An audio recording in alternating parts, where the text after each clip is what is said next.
So I'm a spider, so what? Volume 16. Ariel 1. Now, since some of you don't know what's going on, let's review, shall we? I begin addressing everyone gathered in front of me. We're in a wide open area about a 30-minute walk from the town closest to the Great Elro Labyrinth. I took in all the people who were in the elf village and sent them flying here with the spaceship I requisitioned from the elves. The people present are members of the demon army and reincarnations. Obviously, I didn't save a seat for the survivors of the Imperial Army. I need to get these people to hear me out so the demon army and reincarnations can choose what to do next. But that's got nothing to do with the Imperial Army. I sent them straight to the nearest city. First of all, to set the stage, this world is on the brink of destruction. You can thank Patimas and the idiotic humans who went along with his plans for that. And, as you may have guessed from my use of the present tense, we haven't gotten the world out of danger just yet. That's the major premise of this whole thing. Patimas popularized the use of MA energy. It was like a dream come true, an all-purpose energy with the power to make humanity evolve. But they should never have tampered with it. In truth, MA energy was really the life force of the planet itself, and the more people used it, the closer the planet came to death. Now, right before the planet finally fell apart, Gully Distodies, who was only one small god at the time, made a deal with the much more powerful god D and got the life support known as the system put into place. You can see the details regarding how the system works if you look at your taboo skill. The system takes the growth, skills, and stats that people gain by fighting, collects them all when that person dies, and puts them toward the revitalization of the planet. Which means the inhabitants of this planet have to fight. That's also why they were split into humankind and demonkind and made to perpetuate an endless war. Demons are really humans who evolved with the influence of MA energy. Although the demon race is declining, they can't stop fighting, because they have to atone for using up so much MA energy. And it wasn't the fault of their ancestors, either. They have the very same souls that have continued to be reborn over and over. Though they lose their memories each time they're reborn, the souls are still trapped in this world, forbidden to return to the regular cycle of death and rebirth until the planet's reconstruction is complete. That punishment applies not only to demons, but to every living thing in this world. It's been many long years since the system was created. But we haven't been able to completely rebuild the planet. We couldn't do it. We still can't.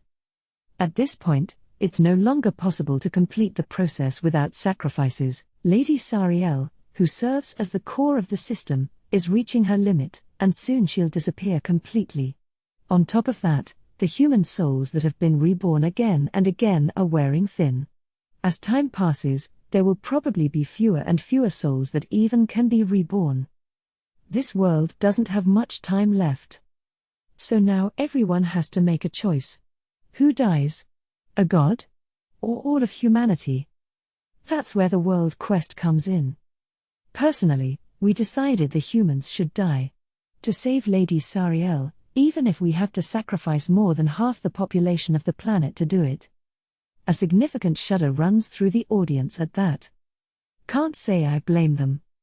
We're trying to save a single individual by obliterating over half the population. Based on numbers alone, you couldn't possibly claim that's a fair exchange. There's a saying that the needs of the many outweigh the needs of the few. By that logic, any politician would surely prioritize the many over the few. My choice is the opposite of that.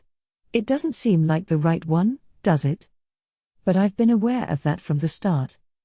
I decided long ago to cast aside all concept of right and wrong in order to fulfill my selfish desires. Of course, I never expected humanity to accept our choice. That's why we made our moves behind the scenes.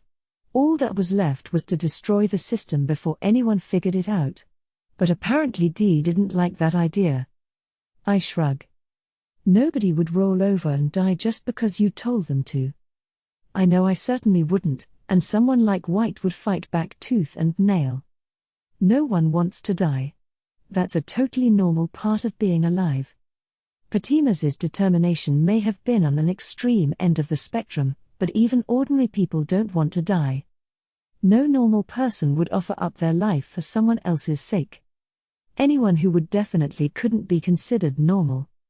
So I knew perfectly well that no one would approve of our actions. Taboo hadn't been installed in everyone's minds like it is now, so even if I had shouted the unpleasant truth about humanity at the top of my lungs and declared that I was doing this to save Lady Sariel, the people would only believe what they want to believe.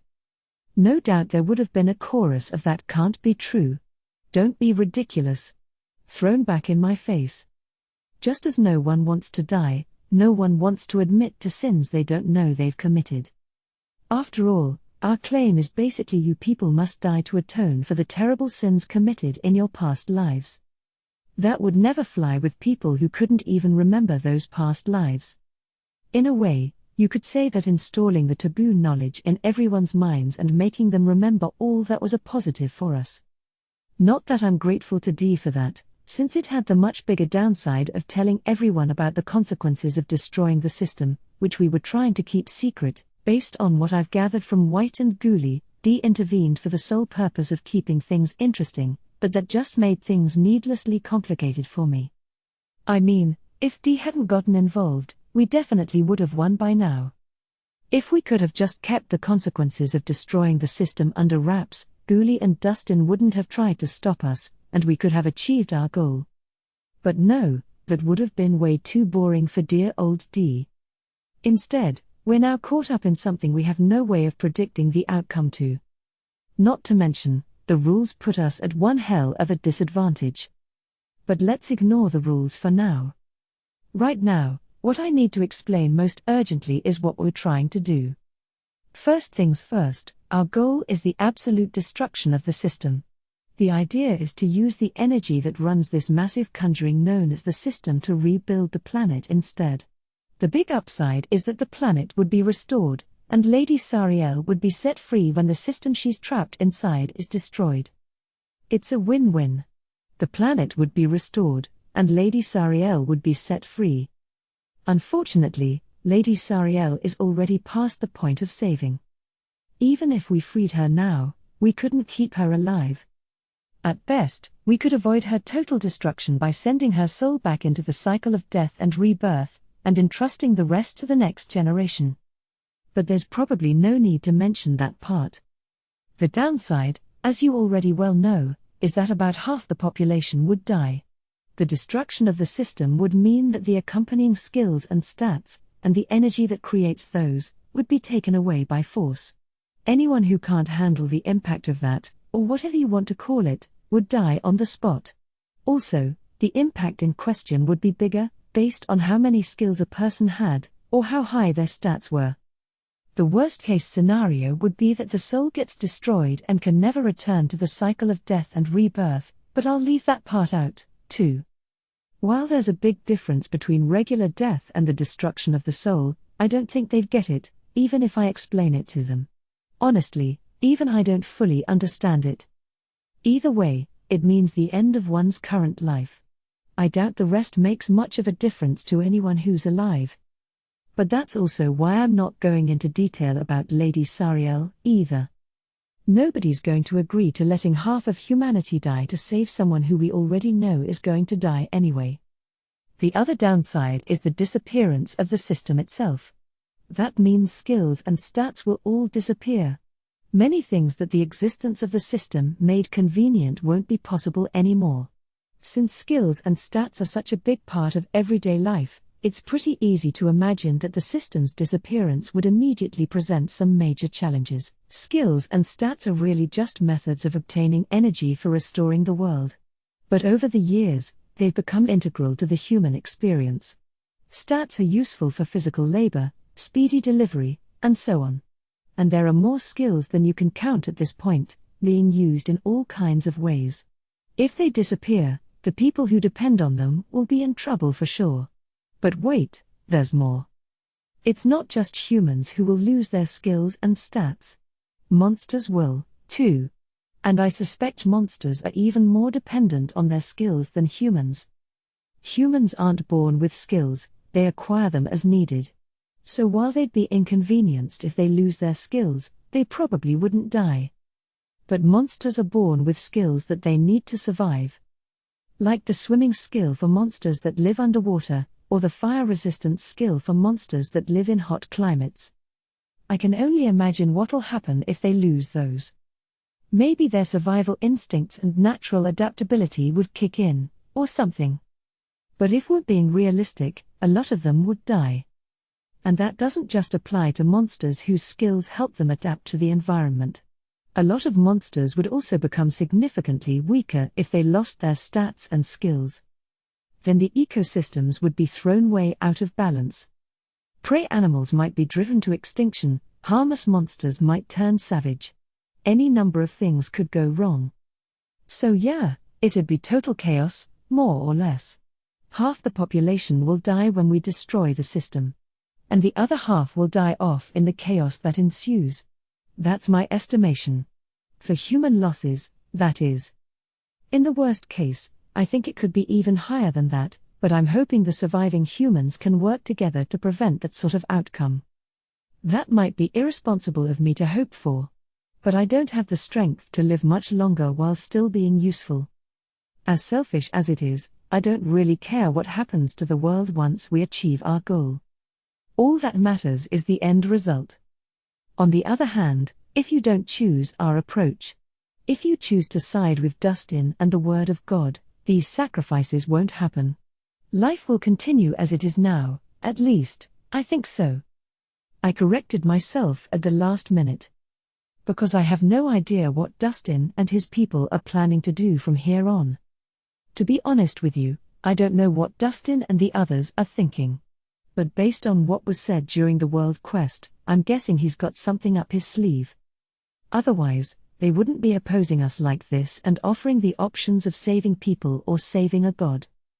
There's no proof that the depleted souls of humanity would be saved if they just keep up the status quo and go on saving energy. So the implication that abandoning the goddess will somehow save humanity probably means that they've got some kind of plan, too. I don't know what that plan might be. So I can't tell you the positives and negatives from their perspective. For all I know, they might even have some groundbreaking plan that would get the world out of this mess with far fewer sacrifices than our plan. But since we were given the choice of either saving a god or saving all people, it's safe to assume that their plan doesn't favor Lady Sariel. So there's no point. Lady Sariel is my top priority. I will save Lady Sariel, no matter the cost. That's what I've been striving for all this time. So I have no intention of changing course now. I'm going to see this through, even if I have to sacrifice more than half of humanity to do it. Now, that should be enough for you to understand our position. Next we'll go over the rules again, and discuss the conditions for our victory. I think my explanation has made my stance clear to the audience. Firstly, as I've been saying this whole time, our goal is to destroy the system. Let's assume their goal is to stop us. It's possible there's more to the other side's goal than just that, but there's no point in worrying about it when we have no way of knowing. All we can do is aim to achieve our goals. And as it happens, the destruction of the system is already underway. The audience murmurs in surprise at that. I wave a hand to calm them down and continue. That doesn't mean it's going to be destroyed any minute now, though. A job that big can't be accomplished in such a short span of time. For reference, it's sort of like demolishing a huge building, you know? It takes time to properly destroy a structure that big. We've had to slowly dismantle the giant conjuring known as the system, while saving up energy to put into restoring the planet. It's not the kind of thing you can just blow up with a controlled explosion. It takes time. Naturally, the other side is going to try and stop us. So we need to focus on defense until the system's destruction is complete. Basically, we're on defense, and they're on offense. In fact, they're already in the process of trying. White and Ghouli's battle is already underway, for one thing. I'm sure Dustin is already hard at work behind the scenes, too. Like they announced in the World Quest, the God of Black and the God of White have already begun their battle. By the way, the God of White is on our side. Oh, and even though it's begun, It's not gonna end right away any more than the destruction of the system. So don't freak out. A battle between gods is one of attrition. It'll take a pretty long time before a winner is decided. Especially in the case of White and Ghoulie. White has got ridiculous survival abilities, yet her attacks are on the weak side for a god. She's the type to stubbornly stay alive and slowly chip away at her opponent. I don't know what Ghoulie's power is like exactly, but I just know White won't go down without a fight. First of all, she's so tough that I had to give up on destroying her even before she became a god. They're probably fighting in an alternate dimension, so we can't interfere with their battle directly. Not that any of us could probably do much to affect a battle between gods anyway. They're on another level entirely. But the World Quest has given us a means of indirectly affecting the battle. Namely, by praying. You can pray to one of the gods and send power to them. I imagine the power from each individual prayer is quite small. But if it comes from every living person in this world, it'll add up to a lot. Every vote counts, or something like that. As a result, even the most powerless people now have a means of affecting the outcome in a way that matters. In other words, all of mankind can participate in this fight. To put it bluntly, the outcome of this battle is now directly linked to which side emerges victorious. Both White and Ghoulie are too far apart from anyone else in terms of power. They're each strong enough to wipe out the other's army of followers all on their own. At my strongest, I might have been able to at least put up a decent fight against Ghoulie. Not so much in my current state, though.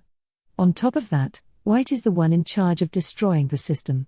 If we lose her, we won't be able to accomplish that anymore.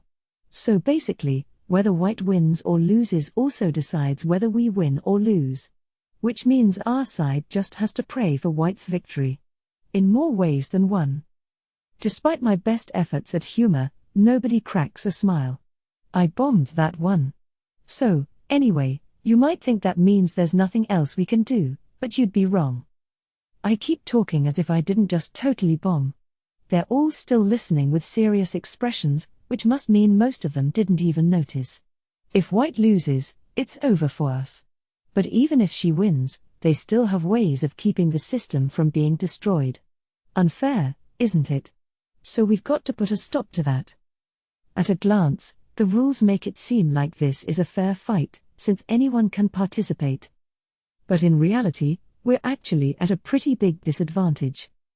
One reason is the conditions for victory.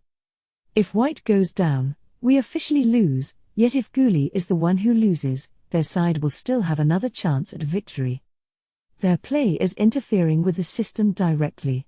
People with the special 7 deadly sins or 7 heavenly virtues skills have something called ruling class privileges, and only those who have gone through a process called establishing ruler authority have the ability to access the system.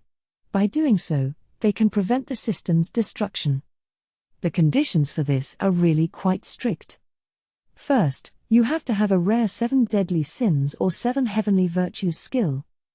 On top of that, you have to apply to have your ruler authority established, and get that request granted. Possessing the skill alone isn't enough. Incidentally, the method of applying is written in taboo. In other words, you need to have a 7 deadly sins or a 7 heavenly virtues skill, and max out taboo on top of that in order to have any way of getting ruler authority. Although I guess someone else with maxed out taboo could teach you how to do it. White used this loophole to make Natsume get ruler authority. But at any rate, that means there are 14 people at the most who have access to ruler authority, a difficult hurdle for sure. That's true even now that all of humanity has taboo installed. Except in a way, the numbers don't even matter, since one of the few people with that authority happens to be the Word of God Pontiff, Dustin, the leader of the opposing side. All Dustin has to do is stop the system's destruction himself.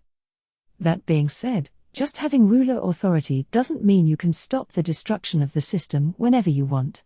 You have to go to a specific place where you can interface with the system directly. And that place happens to be in the deepest part of the Great Elro Labyrinth. Deep at the bottom of the Great Elro Labyrinth is the door to the system's core, where Lady Sariel is sealed away. The entire labyrinth is really a path to that place, and at the same time, a fortress that protects it. In other words, our job is to prevent anyone from their side with ruler authority from approaching that place. Dustin is definitely going to come here. In which case our role is defending the labyrinth to prevent Dustin from getting to its heart. White's victory. And the defense of the Great Elro Labyrinth's core. It's only when we achieve both those goals that we can claim victory. To put it another way, their side only needs to prevent one of those two things to win. In that way, these rules obviously put us at a disadvantage. But the biggest disadvantage to our side is probably the ability for everyone to interfere in White and Ghouli's battle through prayer. Nobody wants to die. Of course, more people are bound to pray for Ghoulie. The rules are fair in that they allow anyone a chance to decide the future, but unfair to us in that they put our side at a considerable disadvantage. Even so, we're the ones who are going to win. Now that you've heard all this, it's up to you to decide. A murmur of surprise runs through the crowd. No doubt they were expecting me to tell them to side with us. But I don't trust anyone except me and mine. I'm not going to ask someone to have my back when I suspect they might stab it. We'll defend the Great Elro Labyrinth ourselves. From this point on, anyone who sets foot in the labyrinth will be considered an enemy and taken down on sight, no matter who it might be. So if you want to side with us, I'll ask you to do it from outside the labyrinth. I can't let anyone who may or may not be an ally get close to the finish line. We're heading to the Great Elro Labyrinth now. To be perfectly honest, we'll have our hands full, too much to offer you guys any more help. So you'll have to decide what to do for yourselves, and take independent action accordingly. I won't blame any of you for whatever happens, even if you turn against us. No matter which side wins, I intend to accept that as the will of the world. At this point, we've got bigger fish to fry than pointing fingers. It's not like either side is right or wrong. We just want to protect different things, that's all. No hard feelings, if you ask me. That's it. I wish all of you good luck. With those words, I ended my speech. White won. Well, there you have it. Good luck. What? There I have what, exactly? You can't just tell me that in the middle of a battle and expect my mind to not go blank. Here I am, in the middle of an ultimate showdown with Black, and Dee suddenly starts blabbing at me telepathically. Yeah, I heard the details about the world quest. I didn't hear the very first notification, but the ones after Black and I started fighting came through to me. So I've got a handle on the rules to this world quest thing. I'm sure Black does, too. He seems to have heard the Demon Lords and the Pontiff's speeches as well. Generally, that sort of notification uses the system to broadcast to the entire world. It's actually kind of weird that I could hear it, too, since my connection to the system is cut off. Then again, Dee is the one who sent out the notification, so, you know. I'm sure making it so I could hear the announcement too was child's play. Although that also means she must have meddled with me so that I could hear it. While she didn't attack me or anything, the fact she was able to easily slip past my defenses and awareness and all that certainly is a painful reminder of how much more powerful she is than I. But enough about Dee for now. No point in dwelling on it.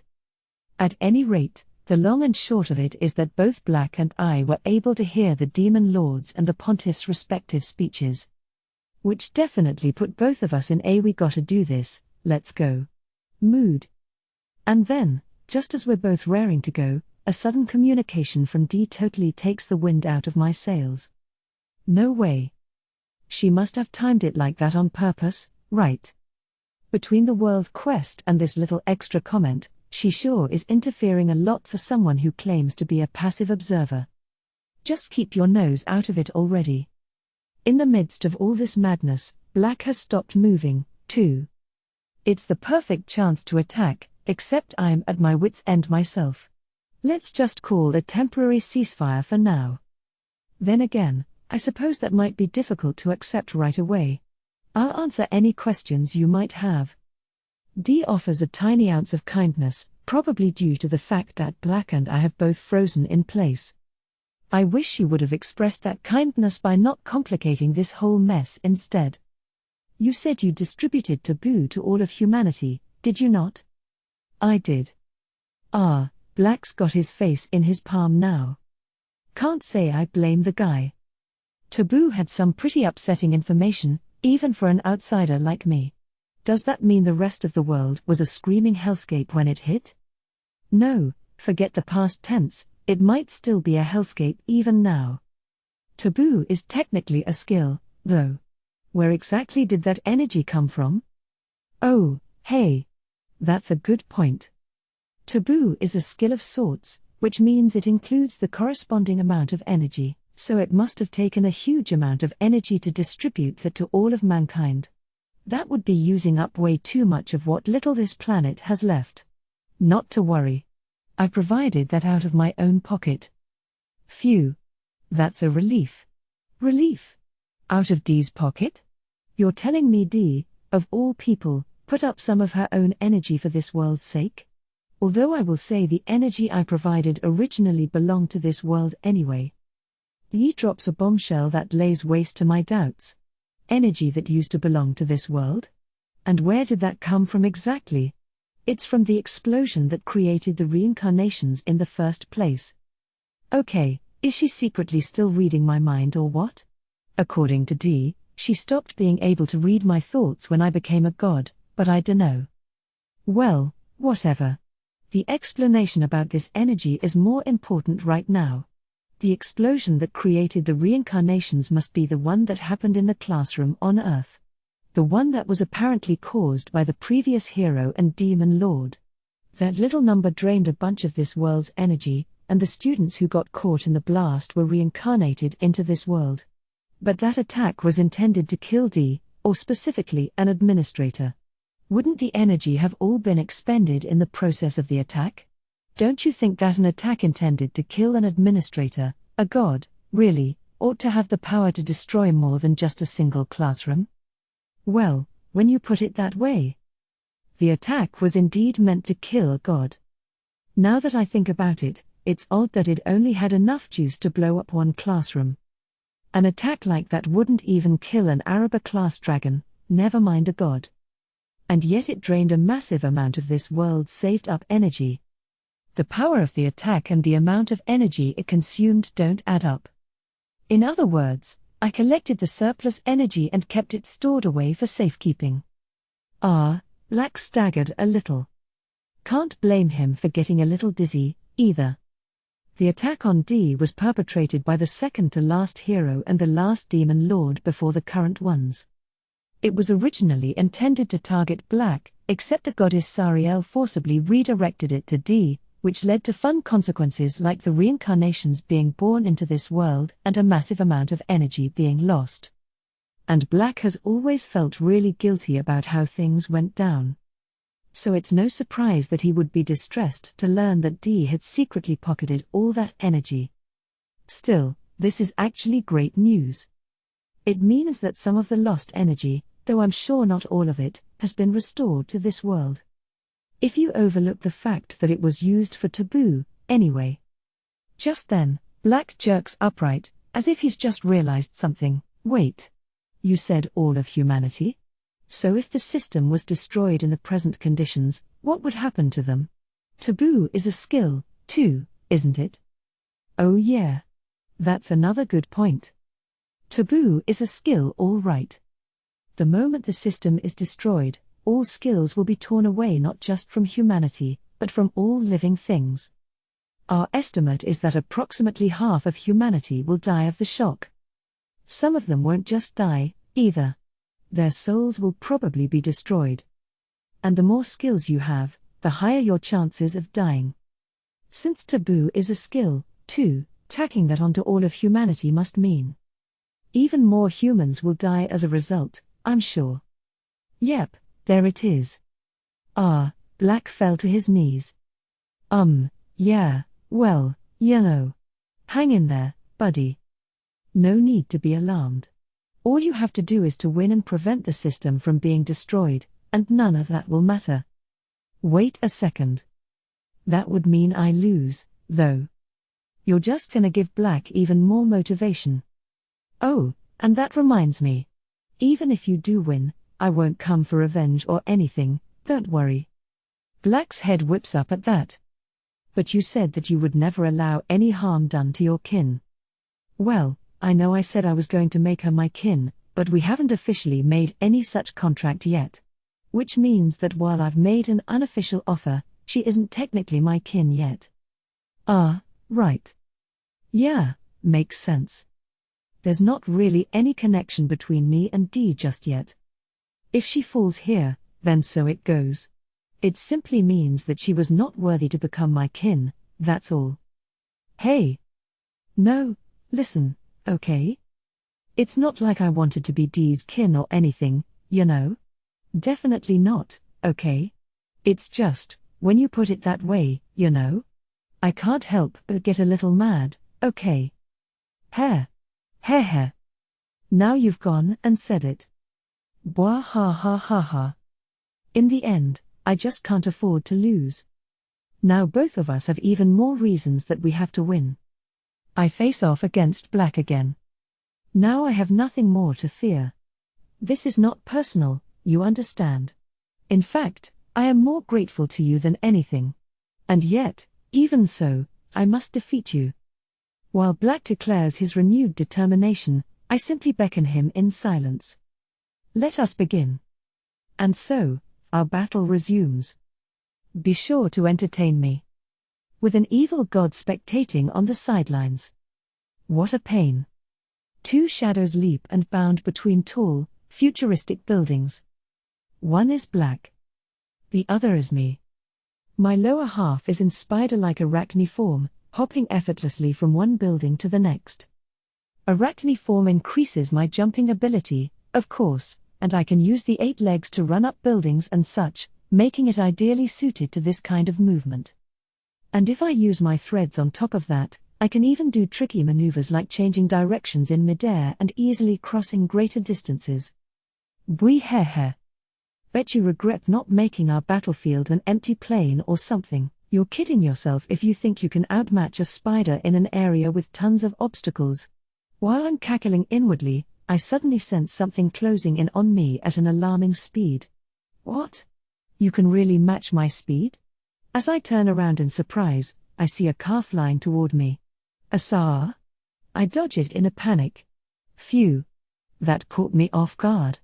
I wasn't expecting a car, of all things, good thing I dodged it on instinct. This really is a parallel world, huh?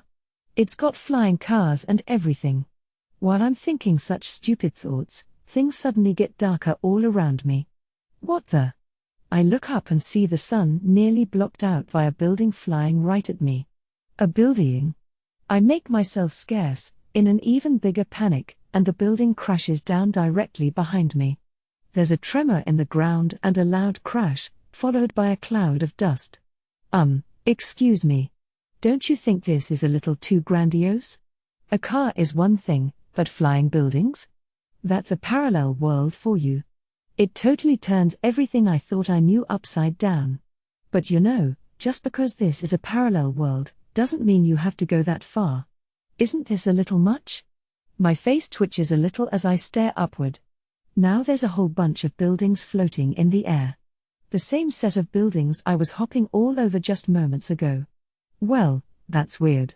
Why would those be floating in midair? Golly, what a mystery. Yeah, there's no time to react like that. I start zooming away as fast as I can, at the same moment that the floating buildings start flying toward me. Each one has an insane amount of mass, and now they're speeding toward me like bullets. Gah. Hang in there, leg muscles.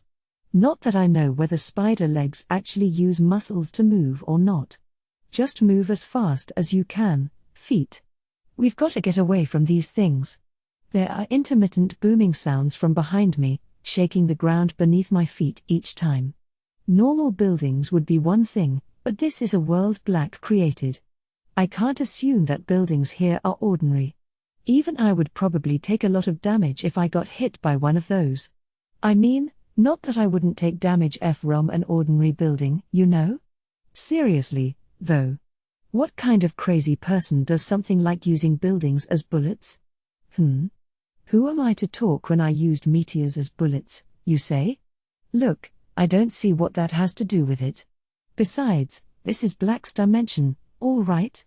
And yet here he is pulling up buildings and throwing them around, causing all kinds of environmental destruction, or rather, dimensional destruction. It's like messing up your home with your own two hands. I dunno how he can stand it. I could never do something like that.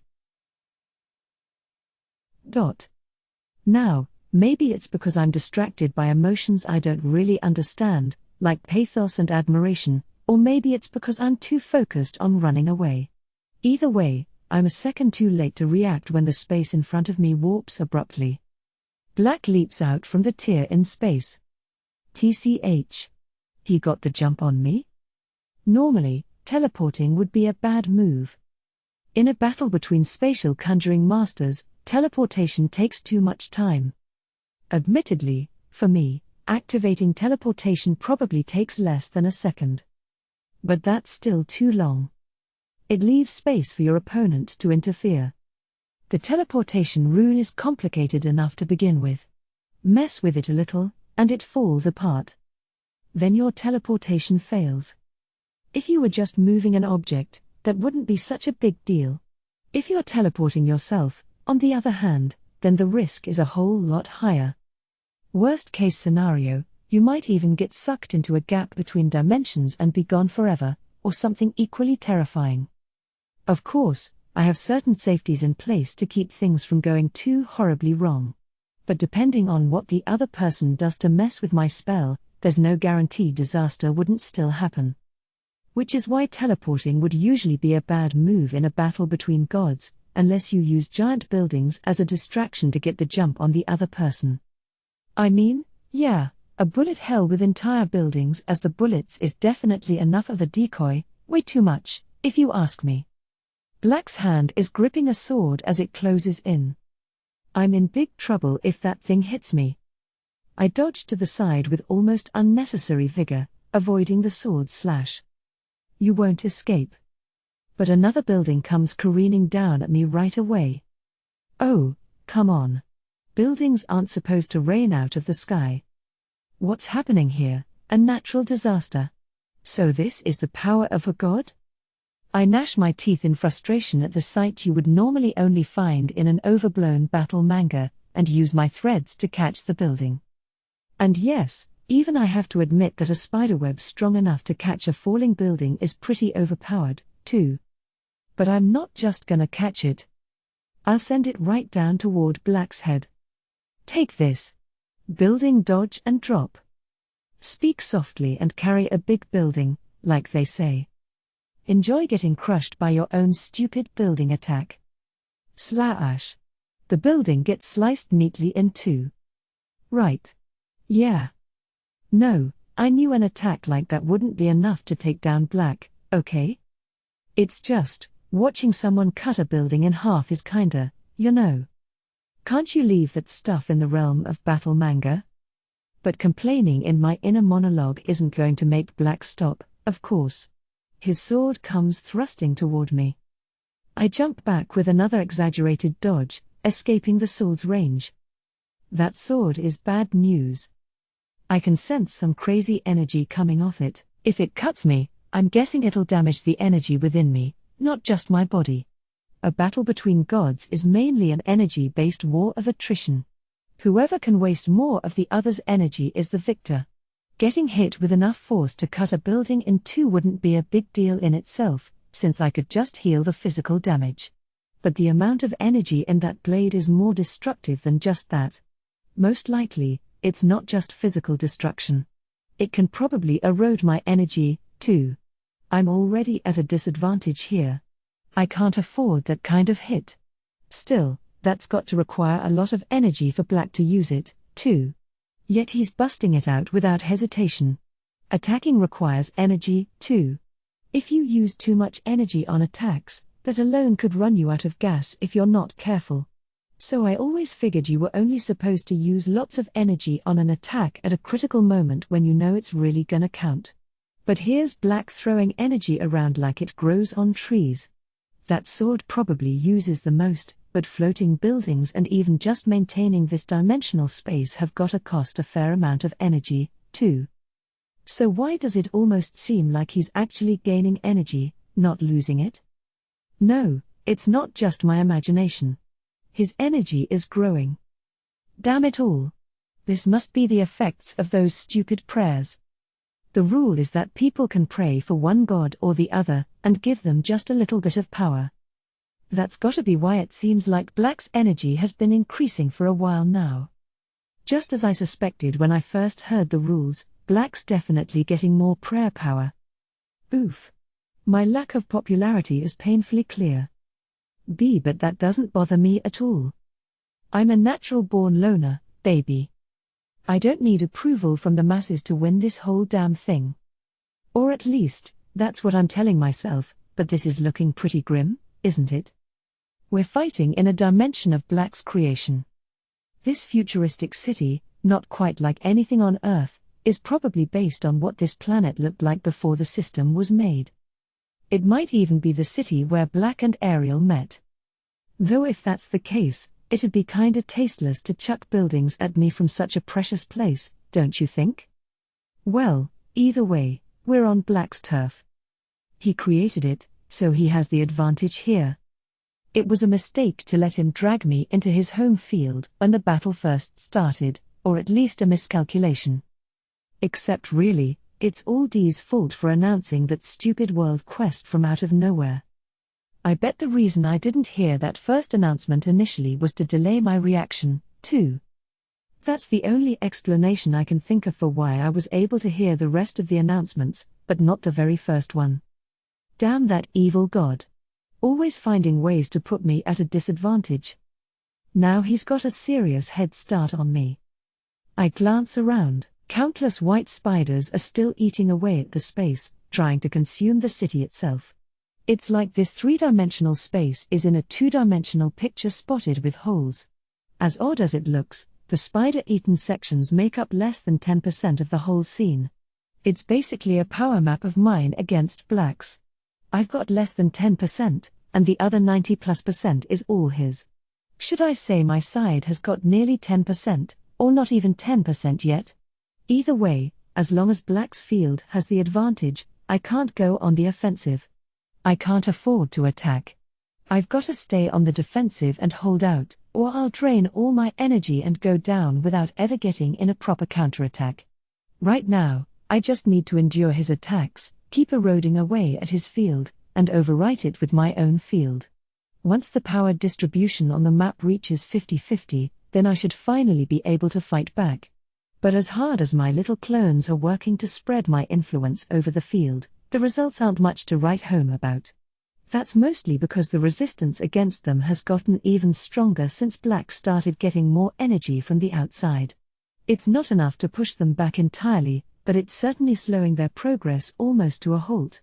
At this rate, I've got to be ready for this to take a very, very long time. I have to withstand Black's barrage of attacks until the balance of the field evens out. This sucks. But it's not like Black has it easy, either. Since I'm still managing to encroach on his field, that means my spatial conjuring is stronger. He's got control over the battlefield for now, but if the power distribution map shifts in my favor, I'll be the one with the big advantage. Then he'd be forced to go on the defensive instead, while I'd swap onto offense. And since my spatial conjuring is superior, Black will have no way of getting the advantage back if I manage to pull off the switch. He knows that, too, which is why he's pulling out all the stops to try to pull off a win before I can overwrite the field in my favor. Otherwise, I can't imagine why he would use such an obviously energy-sucking weapon like that sword, even if he is getting extra energy from the outside. I bet that thing uses up energy as fast as he can receive it.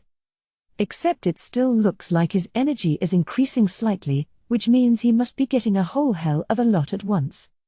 Still, there has to be a limit to how much energy he can receive. Since it's limited to the total population of mankind, that means there's a ceiling on the amount of energy they can provide, too. Hopefully, the amount of energy he's receiving will decrease over time. In that respect, the longer things drag on, the more Black is at a disadvantage. Time is on my side. With each minute that passes, the situation will slowly turn in my favor. Of course, that's only if I can keep fighting in tip-top shape the whole time, though. I mean, think about it. As impressive as my endurance might be, if I get injured, obviously I won't be able to fight at full strength anymore. In the case of a battle between gods, physical wounds can be healed instantly. It's the energy you lose that can't be recovered. Even if I appear completely unharmed, I won't be able to pull off a comeback if I start running low on energy. One major hit could drain tons of my energy, and then I'd be in big trouble. I don't think a single slash from that sword would be a fatal wound, at least, I sure hope not. But just 'cause it won't kill me doesn't mean it'd be no big deal. I don't know how much energy I'd lose if that sword hits me, ergo, it's better not to let it touch me at all. One hit might even drain enough of my energy to make a turnaround totally impossible. So I really wanna avoid all of Black's attacks until I can overwrite the field. On the flip side, he wants to damage me before that happens and nip my attempted comeback in the bud. Can I withstand the onslaught, or will Black manage to land enough hits to stop me? That's about the shape of things right now. I've got a long haul ahead of me if I want to win, and if I get distracted for even a second, I could lose the whole damn thing. So Black has the home field advantage, and I can't even afford to take a single hit. How is that fair, huh? No way. How come he gets the upper hand, yet I'm the one starting with a major handicap? Seriously, no way. I dodge Black's sword as it swoops toward me. Then his mouth opens, and a breath attack blasts out. Don't use dragon breath while you're in human form. I mean, I know he can do stuff like that 'cause he's really a dragon, but still. And sure, I could do it, too, if I wanted to, but come on. Using a breath attack in human form just plain looks weird, okay. Although it's certainly effective at catching me by surprise. And yes, it did hit me, if you must know. My human upper half gets blown to smithereens just like that. But I've still got my spider lower half, and I can grow back the human half easily. Yeah, I'll have to spend some energy to do so, but it's a tiny amount in the grand scheme of things. In terms of damage, 'tis but a scratch. Well, a scratch that destroyed my whole upper body. The way visible damage doesn't equate to actual damage is one of the annoying, or at least confusing, parts about a fight between gods. It makes it hard to tell who's got the upper hand at a glance. Take that last attack, for example, we probably both used about the same amount of energy, even though my body is the one that got wrecked by that breath attack. While I used energy to restore my destroyed upper body, Black used energy to attack in the first place. In a battle of gods, whoever uses up their energy first loses. It takes energy both to attack and to defend, so the person who's on the offensive isn't necessarily the one who's winning. Either way, you've got to carefully calculate how much energy each move is going to take. In my case, it didn't make a huge difference whether I took a hit from that breath attack or not. So rather than dodging it in a panic, I chose to let the attack hit so I could stay on my toes in case he followed up with an attack from that sword. And sure enough, here it comes. I evade Black's sword slash easily. Black must have known as well as I did that his breath attack wouldn't damage me, which clearly meant that he was really after making an opening to attack with his sword, duh. Ah ha ha ha. You'll have to try harder than that obvious strategy to pull one over on me. See, I figured something out in our battle so far. Black isn't used to fighting. Sure, he is strong, there's no arguing that.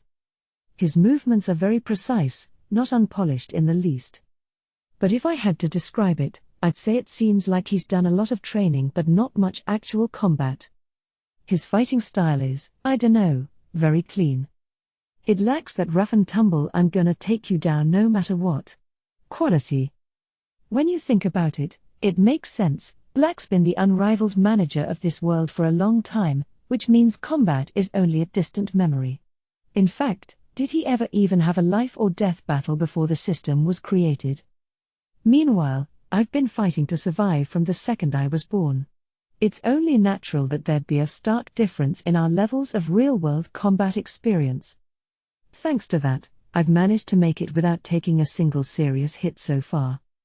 That doesn't mean it's been easy, though. This situation still totally sucks, obviously.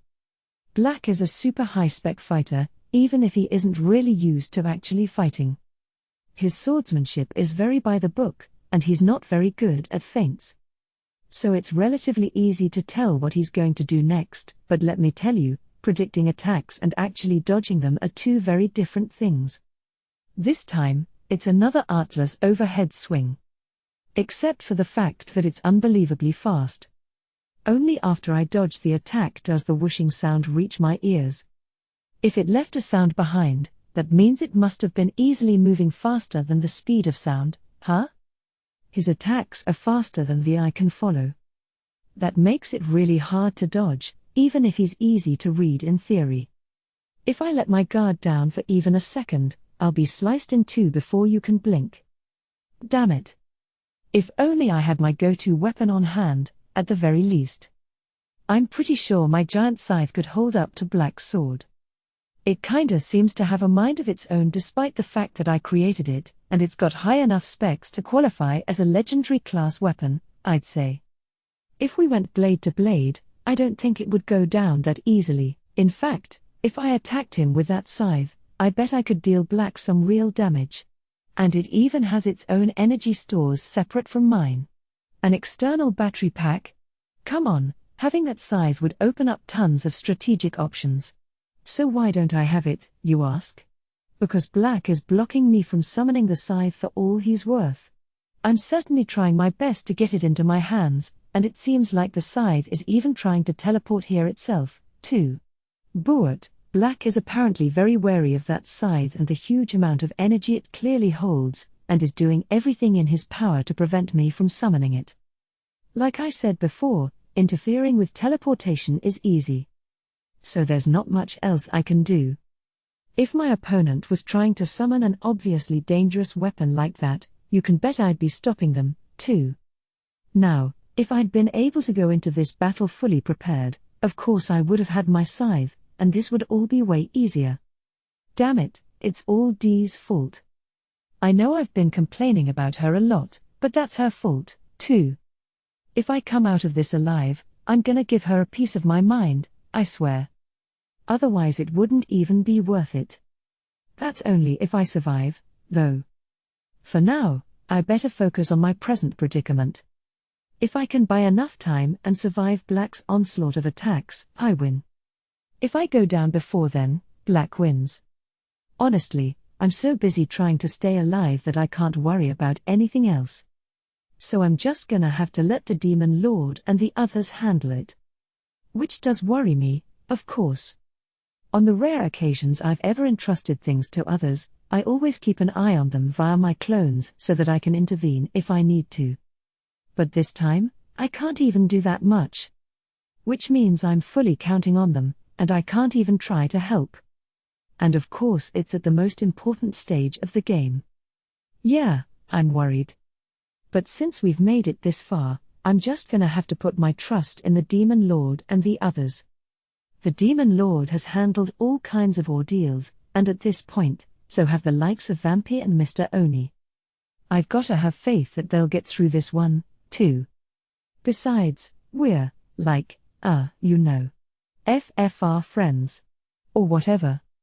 God, trusting and depending on others is, like, so embarrassing. What the hell? Whose idea was this? I feel crazy awkward about it, but my thoughts on the matter don't change the fact that I just have to leave it to them, regardless. It's not so much that I'm trusting them as that I have no other choice. If anything happens to the Demon Lord or any of the others, I can't come running to help. Damn it, I'm worried. The tide will turn in my favor if I buy enough time? I don't have time to be so blasé about it. Gotta give it all I've got and put an end to this battle ASAP. Not that I haven't been giving it all I've got this whole time already, that means I'll just have to surpass my limits. Unleash your full power, me. I make a move forward, and Black's sword grazes my face. Yay! Turns out randomly attacking is still a bad plan. I can't lose my head just 'cause I'm worried about the Demon Lord and company. This isn't the kind of opponent I can defeat in a panic, after all. Play it cool, girl. I'm already fighting to the best of my ability, so if I try to push myself past my limits, I'm just gonna end up making a mistake and leaving myself open to attack. The shortest route to success is to keep calm and carry on. As much as I'm worried about the others, I've gotta put them out of my mind for now. The Demon Lord and all the rest will be fine. That's all part of putting your trust in someone, I think. And I bet the Demon Lord and the others are putting their trust in me, too. So I've gotta make sure I don't let them down. My opponent is Black, an administrator who's protected this world for ages. Not to mention that he's got most of mankind backing him up. I couldn't ask for a better foe. Now I've just gotta win this thing, and live up to the trust of those guys. Even if all I'm doing right now is running around dodging things. My fervor thus renewed, I dodge Black's next sword slash with a magnificent backstep. Shun 1. I told everyone present that I wanted to search for a solution where no one had to be sacrificed, instead of taking either side. There are 7 people here: Katia, Faye, Sue, Yuri, Elder Ronant, Natsume, and me. I'm well aware that it's absurd to try to change the fate of the world with only 7 people. But I also know that Julius wouldn't have given up even in this hopeless situation. So I won't give up, either. I may as well struggle until the very last, even if it's in vain. My strength is probably less than what Wakaba and her people have in one pinky finger. But since it can't do any harm, I'll give it a shot anyway.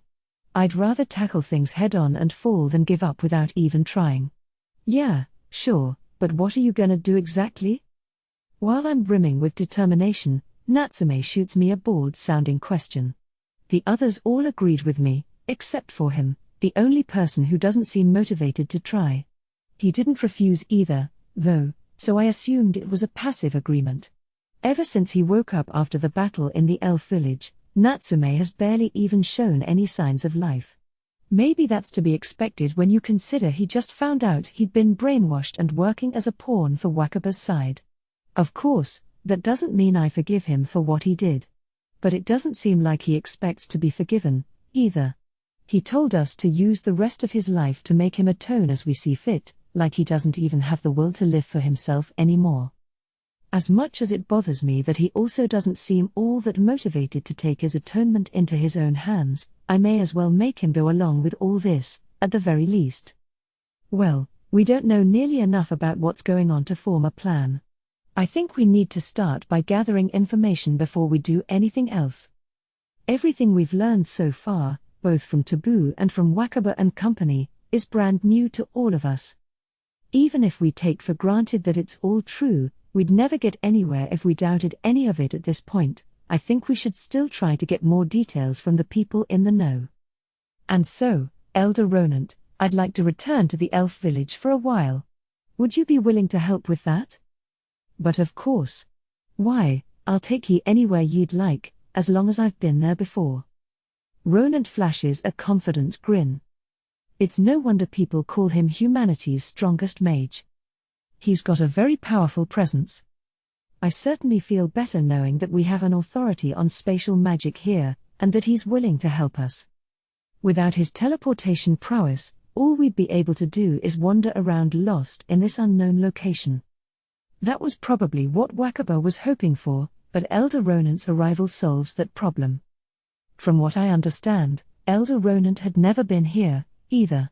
Nonetheless, he was able to get here by way of the connection between me and Faye, with whom I made a familiar contract. Clearly it went well, even though it was apparently his first time attempting such a thing. When he told me all this, I couldn't help but feel it was an unbelievable stroke of good luck. The pieces fell into place for my rescue just in time, as if it was meant to be that way all along. It's almost too good to be true, in fact. I do actually have one theory about all this. My unique skill, divine protection. The effect of divine protection is fairly vague. It makes it easier for me to gain the results you desire in any situation. And since it's not the sort of thing you can visibly confirm, there's no way of knowing how much of all this is a result of the skill. Personally, I've never once felt an unmistakable blessing at work from this skill. So I always assumed it just meant that my luck was slightly improved. But now, with things seemingly laid out in my favor right in front of my eyes, I'm starting to wonder if maybe this skill has a more dramatic effect than I realized. And if my hunch is right, then I have a faint idea of why Wakaba would have gone out of her way to send me to this isolated place. Maybe she saw me as too much of an unpredictable variable? I have a powerful meta ability against the Demon Lord because I'm the hero, and on top of that, I possess the wild card known as Divine Protection. From Wakaba's point of view, it would make sense to want to remove me from play entirely. I don't know for sure if that's really the reason, but I'm willing to bet it's not far off. I need to find that out for sure, among other things. Elder Ronan completed his long-distance teleport spell while I was lost in thought, and now we're back in the elf village. Except nobody seems to be here. Katia's murmured observation is right, the place is completely deserted. Nope, no good. I checked from up above, and there's nobody here as far as I can see. Faye comes flying down in dragon form with the same results. There were so many people here before. How did they all leave in such a short amount of time? I knew the elves had been wiped out, but there should still have been the remnants of the Imperial Army and the Demon Army. How in the world had several troops worth of people gotten so far away so quickly that Faye couldn't find a trace of them? Well, there's no point wondering about it. It's the ends that matter, not the means, eh? And since it ends up that no one's here, we'll just have to choose our next actions accordingly. Elder Ronan is right. I can't just stand here thinking about how they moved so many people. While I'm worried about the safety of the people who are now out of reach, like Anna and Herince, it won't do them any good to keep thinking about it. Instead of trying to figure out a question to which I'll never find the answer, it's more important to focus on what we should do now. Should we go after them? As soon as I muttered it out loud, I realized it wasn't realistic. We haven't the slightest idea where they went. And since we don't know how they're traveling, there's no telling if we could even catch up to them at all. As if to confirm my instinct, Katia points out the problems with this idea. We wouldn't even know which direction they went in, and if they used teleportation or something like it, we'd be even less likely to find them at all. And the longer we dawdle, the further the situation slips out of our control. There's no time to waste. But in that case, what should we do instead? My first instinct, asking Wakaba and the others for more information, was a bust. Since the only plan was to figure things out once we had more information, not being able to get that information at all leaves us at a standstill. If you wish for information, surely there is one other with knowledge of the situation. My eyes widen at Elder Ronan's remark. The word of God Pontiff. The head of the faction opposing Wakaba and her side. He certainly would be likely to know more than we do. After all, he's the one who falsely presented Natsume as the new hero to the world. That means he clearly has some connection to Wakaba, who was manipulating Natsume. I don't know how much information they shared, nor how they ultimately wound up parting ways to lead opposite sides. But that's just one more question I could ask him myself. I can bring us to the Holy Kingdom of Elias if you'd like. Shall we go? Yes, please. Thank you. I nod firmly at Elder Ronan. There's no telling whether he'll talk to us if we show up uninvited. But the fact is, I don't have any other leads. Why waste time worrying about it when you can just take action, right? Elder Ronan's long-distance teleportation activates once more. The scenery changes in front of us to the interior of a dome-shaped building. At our feet is something that appears to be a teleport gate. Where are we? The Holy Kingdom of Elias has teleport gates that connect to every nation in the world.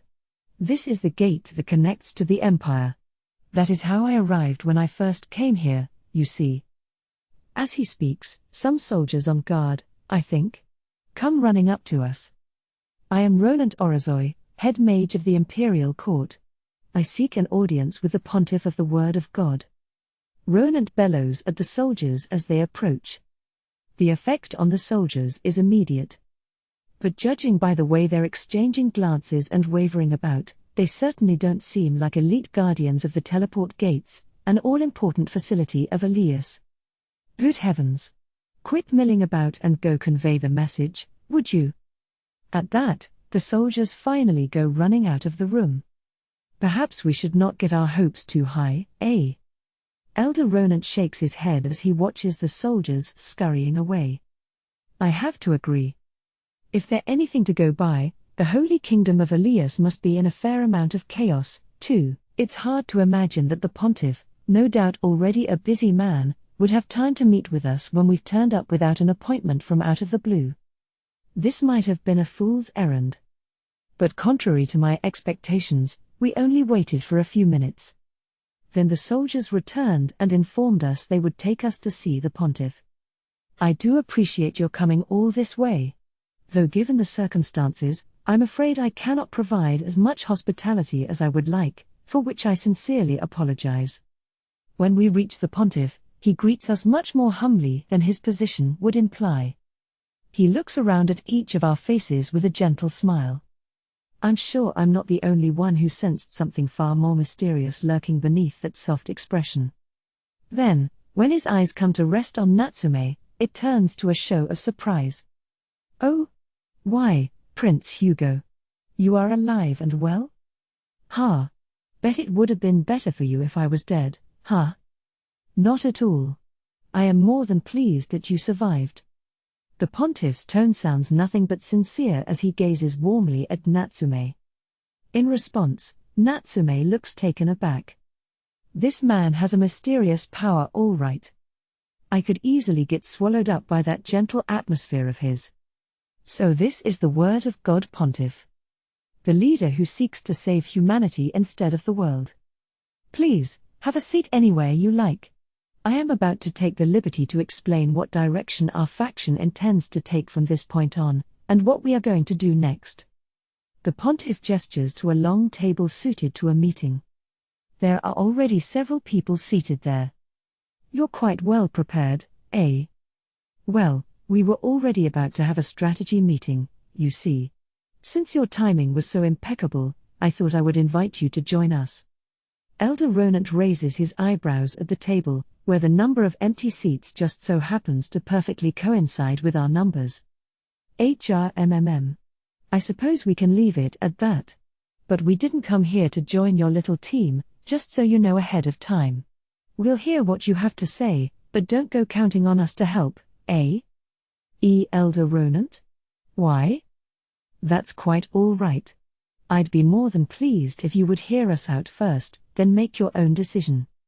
I start spluttering when Elder Ronant makes a proclamation that could easily be taken as a borderline threat, but the pontiff just nods magnanimously.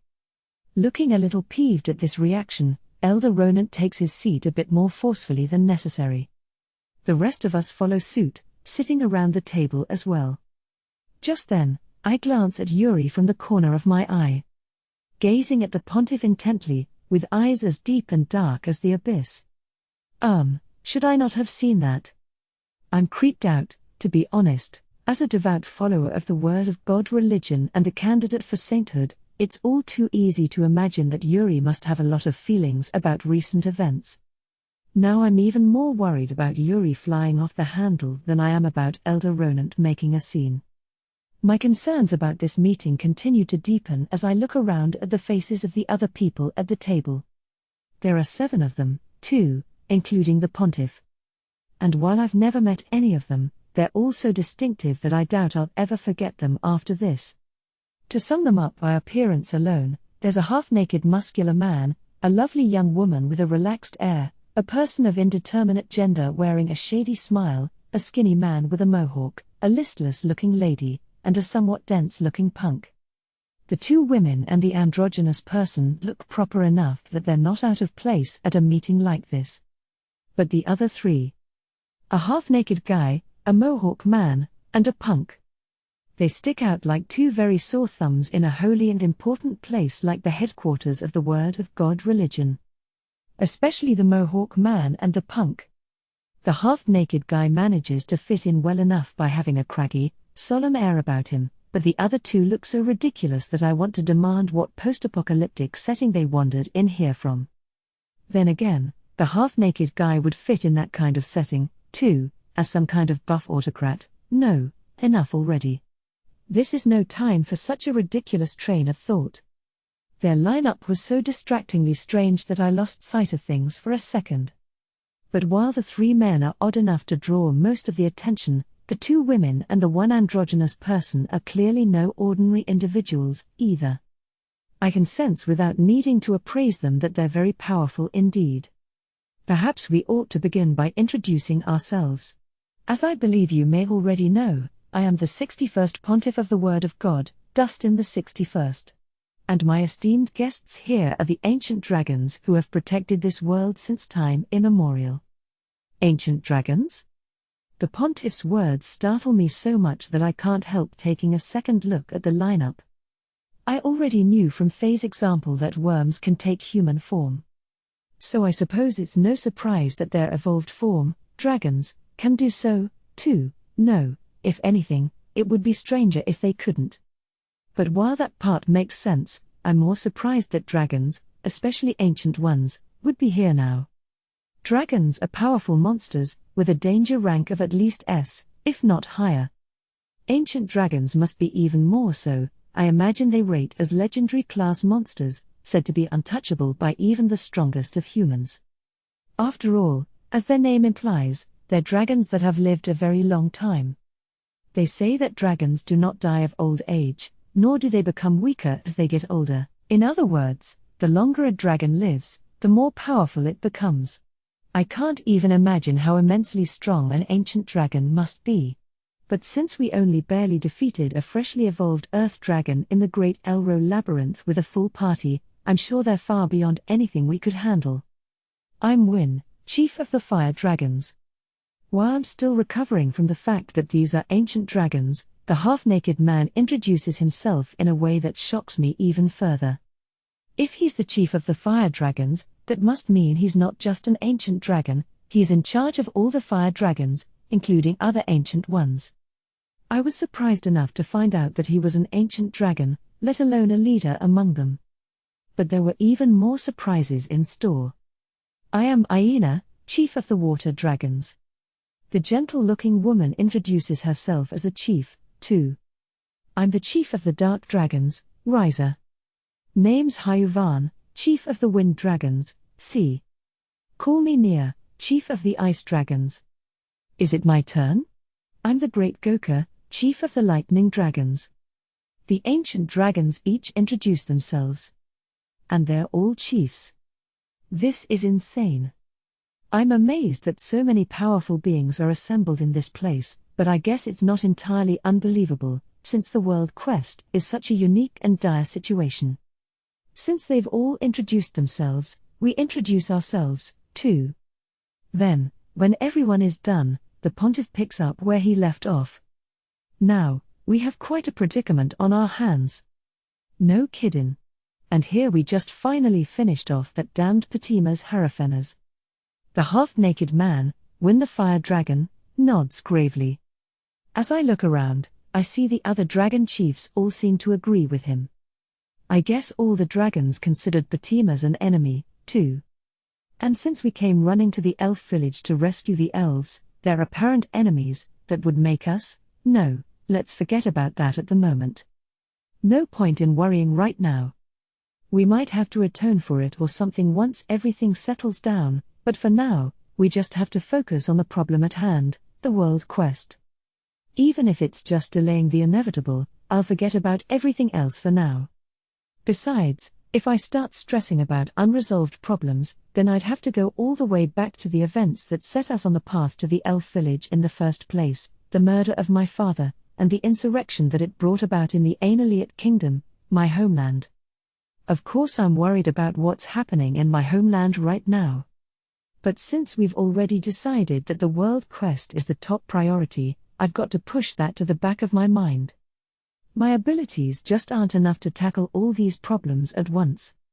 Now, we in the Word of God religion have decided to support the Ebony God, Known also as Lord Gully Distodies, the pontiff already announced as much during the speeches that were broadcast to everyone as part of the world quest. His speech was in direct opposition to the demon lord who spoke before him. She's asking humanity to die in order to save the goddess. He's asking the goddess to die in order to save humanity. These are mutually exclusive positions, leaving no room for negotiation.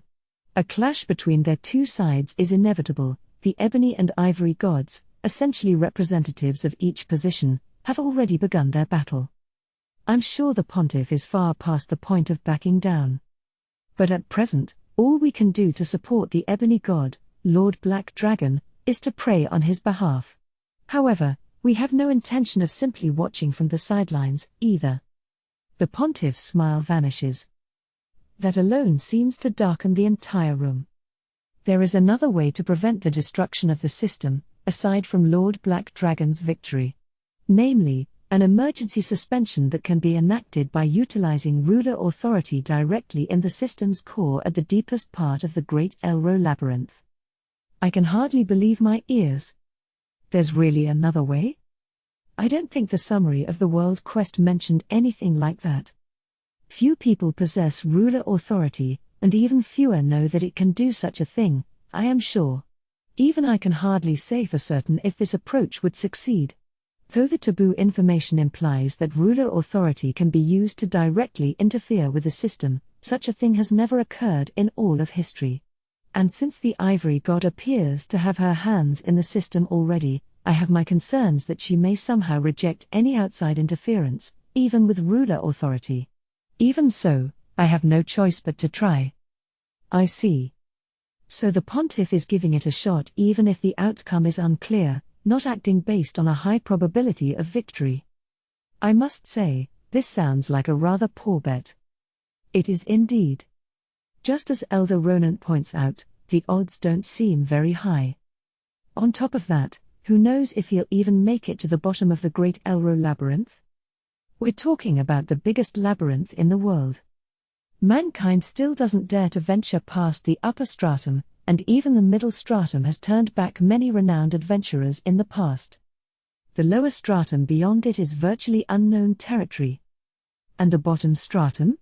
Humanity hasn't even ascertained its existence. I've seen with my own eyes the terrors of the Great Elro Labyrinth. I'll have you know, even my strength was of no use in the bottom stratum. Elder Ronan has been in the bottom stratum. And even he wasn't strong enough to cut it down there? It must be even worse than I thought. I believe the assistance of my present company, the ancient dragon chiefs, will render such concerns moot. Oh, right, although it's easy to forget, since they're all in human form, these people are all ancient dragons, and chiefs to boot. They must be unbelievably powerful. Maybe they can even handle the monsters of the Great Elro Labyrinth without breaking a sweat. The true problem lies not with the Great Elro Labyrinth itself, but with Lady Ariel the Demon Lord and her army, who are no doubt guarding it as we speak. The pontiff steeples his fingers, looking serious. Dot? For a moment, I can't even figure out what he's trying to say.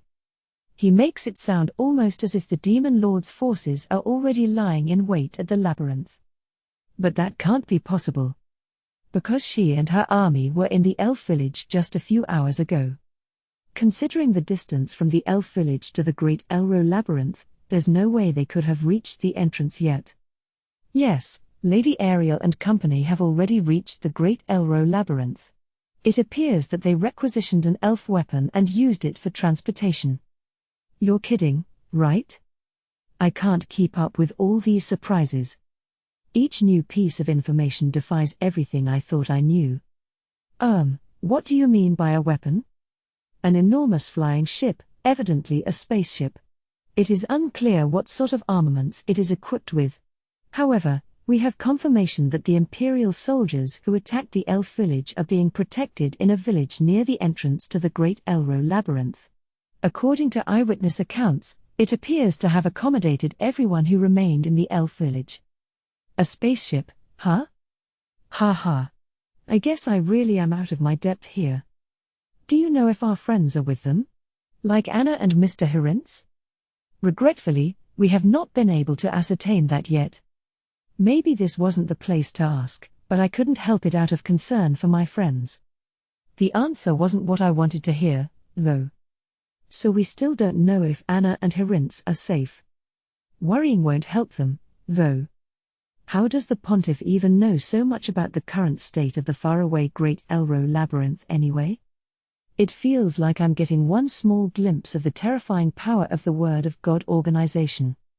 But if even their leader doesn't know whether my friends are safe, there's no way someone like me could find out, either.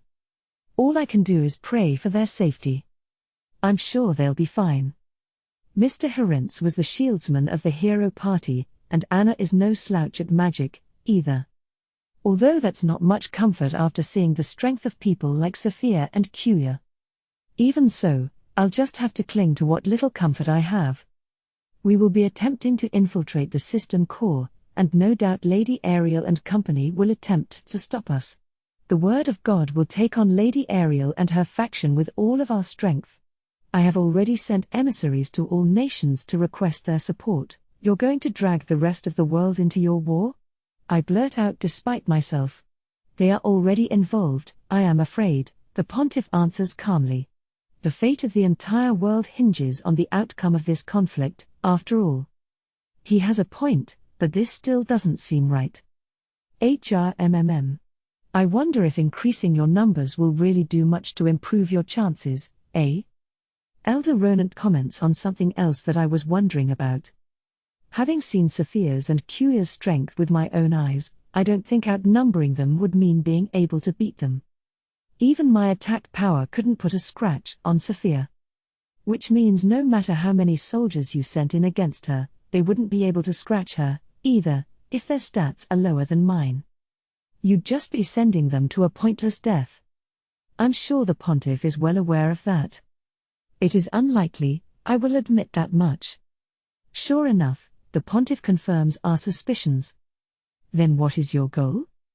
Elder Ronant's glare deepens as he presses the subject. He's trying to figure out why the Pontiff would call for more people if he knows they won't make a difference in the battle. It's a matter of personal feelings. If the system is destroyed, those most likely to die will be individuals with more skills, that is to say, those who have the power to fight. Will they sit and await the end, or will they believe in their own strength and join the fight? I wish to let each of them decide that for themselves. We will not force anyone to participate, of course. I guess that kind of makes sense. It's true that in this situation, a lot of people will want to do something, anything, to make a difference. That's certainly how I feel. So in a way, I can see the logic behind giving them somewhere to fight if they choose. It might be better than sitting around helplessly. Humph. And what are you really after? Recovering any amount of energy we can. What? When Elder Ronant irritably repeats his question, the Pontiff answers completely casually. But contrary to his easy tone, his words are unbelievably cruel. You mean, you're sending them to die, to fuel the system? I'm fully aware that my expression has gotten darker and my tone lower. Just so. Whether we win or lose this battle, we will still require an enormous amount of energy either way. And skills improve quite quickly in a life-or-death battle, as well as leveling up. It's a very promising opportunity to collect more energy. What? What do you take human lives for? I clench my fists and glare at the Pontiff, unable to tolerate the indifferent way he's treating people as nothing but an energy source. A necessary sacrifice! Exclamation mark. I almost jump out of my seat, but Elder Ronant puts his hand out to stop me. Nothing you say will stop this man. For now, we had best hear what he has to say. Right. I reluctantly sink back into my chair. Elder Ronant is right, the Pontiff probably won't listen to me, no matter what I say. And I'm not strong enough to stop him by force. For now, I should just stay silent and listen. It's not like my emotional outbursts changed anything during the discussion with Wakaba and the others, either. If anything, all I did was make a scene for no reason. Nothing I said struck a chord with Wakaba and her group. I didn't affect anything. My words don't have enough power for that. No amount of empty platitudes can change the minds of people who are truly determined, like the pontiff or Wakaba. By comparison, anything I say just rings hollow. I can't stand being so powerless. So most of those forces are doomed to die. And you'll use them as a cover while you and your hand-picked squad infiltrate the Great Elro Labyrinth, eh? That's exactly right. I see. Well, I shan't comment on the soundness of that strategy for the time being. What I want to know is what comes after that. Elder Ronant levels his gaze at the pontiff. If you do emerge victorious, what exactly do you plan to do next, eh? At this rate, we're still on the slow path to destruction, as anyone who has read Taboo can tell. The Ivory God's side is aiming to turn that around, even if it's by extreme measures like destroying the system. But what of the Ebony God's side? Would you care to explain what you intend to do about it? You never fail to impress, Elder Ronant. Always seeing through to the heart of the matter and asking the hardest questions of all. The pontiff wore a smile that was more like a grimace. Of course. This might be a battle with the fate of the world at stake, but there's still the matter of what happens once it's over. If anything, the aftermath is what the battle is all about. The Ivory God's side intends to sacrifice more than half of humanity to complete the restoration of this planet once and for all. So what about the Ebony God's side? This is what the text of the World Quest said: if the Ebony God wins, Goddess Sariel and her successor, the Ebony God, will be sacrificed, and humanity and the planet will be saved.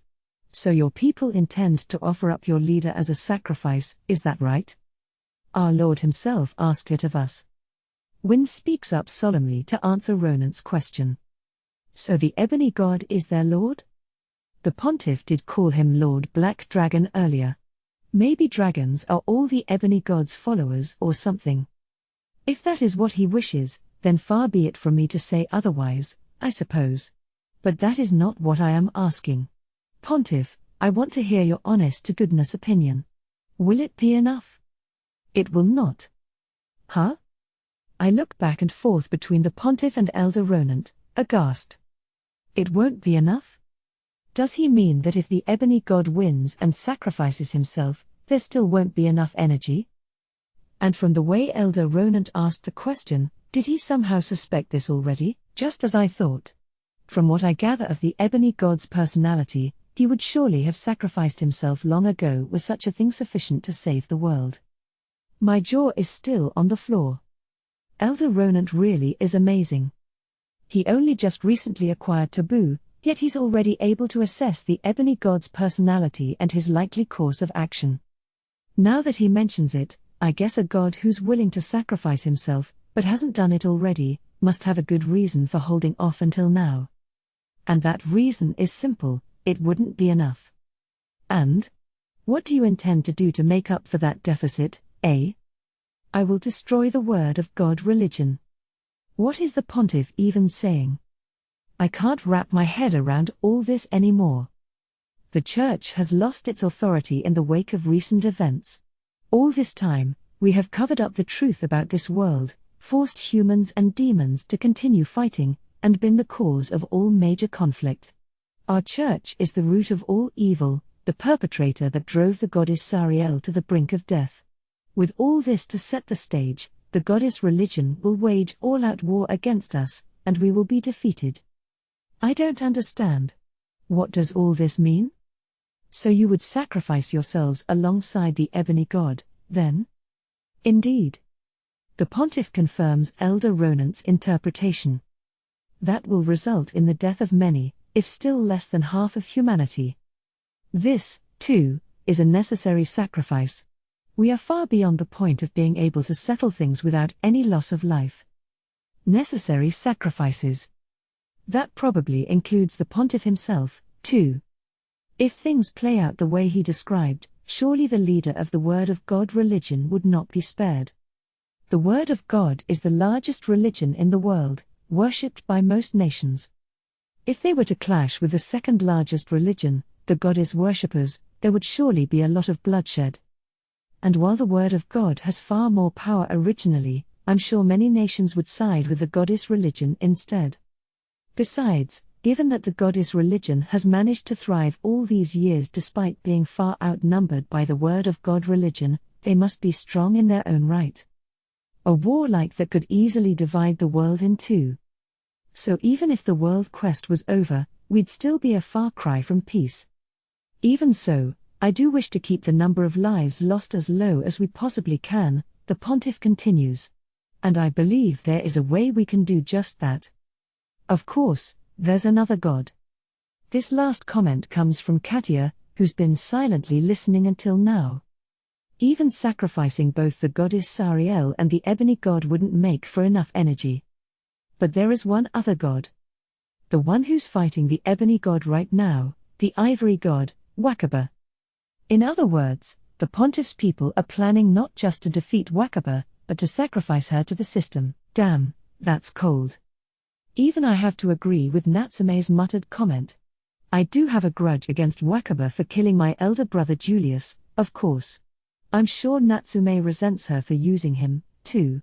But even then, the pontiff's methods are so incredibly heartless that I can't help feeling like it's going too far. Still, I'm sure the pontiff will do it. Because it's a necessary sacrifice.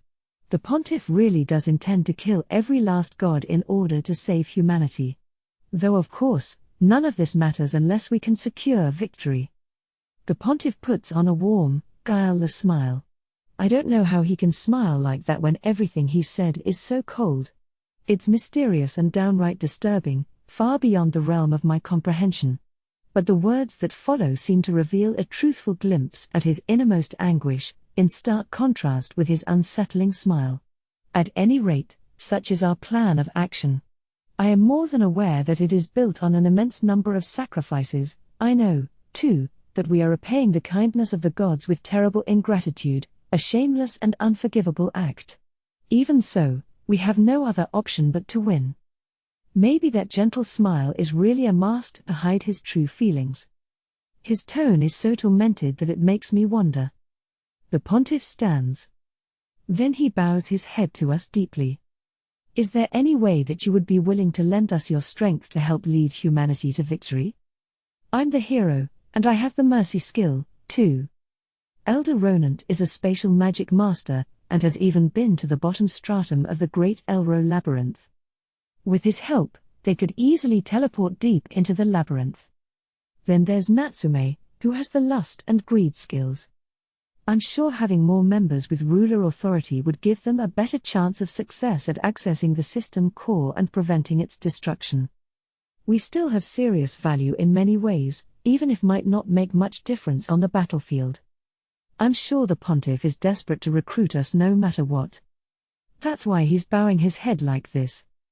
A man who's clearly so willing to go to any lengths necessary for his goals could easily cast aside his pride to entreat someone for help. Elder Ronant gives me a pointed look.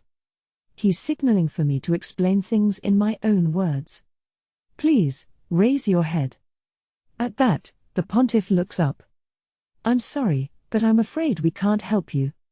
The tension in the room heightens sharply as soon as I speak those words. All the stares feel like a blade held against my throat. Swallowing hard, I force myself to continue. However, that doesn't mean we'll be siding with the ivory god, either. We will refrain from joining either faction and instead search for a way to resolve things without any sacrifices. The pressure seems to lighten just a little. Instead, both the pontiff and the ancient dragon chief stare at me as if they're dealing with a stubborn child. From their perspective, I'm sure what I'm saying sounds naive, if not downright delusional. Like the nonsensical babbling of a kid who refuses to face reality. Even so, I refuse to give up. I know I'm just dreaming. I don't care if people laugh at me for being unrealistic. But there's nothing wrong with having a goal to strive for. Mine is a world where everyone can live happily in peace. And I'll keep chasing that ideal until I die. That's what my elder brother, Julius the hero, once said. The pontiff's eyes widen ever so slightly at those words. I'm going to strive for the same goal that my brother did. Now the pontiff closes his eyes, as if he's given up on convincing me otherwise. Heh. You said it, kid. I might just have to join ya, then. That bellowed declaration comes from Hayuvan, the Mohawk sporting chief of the Wind Dragons. Now hang on. Bah ha ha. That spider dame did us Wind Dragons a solid not long ago, see. I was never too keen on going up against her in the first place. So how can I say no to jump in on this crazy train? Despite Wind's attempts at placating him, Hayuvan heaves himself up like a drunkard, jumps across the table to land behind me, and throws his arm over my shoulders. Does this person have any concept of personal space? Perhaps I shall join you as well, then. Another unexpected voice chimes in. It's Nia, the lovely, languid-looking woman who called herself the chief of the Ice Dragons. Nia? Okina, the water dragon, addresses her with a prickly-sounding tone. Why, I owe a debt of gratitude to the ivory god as well, dear elder sister. You just don't want to fight if you don't have to. It's nothing of the sort, I assure you. Okina fixes her with a frosty gaze, which Nia handily avoids. Maybe my initial impression of Okina as a gentle-seeming soul was wrong. Hang on. Hayuvan, Nia, do you realize what you're saying? Hell yeah, I do. No takebacks. Well, whatever will be, will be. At their responses, Win puts a hand to his forehead as if fending off a headache. You would disregard our Lord's decree? Okina's voice grows icier as she addresses the pair. Sure. No regrets here. Hayuvan responds cheerfully, without an ounce of ill will. Okina is the first to react. She stands up slowly from her chair, anger rolling off her in waves. Okina, wait. No, I shan't. But if we fight among ourselves, our enemies on the Ivory God's side will reap the benefits, wouldn't you say? Reise, the chief of the Dark Dragons, manages to talk Okina down. She returns to her seat with a click of her tongue. Okina, who looked like the gentlest of them, might actually be the most combative. Why don't we just let Hayuvan and Nia do as they please, But Reise's next words cause Win to stand up instead. Reise. At this point, they're bound to leave whether we allow it or not anyway. Even if we make them stay, they'll be no use to us if their hearts aren't in it, now will they? I doubt they'd go as far as to stab us in the backs or anything, but it's probably best not to have worries like that in the first place by keeping them here. Reise shrugs. Besides, I must say I sympathize with Hayuvan and Nia. I don't want our master to die, either. No, but... Okina's expression clouds, as do those of the other dragon chiefs. Looking at them, it seems clear that they're all deeply devoted to the ebony god. At a time like this, we ought to decide for ourselves what we want to do for once instead of blindly following orders like usual, don't you think? The other ancient dragons look conflicted as they contemplate Reise's words. Well, like I said, I'm throwing in my lot with these kiddies. As am I. Hayuvan and Nia refuse to change their minds. I shall carry out our orders, nevertheless. Me too, Okina and Win won't budge from the other side. I dunno what's going on, but we gotta thrash Ariel, yeah. Goka, the chief of the Lightning Dragons, is apparently sticking with the pontiff, too. How does he still not know what's going on, though? All eyes turn to the last of the chiefs, Reise. Tell me, hero. For some reason, Reise is looking at me. Just how passionate are you about chasing this ideal of yours? Passionate? Oh yes. Do you intend to make it happen no matter what the cost? Or are you just vaguely hopeful that you might manage somehow? I want to know what's going through your mind. I think for a moment about their question. To be honest, I have no way of knowing whether we can make it happen or not. If anything, I'm sure the odds of us failing are much higher than succeeding. It's probably just about impossible. But personally, I don't think that's a good enough reason to give up without even trying. So as unlikely as it may be, I'm going to give it everything I've got. I can tell even as I'm speaking that I'm not explaining myself very eloquently. But these are my honest feelings. Reise's eyes close for a moment. All right, then. Then they open their eyes and look at me again. I'm going to join up with our hero here, too. Okina and Win stare at Reise in surprise. Judging by their reactions, he must usually be really faithful to the Ebony God's orders. I'm in the mood to roll the dice on all his talk about giving it everything he's got, that's all. As Reise says this, they pierce me with a stare so sharp that it sends a shiver down my spine. It's like a signal that I'd better not go back on my word, or else. I resist the urge to flinch and stare right back instead, trying to prove that I truly meant every word. It appears I shall have to rethink my entire strategy. The pontiff sounds exhausted. From his perspective, he's just lost 3 of his strongest fighters. That must be a headache, all right. It is much too late for me to change our direction now. But do know that I am in full support of your endeavor. I wish you the best of luck. You too, Pontiff. I didn't say that response out loud. I can't join forces with either the Ebony Gods or the Ivory God's side. I won't. But I don't want either of them to die, either. So in my heart, I prayed for the Pontiff and his people to be safe. Please, let there be a way for this to end without a single sacrifice. Even if it is a fantasy that's too good to be true, I'll search for it all the same. Balto. I see.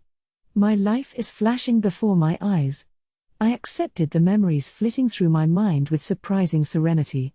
The images that play out in my mind's eye start with my childhood, move on to my adulthood, and reach the point of my working in the Demon Lord's castle. In accordance with my status as the eldest son of Duke Thalo, an esteemed demon noble, I strode the path to success in life from a young age. But I climbed the ranks because the demon race was in a dire shortage of staff, not because my hard work and capabilities had been acknowledged. I am not saying this out of humility, indeed, I do believe I have worked harder than most. However, I am equally confident that I fell short of the late Commander Okina of the First Army in every respect, my younger brother Blow in physical might, 6th Commander Huey in magical prowess, and Sanatoria in cunning. The fact that I was overly successful despite being surrounded by people with superior skills is likely due in some part to my noble birth and the nature of the times. Between the disappearance of the Demon Lord and the loss of much of the previous generation in the ongoing war with humanity, the demon race was simply shorthanded. As such, I was not so much pleased with my promotions as I was utterly exhausted and swamped with work. I devoted my every waking moment to restoring the battered remains of the demon race. And that did not change even when the current Demon Lord took her throne. In fact, I only became even busier. All of my efforts toward internal affairs and replenishing the troops were sent back to square one when we were forced into a large-scale battle with the humans. I found this shameful, of course, but I could not defy the Demon Lord. Since we could never hope to win if we rebelled against her, our only option was to fight against the humans, against whom we at least stood a sliver of a chance. In the end, that war was a draw. 3 commanders, Sir Okina, Huey, and my brother Blow, were never to return. I do not even wish to estimate the lives lost. But many of humanity's strongest were defeated, including their hero. One thing is clear, there was significant damage to both sides. All according to the Demon Lord's plan. The Demon Lord's goal was not victory for demonkind. She sought only for there to be as many deaths as possible, human and demon alike. I finally understood why after hearing her speech in the World Quest broadcast. Even so, I have opinions of my own. Demons have long fought against humanity. Indeed, we have been at war as far back as the earliest recorded history. It has gone on so long that our race was at the very brink of being beyond recovery. All for the sake of this world. To serve as its fuel. To atone for the sins of those who once used a massive amount of MA energy to turn themselves into demons out of personal greed. I do think it is unfortunate that all this still was not enough, but I find it hard to forgive her for dismissing demonkind's years of effort as carefree and declaring that she expects so little out of us. If that is true, what have I worked so hard for all this time? Why did Blow have to die? What of Sir Okina, and Huey, the many soldiers who died in that battle, and all those demons who died in all of history before then? Is she saying that all of that was pointless? And that she will take even more from us, as if she still has not taken enough? When I relive the moment when I heard of Blow's death, when I cried alone in a room, I am filled with a terrible rage. And the sequence of memories continues from there. This next one was right after the World Quest was announced. What in the world is going on? I hung my head in the meeting room. All of these unprecedented events were taking place while the Demon Lord was away on business. Of course I was in despair. Why are you asking us that, Sanatoria shook her head and sighed as she responded, looking unimpressed with my attitude yet equally perplexed herself. There were a few other commanders in the room, too. But some of them had perished in the previous battle, while others still were traveling with the Demon Lord. That left only 4 of us here. The 2nd Army Commander, Sanatoria. The 3rd Army Commander, Kogu. The 5th Army Commander, Darad. And, of course, myself. This meeting, of course, was about the World Quest announcement that we all suddenly heard. What did it mean by telling us to either prevent or assist an evil god's plot? And what exactly is a World Quest anyway? Nothing like this has ever occurred in the history of demonkind, as far as I know. Please tell me each of your opinions. I managed to squeeze out a question without raising my head. How? We don't have nearly enough information to form an opinion. It all sounds like nonsense to me, and no amount of discussion will bring us any closer to the truth. Sanatoria's opinion, as it were, was more than fair. She was absolutely right. World Quest activated. An evil god is plotting to sacrifice humanity in order to prevent the destruction of the world. You must either prevent this plot, or assist with it. Though we all heard this sudden announcement, I frankly had no idea what it meant. As far as I could tell, it seemed that all of demonkind heard this announcement, too. I hadn't received reports from the entire race, of course, so perhaps it was limited to the vicinity of the Demon Lord's castle. Or it could be that all demons heard it, but not humans. But I had no way of finding out for sure right away. Not that we would necessarily make any more progress even if I did find out. Who in the world is this evil god, anyway? How are we supposed to either hinder or assist them? There wasn't nearly enough detail to understand the situation at hand. And without more information, there was no way of knowing what choice to make. Perhaps the Demon Lord would know more. It was terrible timing that this should occur while she was away. Even so, surely we ought to do something. The populace is in an uproar. I myself didn't know what was going on. The average citizens were confused and at a loss. Many of them must be frightened, too. After all, the contents of that so-called World Quest sounded deeply unsettling. We'd only just concluded a massive war with humanity. In the worst-case scenario, the public's pent-up frustration might reach a breaking point and lead to mass riots.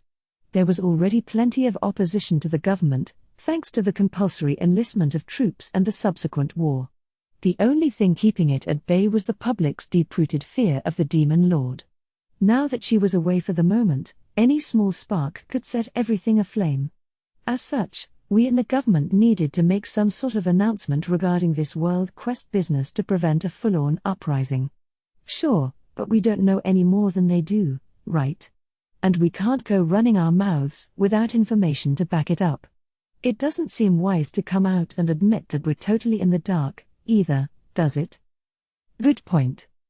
That in itself could be the spark that sets off the powder keg. The citizens would think us utterly incompetent. And considering that we really didn't know anything about the current situation, they might even be right. Do you have any thoughts, Kogu? Huh? Oh, sorry. I don't get all this complicated stuff. Sure enough, Kogu didn't appear to have any bright ideas. I can't say I was surprised. Darad? HRMMM. Were these ordinary times, we ought to look to the Demon Lord for instructions, but I suppose in this case we cannot. Darad crossed his arms and sank into thought. Though he is a staunch supporter of the Demon Lord, he is otherwise a sharp-minded tactician. But it seems even he could not make a decision about this on the spot. Nor could I, evidently. But as you say, Sir Balto, we cannot sit idly by. Our best course of action for now is to issue an announcement that we are investigating further and instruct the populace to remain calm. Yes, that may be the most pragmatic choice. We could at least give the impression that we are investigating the matter, even if it would be little more than stalling for time. It should be somewhat effective, if not enough to quell all the malcontents. Perhaps we should go on high alert and increase patrols in the city? But won't it set people off just as much if we put too many soldiers out on patrol? True enough. Let us send soldiers from door to door under the pretense of surveying the populace, then. We do need to find out whether everyone heard that announcement, at any rate. That's not a bad idea. Then we can increase the number of soldiers on the streets without raising too many hackles, and we can also use that opportunity to demonstrate that we are investigating. Thanks to Darad's proposed solution, we began to figure out an initial plan of action. It wouldn't solve the root of the problem, of course, still, we should at least be able to keep the ensuing chaos in the city to a minimum. Can I entrust this to the Second Army? Of course. That's all well and good for here in the city, but what about everywhere else? As much as I would like to do the same elsewhere, we simply do not have the manpower. At best, we could perhaps send a single messenger on horseback to each major town. The Fifth Army can handle that, then. Thank you. Our discussion was proceeding smoothly. I had no idea what we were going to do before I started the meeting, so I was relieved that we'd at least managed to come up with emergency measures. Even if one of our number was doing little more than sitting silently in a chair. The main problem is that we still don't know what's going on with this alleged world quest. Right. That message was most likely a divine communication from on high. It must be of the utmost importance, then. Which means it would be unwise to stay in the dark about its meaning. Honestly. Now what should we do? I couldn't stop myself from letting out a sigh and a grumbled complaint. Just then. World Quest Sequence 1. Installing taboo in all humanoids. What? Ga? Another announcement echoed from out of nowhere. Before I could process what the words meant, my head was assailed with terrible pain, and I slumped over the table. Unable to bear the discomfort of what felt like boiling hot water being poured directly into my brain, I soon lost consciousness entirely. Yes, now I remember. When we woke up, we all knew exactly what taboo truly meant, and then learned the Demon Lord's true motivations through the World Quest Sequence 2 and onward. It was then that I decided to choose to fight. From there, things unfolded quickly. I personally went on our fastest horse to the human empire to issue a ceasefire, while Sanatoria stayed behind to recruit volunteers and form a new army. Where I feared that our proposal of a truce would be met with opposition, I instead found ready agreement, and we were even granted permission to use the Empire's teleport gates. From the speed of their decision, I could tell that they, too, were past the point of picking and choosing their allies. If I wished to call myself a loyal retainer of the Demon Lord, I ought to try and stop you. Before I left, Fifth Army Commander Darad said this to me in a low voice. I suppose this means I was not worthy to truly become her loyal retainer, then. He gave a lonesome-sounding laugh. We commanders were never in perfect agreement, of course. There were some, like Sanatoria, who tried to rebel against the Demon Lord, while others, like Huey, were cowed into submission by her might, but virtually none of the true-born demon commanders ever held full loyalty to the Demon Lord deep down. Not even First Commander Augner, nor myself, had sworn ourselves to serve her out of devoted fealty. If we did not serve her, demonkind would be doomed. And so we had no other choice. Among all of us commanders, Darad was the only true-born demon who harbored heartfelt loyalty toward the Demon Lord. Part of this was due to his family's historically deep commitment to whomever was appointed Demon Lord. Now, Darad was born into that family during an era when the Demon Lord's throne was vacant. So I can only imagine how he felt when, after dreaming for so long of serving a Demon Lord, he was finally given the chance to serve by one side as a commander. All I know is that his loyalty was sincere. And yet even faithful Darad was not permitted to fight alongside her at the last. When the Demon Lord left to attack the elf village, she brought only those commanders whom she had personally appointed. Darad's loyalty never got through to her. Then the world quest was announced, the Demon Lord's true intentions were revealed, and she began to set the stage for the final battle. Go on, then. I will take charge of maintaining the peace in our territory. Torn between his loyalty to the Demon Lord and his responsibilities as a demon noble, Darad ultimately decided to abstain from the fight entirely. Just as he said, if he were to see his fealty through to the end, it would no doubt be his duty to stop me now that I've chosen to oppose her. But at the same time, Darad is a noble with vassals of his own. I am sure he could not bear to deliberately let them die. Having said that, no doubt he was equally unable to turn his sword against the Demon Lord. I cannot call his decision half-hearted. Before I set out ahead of the rest to make contact with the humans, I instructed Sanatoria to recruit only those who were willing to fight for our expedition. We're going up against the Demon Lord. If we fight her, we're likely to die. Dragging reluctant soldiers into a battle in which they know they'll die would only slow us down. So we will bring only those soldiers who know that they'll die and are determined to fight anyway. And the demon army that was thus formed was larger than I expected. That's a lot. It sure is. Sanatoria responded to my candid observation with a lazy drawl. This, too, was an unexpected development. Sanatoria came with them. I thought you were going to stay behind. Yes, well, I'm already starting to wonder why I didn't. Sanatoria sighed, but it didn't look like she was going to run away. I was a world-famous actress, you know. You looked at your reincarnation history? Of course. I take it from your response that you did as well? A little, yes. The taboo menu includes a reincarnation history. It contains a complete log of all the previous lives one has lived. I suppose you might say it recalls memories that are embedded in your soul. When you choose each life, you can actually recall the memories of that time. I selected the memories of my first life, and that alone brought back an enormous amount of memories. It was so intense that I thought my mind might implode from the shock of remembering so many things at once. Fortunately, I only experienced a bit of dizziness, not enough to pass out. But if that happened from just one round of memories, I imagine recalling all of them would be dangerous. No doubt my record skill is the reason I got off relatively lightly. More importantly, this must be why a non-combat related skill like this exists in the system at all. I starred in quite a few movies, as it happens. That's impressive. But none of them survived, of course. Any kind of recording mediums deteriorate quite quickly within the system. While books and such can survive by way of transcription, there is no such method for preserving films and the like. Not a single one of the films starring Sanatoria's first life as an actress is anywhere to be found in this world. My final moments were awfully anticlimactic, too. When I saw those memories, I wound up feeling sad all of a sudden, wondering what the point of my life was. Which made me feel like I'd better not run away from this fight now. Awfully unlike me, isn't it? I suppose.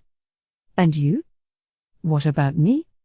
Well, it's hardly fair if I tell you all this and you don't give me a single detail, is it? You're the one who brought it up. Oh, come on. With a sigh, I adjusted the position of my glasses. I was royalty in a rather large kingdom. Really? You were a prince? More or less. Still, the government was led by a parliament. I didn't have any real power.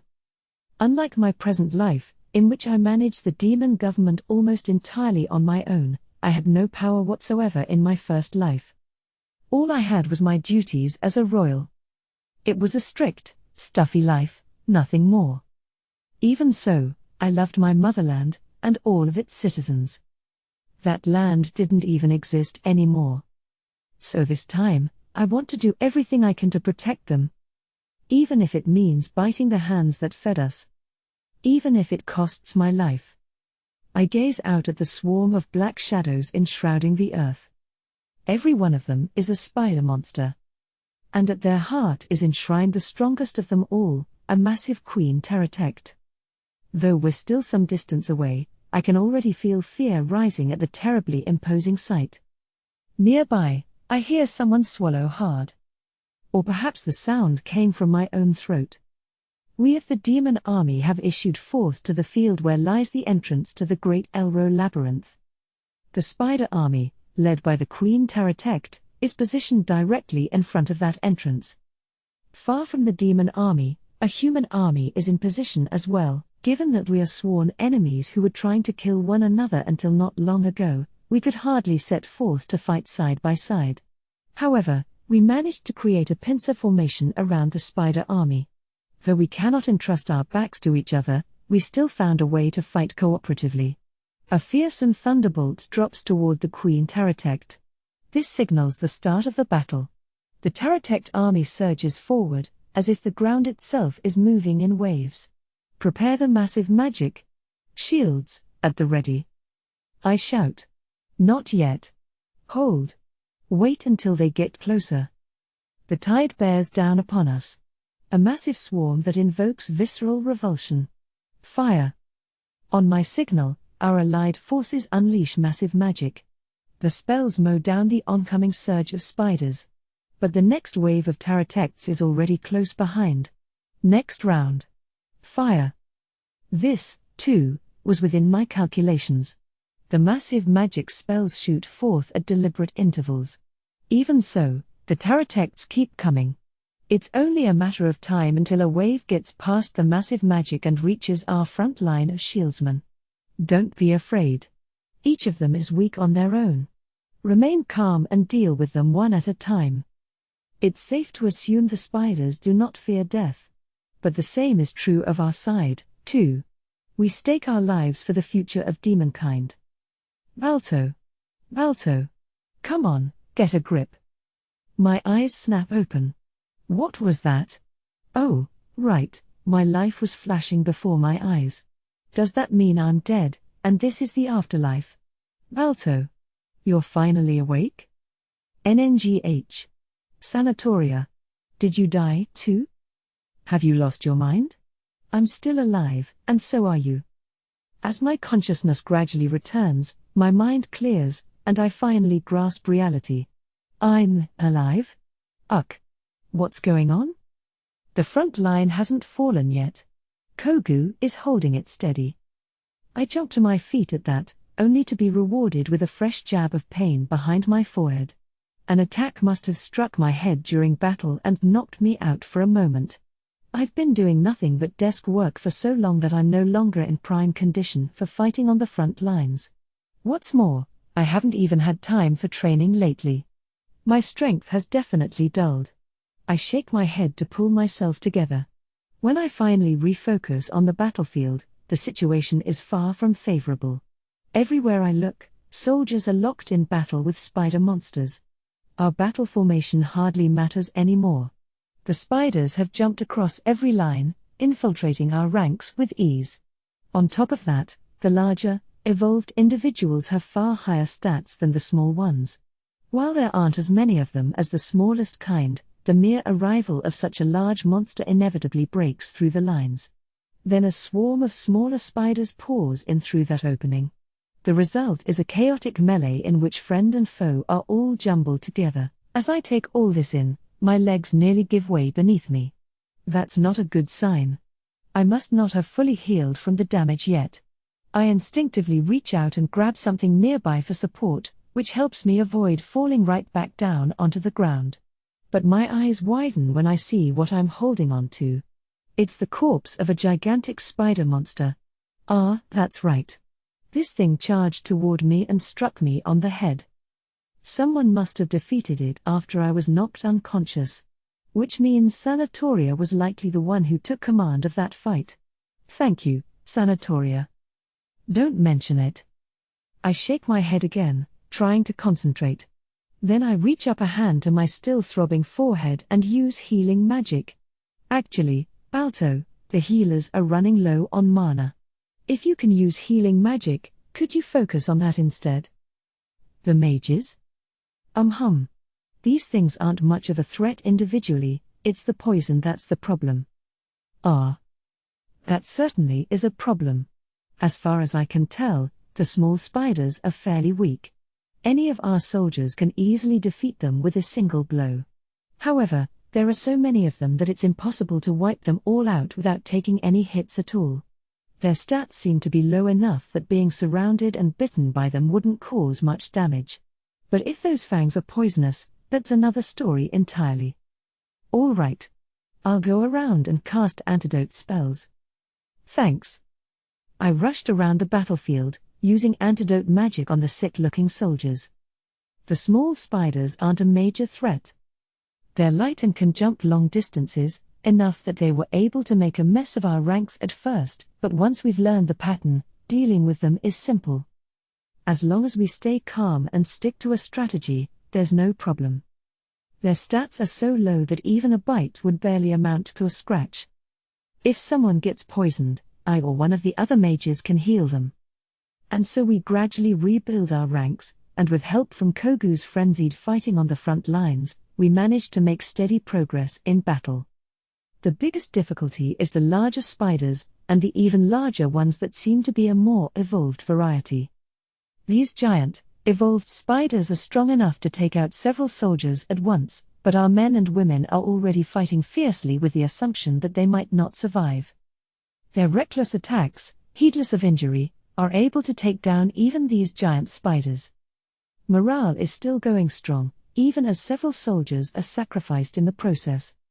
If anything, our troops only grow more determined as time goes on. A strange and powerful fervor spreads through the ranks. It's so strong that they don't even seem to care about their own lives. Normally, it would be dangerous to let this kind of fervor take control of the battle. As much as it's producing results, it's also increasing the number of deaths due to desperate, self-sacrificial attacks. If we were focused on the future, it would be better to withdraw and have them cool off.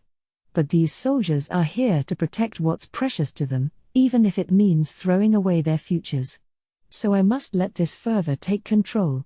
We must surpass our limits, and keep pushing forward.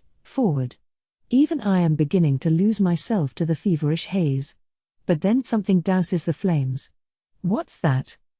I might not have noticed it if I was fighting directly instead of focusing on giving orders and healing the poisoned or wounded.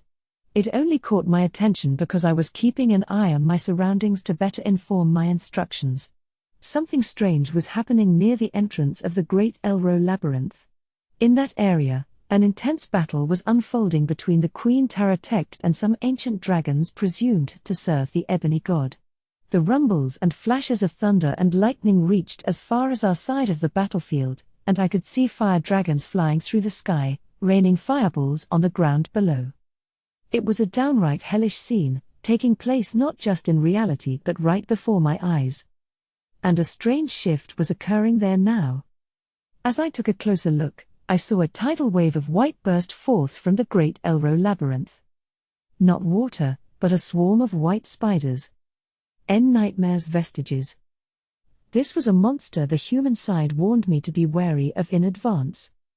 They said that even the hero's party struggled to defeat a single one. How can there be so many of such a powerful monster? The white wave gets swept up in the battle between the Queen Taratect and the ancient dragons, only to break through that hell and keep spreading across the battlefield. They made it through that hellscape? Our men can't even get close. It's all over. There's no way we can win. The thought that we'll all die in vain rattles around my head.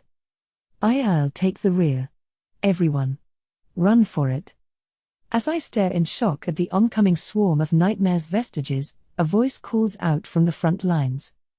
It's Kogu! All units, retreat. Quickly. Kogu's shout brings me back to my senses, and I call out an order. The swarm of Nightmare's vestiges is still far away.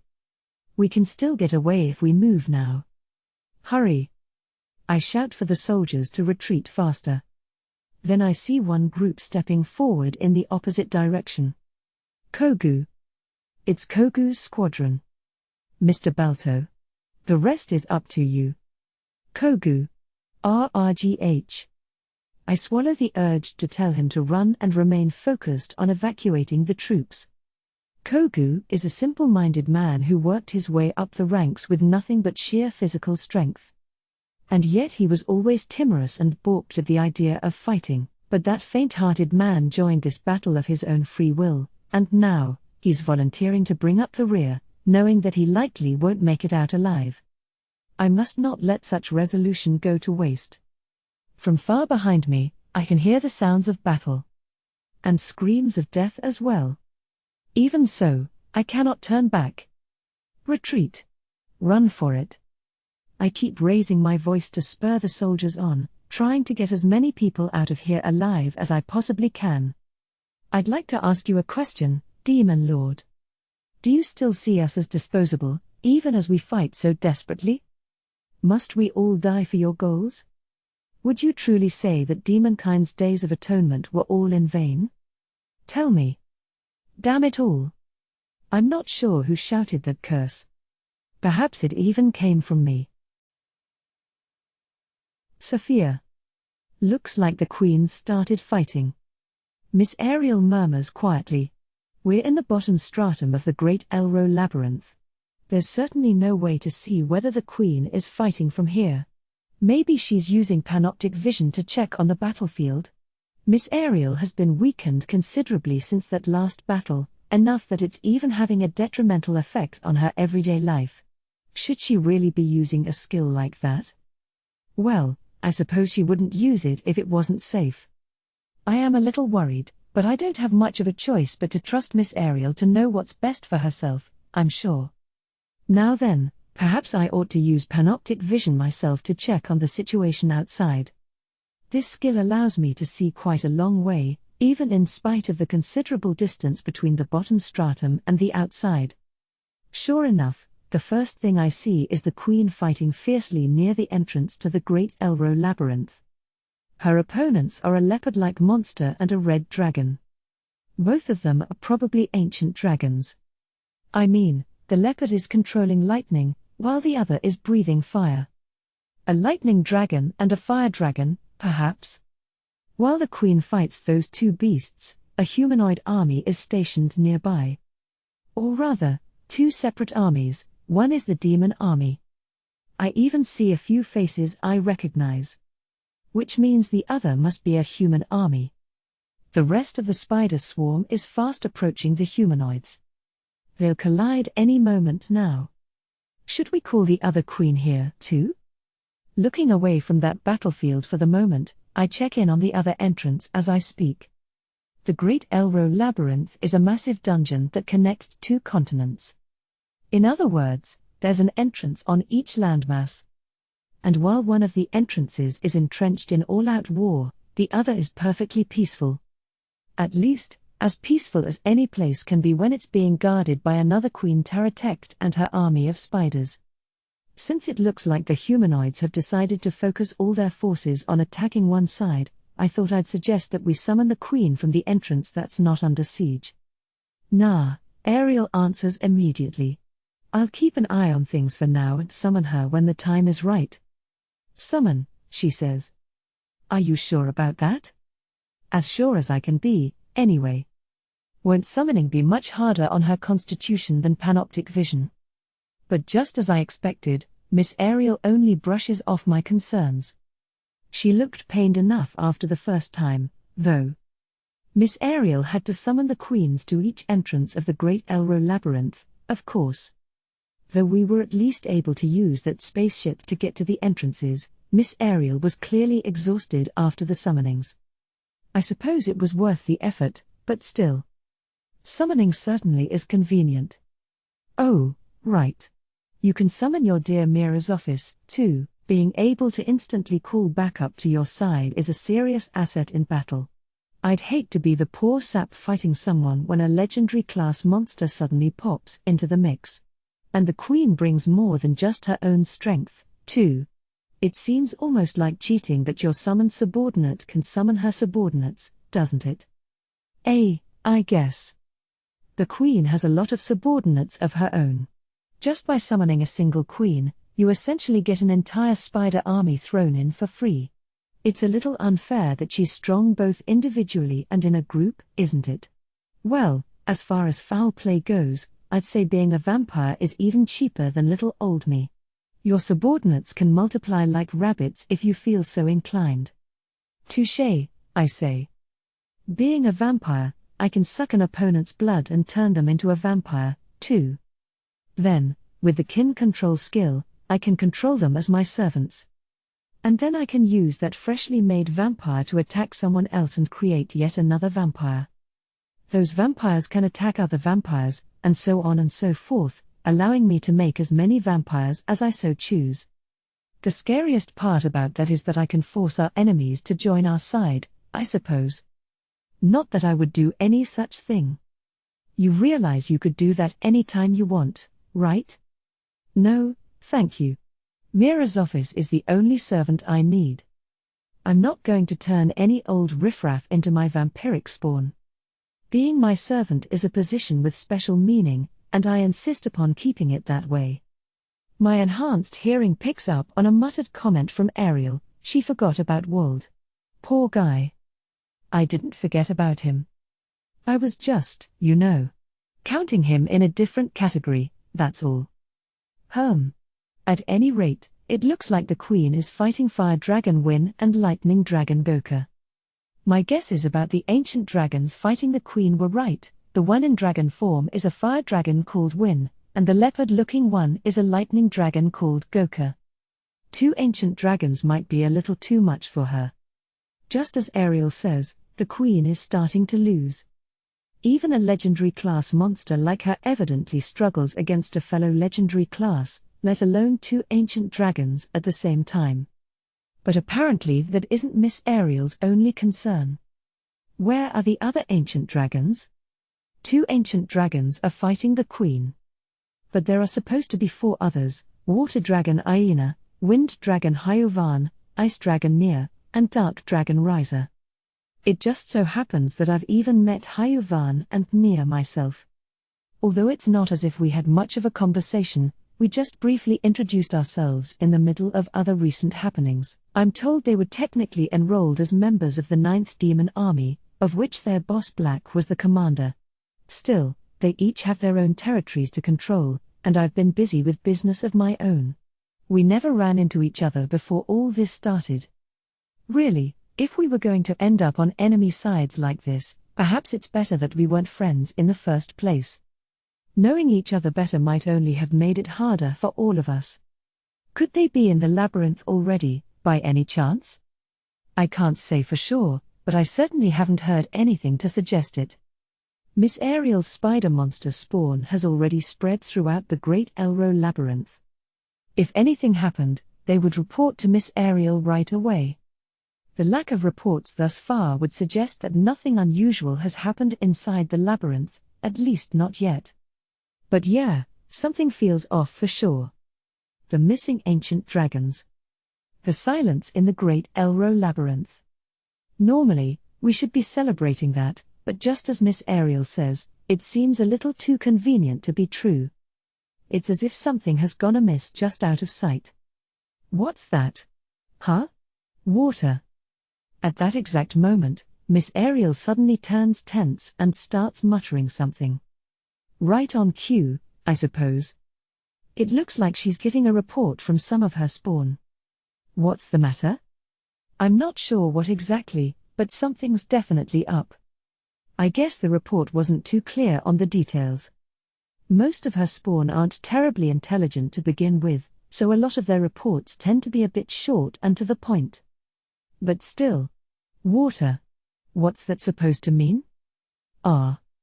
Just as I'm contemplating this mystery, Ariel lets out a short cry. What the hell does she think she's doing? Then it crescendos into a bellow. Flooding us? Are you kidding me? Come again? Oh, yikes.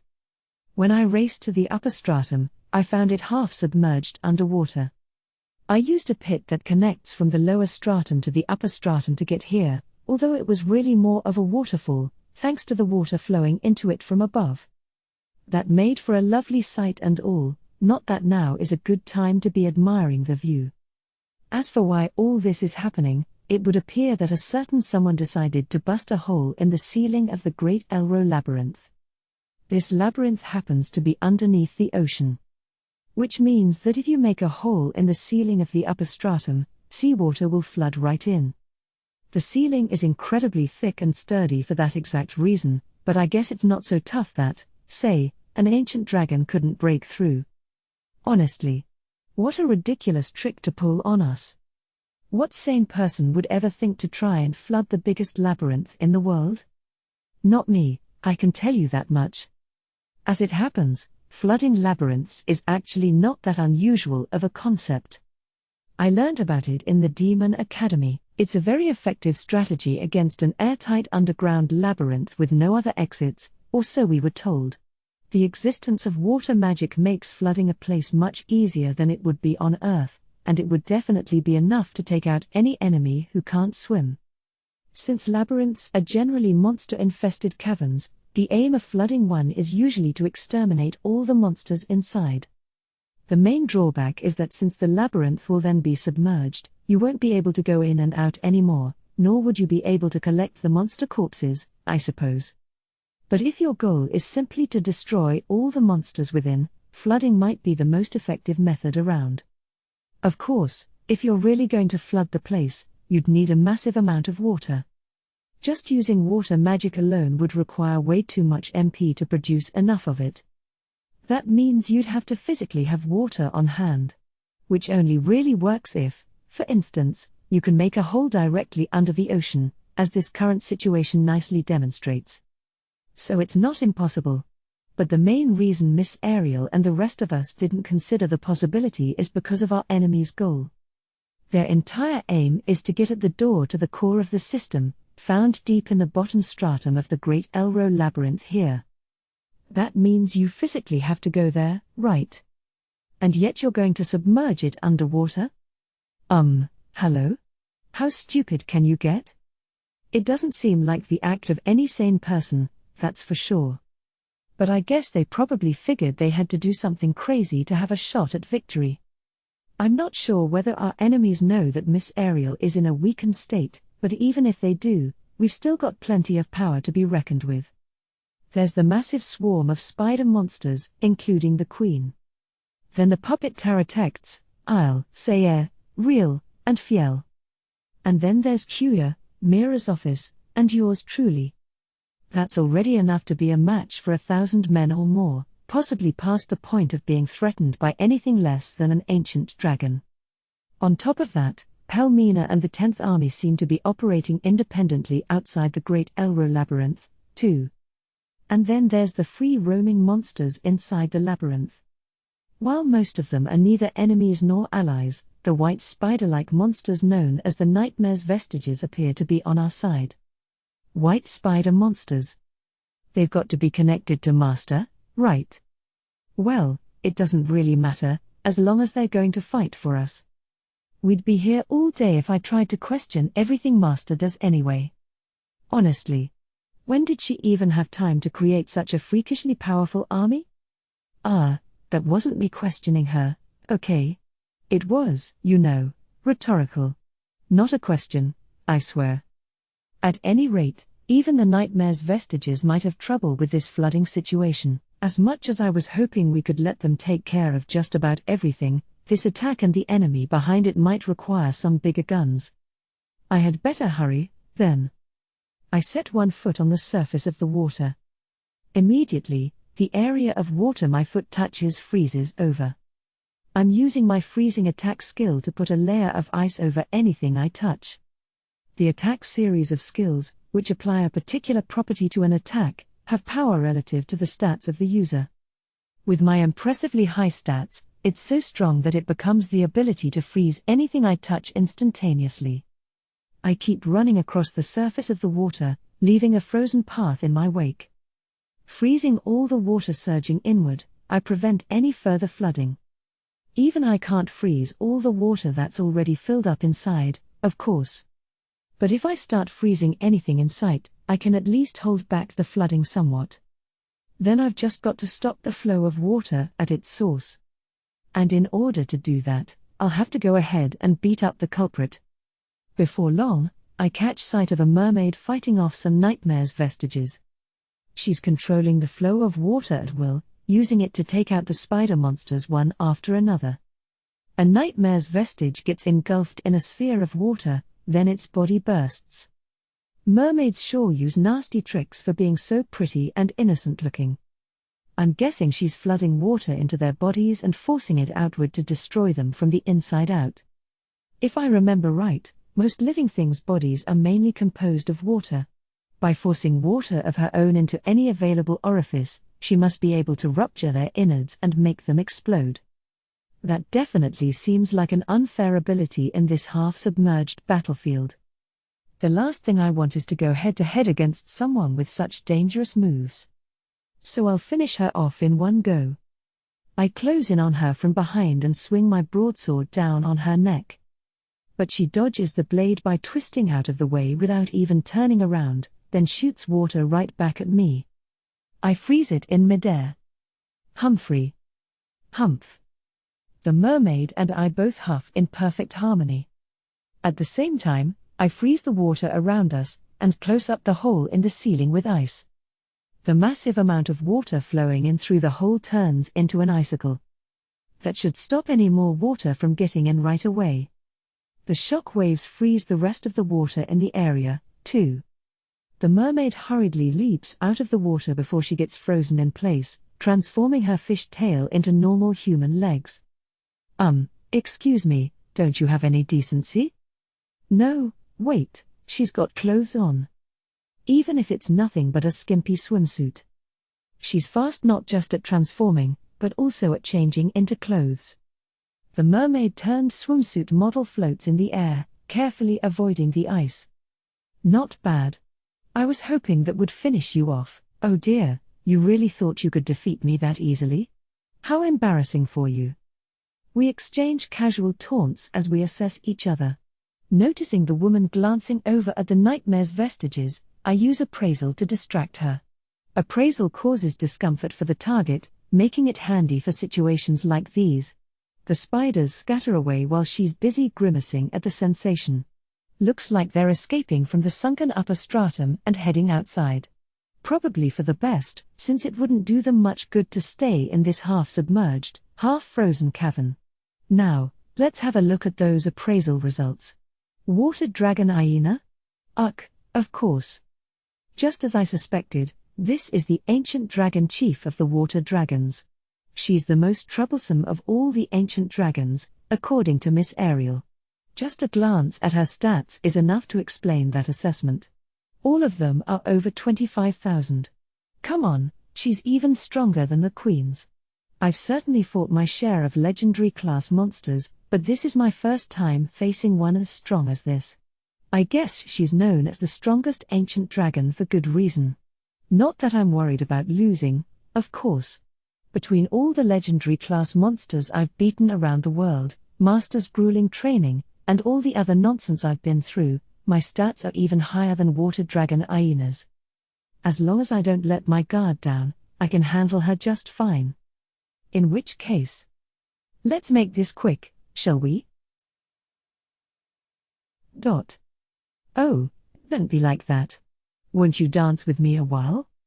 I'll just take her out with a quick attack. My ice-imbued broadsword swings toward her. True to her word, water dragon hyena whirls out of the way with dance-like smoothness. As she spins around, water gushes out of both her hands, attacking me in the ever-shifting shapes of dozens of serpents. This isn't a magic show, lady. Come now, dear girl. Let us dance forever and ever. Oh, stop being so saucy. The combination of hyena's dance-like movements and the mystical whirling of the water make for quite a spectacle, I'll admit. But I don't have time to stand around and watch the show. I knock back the pillars of water with my sword. Immediately, the water freezes and shatters. Normally, it would be impossible to cut a liquid with a sword. I'm sure she would either surround me with it and drown me, or fill my body with water and destroy me from the inside. Unfortunately for her, our type of matchup works out in my favor. I can easily freeze her water and render it useless. I've got the advantage in both stats and typing. She doesn't stand a chance. Too bad, so sad. Water Dragon Okina seems to sense this, too. There's a hint of panic on her face. She keeps sending waves of water toward me. I knock them all away, freezing and smashing with my sword as I press onward. But every time I move forward, Okina moves back, preventing me from getting any closer. I'd like to close the distance all at once, but the water attacks are preventing me from doing that. Arg. Now you're getting on my nerves. Did you know, my dear? Water dragons rule over all the vast ocean. As I get more and more annoyed, Okina starts blabbering at me. So? Why should I care? I freeze the entire cascade of water and crash right through it. Each kind of dragon rules over and protects a particular territory. Water dragons are in charge of the ocean. On the other side of the ocean is an expanse where the ground crumbles away. The water dragons sink any ships that venture onto the ocean so that humanity doesn't reach it by mistake. Because of its size, we need plenty of eyes to keep watch. Again, who cares? Okina's expression hasn't changed. It's still fairly calm, with only a hint of stress. Wait, still calm. Even though she's clearly losing? In other words, of all the dragons, water dragons are by far the most numerous. Just as I start to get a very bad feeling about where this speech is headed, a huge tremor shakes the cavern. Naturally, that means we have the most ancient dragons, too, A tremor like a massive explosion has happened nearby. Activating my panoptic vision with growing dread, I find several different areas of the labyrinth where huge holes have opened in the ceiling, massive amounts of water flooding inside. You're kidding me, right? I wonder, little girl, can you handle all 37 ancient water dragons by yourself? Sure enough, aside from Water Dragon Okina, 37 other legendary class monsters were trying to flood the labyrinth, too. Kusama. Oh man. Why did things have to turn out like this? To be totally honest, the fate of the world and all that junk feels a little over the top. Like, I kinda wish they'd just figure stuff out without dragging us into it. Then again, I guess we've been dragged into it from the moment we got reincarnated into this world. So maybe this is par for the course. Especially when you're a reincarnation who's born into working for the Word of God religion. My dad was kind of a big deal in the Black Ops of the church, it turns out. For better or worse, that means they figured out I'm a reincarnation when I was still a baby, and the old pontiff took me under his wing real quick after that. I can't tell you how many times I've complained about being forced to do special agent training because of that. Their training sucks, damn it. But after hearing what some of the other reincarnations went through, I guess maybe I should be grateful that I didn't have it worse. If I hadn't been under the church's protection, the elves would have captured me, right? Hard pass. So yeah, I do owe the old man for all that. And I really don't wanna get mixed up in this fate of the world biz, but I figure I can't just take off without repaying him and stuff, you know? Is that so? Yeah, totally. So I kinda can't let you go after him, you feel me? Well then, I'll just have to get past you by force. With that, the chick in the white robes tosses a round blade thingy, it's called a chakram, I think. Right at my face. Man, why's it gotta be like this? Okay, I guess I already know it's 'cause the old man picked a fight with Wakaba's side. That's why I'm out here attacking her henchmen. It's great that they gave me a ride in this huge UFO-looking thing from the elf village to the continent of Dastrudia or whatever, right? But then, just while I was trying to figure out what to do next, some familiar faces from the Black Ops call out to me, and of course I'm gonna follow 'em. Especially 'cause my fellow reincarnations are all so mean to me. I mean, I guess since I wasn't stuck in the elf village, I'm already not part of their little group, which I get and all. But it's a total bummer when peeps I was kinda close with in our old lives start treating me like a stranger, you know? So can you really blame me for feeling so awkward that I dipped out and sided with the Black Ops instead? Then, next thing you know, they're getting a whole army together to attack the Great Elro Labyrinth. And now these white-robed guys are coming after the Pontiff's makeshift headquarters, bringing up the rear of our little army, basically. I dodged the chakram flying toward me. I might not look it, but I did train to be a secret agent, and I've got a reincarnation signature cheat skill to boot. I'm pretty confident that I won't lose to your average rando, even if my secret skill is not as impressive as the ones people like Wakaba and Kyo got. The problem is that my current opponents aren't just randos. They're Wakaba's personal subordinates, the 10th Demon Army. Elite demons hand-picked and trained by Wakaba herself. AKA a bunch of freaks who wear matching white robes. They're probably attacking our HQ because they know the old man, the Word of God Pontiff, is inside. Isn't Wakaba's side on the defensive? How come they're invading us like this, then? The whole reason I volunteered to guard the headquarters is because I didn't want to get into the big fateful battle at the Great Elro Labyrinth. Damn it, I bet the old man knew this would happen, too, didn't he? No wonder he was so quick to allow me to stay here as a guard. It was so easy, I knew he must have had some reason, and now here it is. Most of our forces are well on their way to the labyrinth already. The only people here at the headquarters are basically some bigwigs from a bunch of nations who won't go out on the front lines, and their guards. And then the others who stayed behind, like me. That group also includes a decent chunk of the Black Ops squad, such as my father. Now the Black Ops agents and the bigwigs guards are working together to fight the white-robed invaders. As for how it's going, I'd rather you didn't ask. Yeah, there's no way we can win this one. Each of the white robes is just too damn strong. The secret agents of the Word of God are elite fighters, fiercely trained from a tender age. And the white robes are an even match with those elites, if not stronger. On top of that, they totally outnumber us. We might be able to handle them one-on-one, but since they've also got more guys, we're basically screwed. Plus the bigwigs guards fighting with us aren't much help. Even the ones that are decently strong still have to worry about protecting their employers first. I mean, they're doing their best. But it's still only a matter of time. Ha. Guess this is what they call fighting a losing battle, huh? Nah, I know this is no joke. Time for me to use my super cheat ability to turn things around. Yeah, if only it were that easy. But the chick I'm fighting, who seems to be the white robe's leader, is too damn strong. The chakram crashes into the shuriken I threw to counter it. At the same time, I try to close in and attack with my ninja sword, only to be blocked by the chakram she's got on her arm. Even when I use a fire jutsu to shoot flames out of my mouth, she cancels it out with some kind of dark magic. So far, it seems like we're just about on the same level of strength. Ouch, my pride. I mean, seriously, I've been through all kinds of extra training since I was a baby, on account of being a reincarnation. I figured I was decently strong, even if I can't compete with folks like Wakaba and Kyo, who've been fighting for survival and getting stronger their whole lives. Guess it's true what they say about pride and a fall and all that, you are a reincarnation. If you tell us where the Pontiff is, we won't hurt you. The chick keeps a close eye on me as she talks. She and I are pretty evenly matched. If we really go at it, there's no telling who would win.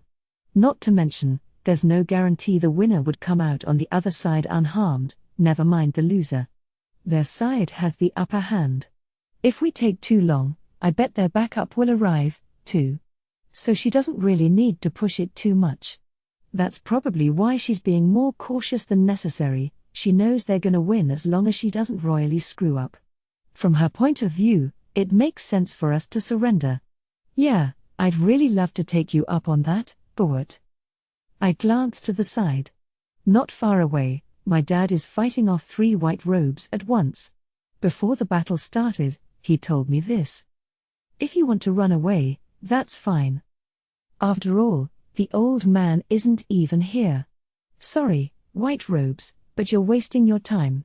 But by stalling them here, we can keep Wakaba's forces spread thin. The more we buy time, the longer it'll take for them to get back to the front lines. Then again, just keeping them distracted is good enough to buy time, even if we don't slow them down much. So we don't need to put our lives on the line in this fight. I know all that, except I dunno, I figure I gotta at least fight hard enough to make up for what they've done for me, or I'm gonna look super uncool. I can't turn my back and run while my father is fighting for all he's worth. And the word of God religion has kept me fed all this time, you know. Go easy on me, okay, lady? I see. Then I'll try to make your death quick and painless. How is that going easy? Oh, man. Why's it gotta be like this? Palmina. If I truly cared for demonkind, I ought to side with the ebony god, no doubt.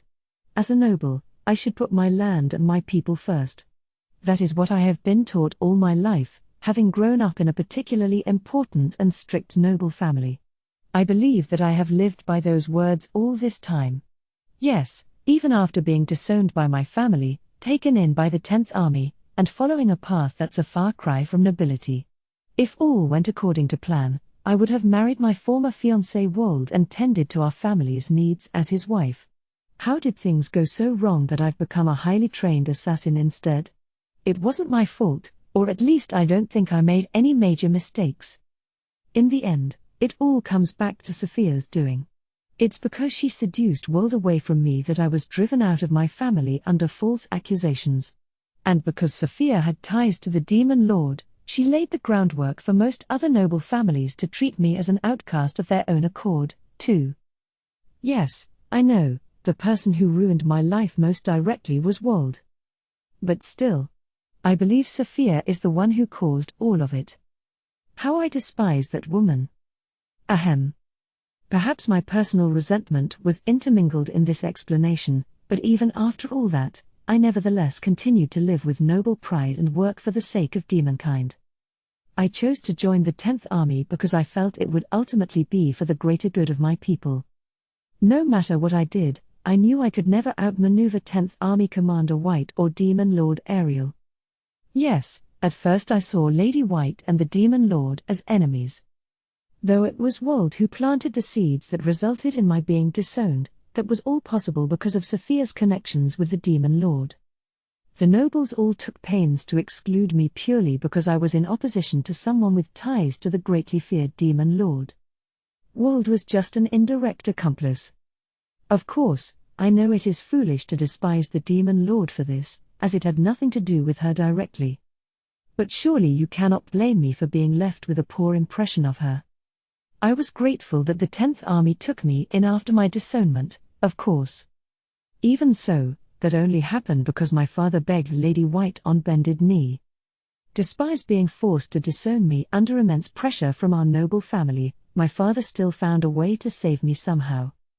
Which is why I was able to go on without losing my pride as a noble, just as my father taught me. And yet, the reformed 10th Army handles the demon army's darkest, most secret missions.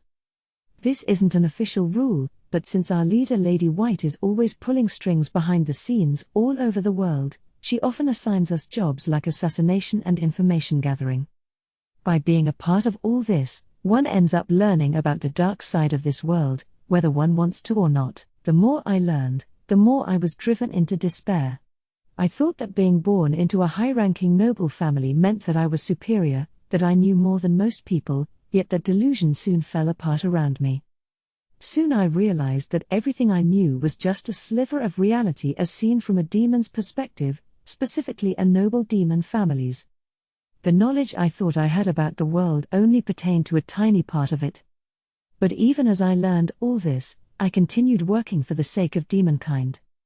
At least, I believe I did so to the best of my ability. But that's all over now. Forgive me, Father. I murmur an apology to my father. I know that he, too, has worked hard as a high-ranking noble for the sake of demonkind. And of course I am grateful to him for bringing me into this world and raising me. Yet here I am, essentially betraying demonkind instead of repaying him. But I have made up my mind to work for the Ivory God. To sacrifice over half of humanity, and demonkind along with it. Despite knowing full well that the correct choice for the betterment of all demons would be to join the Ebony God's side. After Lady Ariel's briefing, I gathered the 10th Army and addressed them. The Ebony God's forces are sure to attack the Great Elro Labyrinth. And the word of God Pontiff should be with them. If we can eliminate him, since he has ruler authority, it would bring the Ivory God's side that much closer to victory. Which is why I will be targeting the Pontiff. I won't force you to come along. Anyone who wants to join me, please do so now. Siding with the Ivory God would mean betraying demonkind. With that in mind, I wasn't going to force anyone to go along with my plan. But much to my surprise, when I declared my intentions, not a single person left. Are you sure? Of course. Commander White took us in when the rest of the world abandoned us. We would gladly lay down our lives to serve her. The 10th Army is an assortment of oddballs, none of whom are on the up and up by any stretch of the imagination. It was originally an empty title with no real members at all. While the other armies were restructured under Lady Ariel's iron-fisted authority, she sent members of the 10th to lower-numbered armies, until all that was left of the 10th Army were those whom none of the other commanders wanted. Soldiers who were demoted due to poor behavior. Scrawny volunteers who joined the army in hopes of being fed. But Lady White didn't turn up her nose at this band of misfits. She disciplined those with poor conduct and reformed their behavior. She fed those who were malnourished. Then she put all of us through the training from hell. Yes, I know, it's because of that hellish training that the 10th Army came together as one. The timid and the overconfident alike were subjected to the same horrible experiences, until we understood to the marrow of our bones how insignificant we all were. We didn't even have the energy left to resent being put through hell. But while she trained us mercilessly beyond belief, she never gave up on any of us. She persisted in training us until every last member of the 10th Army could be called an elite fighter. Even if one member begged her to just kill us instead. Somewhere along the line. It goes without saying, I'm sure, that the member in question was subjected to an even more hellish training as punishment. Though the rest of us were forced to do the same as an exercise in collective responsibility. Ahem. Well, in spite of all that suffering, it's surprisingly hard to hate Lady White. She doesn't talk, she's always expressionless, and you can never tell what she's thinking. But if someone's in trouble, she'll come to the rescue without a second thought. Even though she isn't interested in other people, or no, perhaps it's because of that, she casually does things that change the course of a person's life completely. For better or for worse. There are certainly some whose lives have been ruined because of Lady White. But she's also the only person who accepted the 10th Army, refusing to cast us aside when everyone else had long since forgotten us. When we were in the midst of that hellish training, we kept remembering how she'd offered us a lifeline in our darkest hour. Even though she was the one causing our new darkest hours, too. It's a catch-22, I know. But I still can't find it in me to begrudge her for it. Besides the fact that she saved us, I've also seen Lady White work herself to the bone for the sake of Lady Ariel. It's hard to hate someone who's so determined to help someone else. Seeing her like that moved me. I always thought it was my duty as a noble to work for demonkind. But when I think about it more carefully, it was other nobles who cast me out of society. So why shouldn't I make decisions based on my own feelings, rather than on some obligation? Rather than from any duty to demonkind, I want to be of use to someone who's trying to take on the entire world for one single person's sake. HFF. HFF. Will you, tell me, HFF, where the Pontiff is, now? And now, I'm cornering one of the reincarnations and interrogating him. The reincarnation known as Shinobu Kusama is sprawled on his back, gasping for breath like I am. We're both covered in wounds, panting, and sweating. This is the first time I've gotten so worn out in a battle since joining the 10th Army. I suppose I should have expected no less from a reincarnation. Since he didn't seem too enthusiastic about fighting, I thought he'd make a break for it after a while. Instead, he's given me quite a run for my money. Ooh. Kinda sexy to see a chick dripping with sweat like that. Shall I just kill you right now? How can he say such idiotic things when he doesn't even have the strength to stand anymore? Or perhaps he's so exhausted that he's just blurting out whatever comes into his head? Nah. Look, I'm sorry, but I dunno where the old man is. You're lying. Out of all the reincarnations, Kusama is closest to the pontiff, almost a right-hand man. Surely he wouldn't be in the dark about the pontiff's location. But he just grins weakly and says it again. Come on, it's true. A ninja doesn't lie. Whether he's lying or not, he's clearly not going to talk. Let's withdraw. Are you sure? I gather the 10th Army and order a retreat. Yes. Clearly, he won't talk even if we torture him. It might even be true that he doesn't know. Either way, we'd just be wasting our time. We've crushed the enemy headquarters. We'll just have to count that as a victory. I'm sure the question, "Are you sure?" was also asking whether I should really let him live. Kusama is fairly powerful, even for a reincarnation. If he gets his wounds treated with healing magic and returns to the battlefield, he'll be a serious obstacle to contend with. Obviously, the smartest move would be to kill him while I have the chance. And yet, it feels wrong to me to kill a reincarnation who was dragged into this world's problems through no fault of his own. We're going to track down the pontiff. I redirect my attention. Lady White is still fighting. All we can do is keep fighting, too. Let's go, 10th Army. Mira's office. This world is deeply unfair. Differences in stats, skills, and indeed racial and social standing are clearly defined. It is difficult, if not impossible, for the weak to overcome the strong. Few can challenge an exceptionally powerful being and live to tell the tale. The battle now unfolds before the entrance to the Great Elro Labyrinth. Here, the most exceptionally powerful beings are the Queen Taratect and the two ancient dragons doing battle against her. The three of them were locked in a fierce battle for some time, but now that has ended in the Queen's defeat. Even a Queen Taratect could not survive an onslaught from two ancient dragons. But the two dragons must have exhausted much of their strength as well. They quickly turned tail and fled after the fight was over. Thus, no slaughter took place on the battlefield this day. Had the two ancient dragons stayed behind and set about taking out the rest of our forces, we would have incurred massive losses. It is a most fortunate boon they did not do so. Wresting victory away from an especially powerful being is nigh impossible. Not even an advantage in numbers can change that fact. Virtually no amount of fighters with stats averaging around 1,000 can take on an opponent whose stats are 10 times as high, no matter how many of the former there might be. Our soldiers would have fallen like flies. When a being that strong exists on the battlefield, the key to victory is how to neutralize it. But if it's too powerful to be neutralized, often there is no path to victory at all. There are no longer any individuals on this battlefield who fall into that category. However, there is still a distinct difference in the strength of each side and each soldier. In this case, the problem becomes how best to suppress the enemies with the highest battle capabilities. This tends to lead to the strongest fighters on either side fighting one another. After all, sending the weak to fight the strong only results in their dying on the spot without dealing any significant damage. Even so, one cannot discount the strength found in numbers. Perhaps a single individual would deal very little damage, but if you repeat that with tens or even hundreds more soldiers, the amount of accumulated damage is not to be disdained. They have already turned the tables on us in terms of numbers. Where there were once enough Taratects to blot out the entire battlefield, most have now become corpses.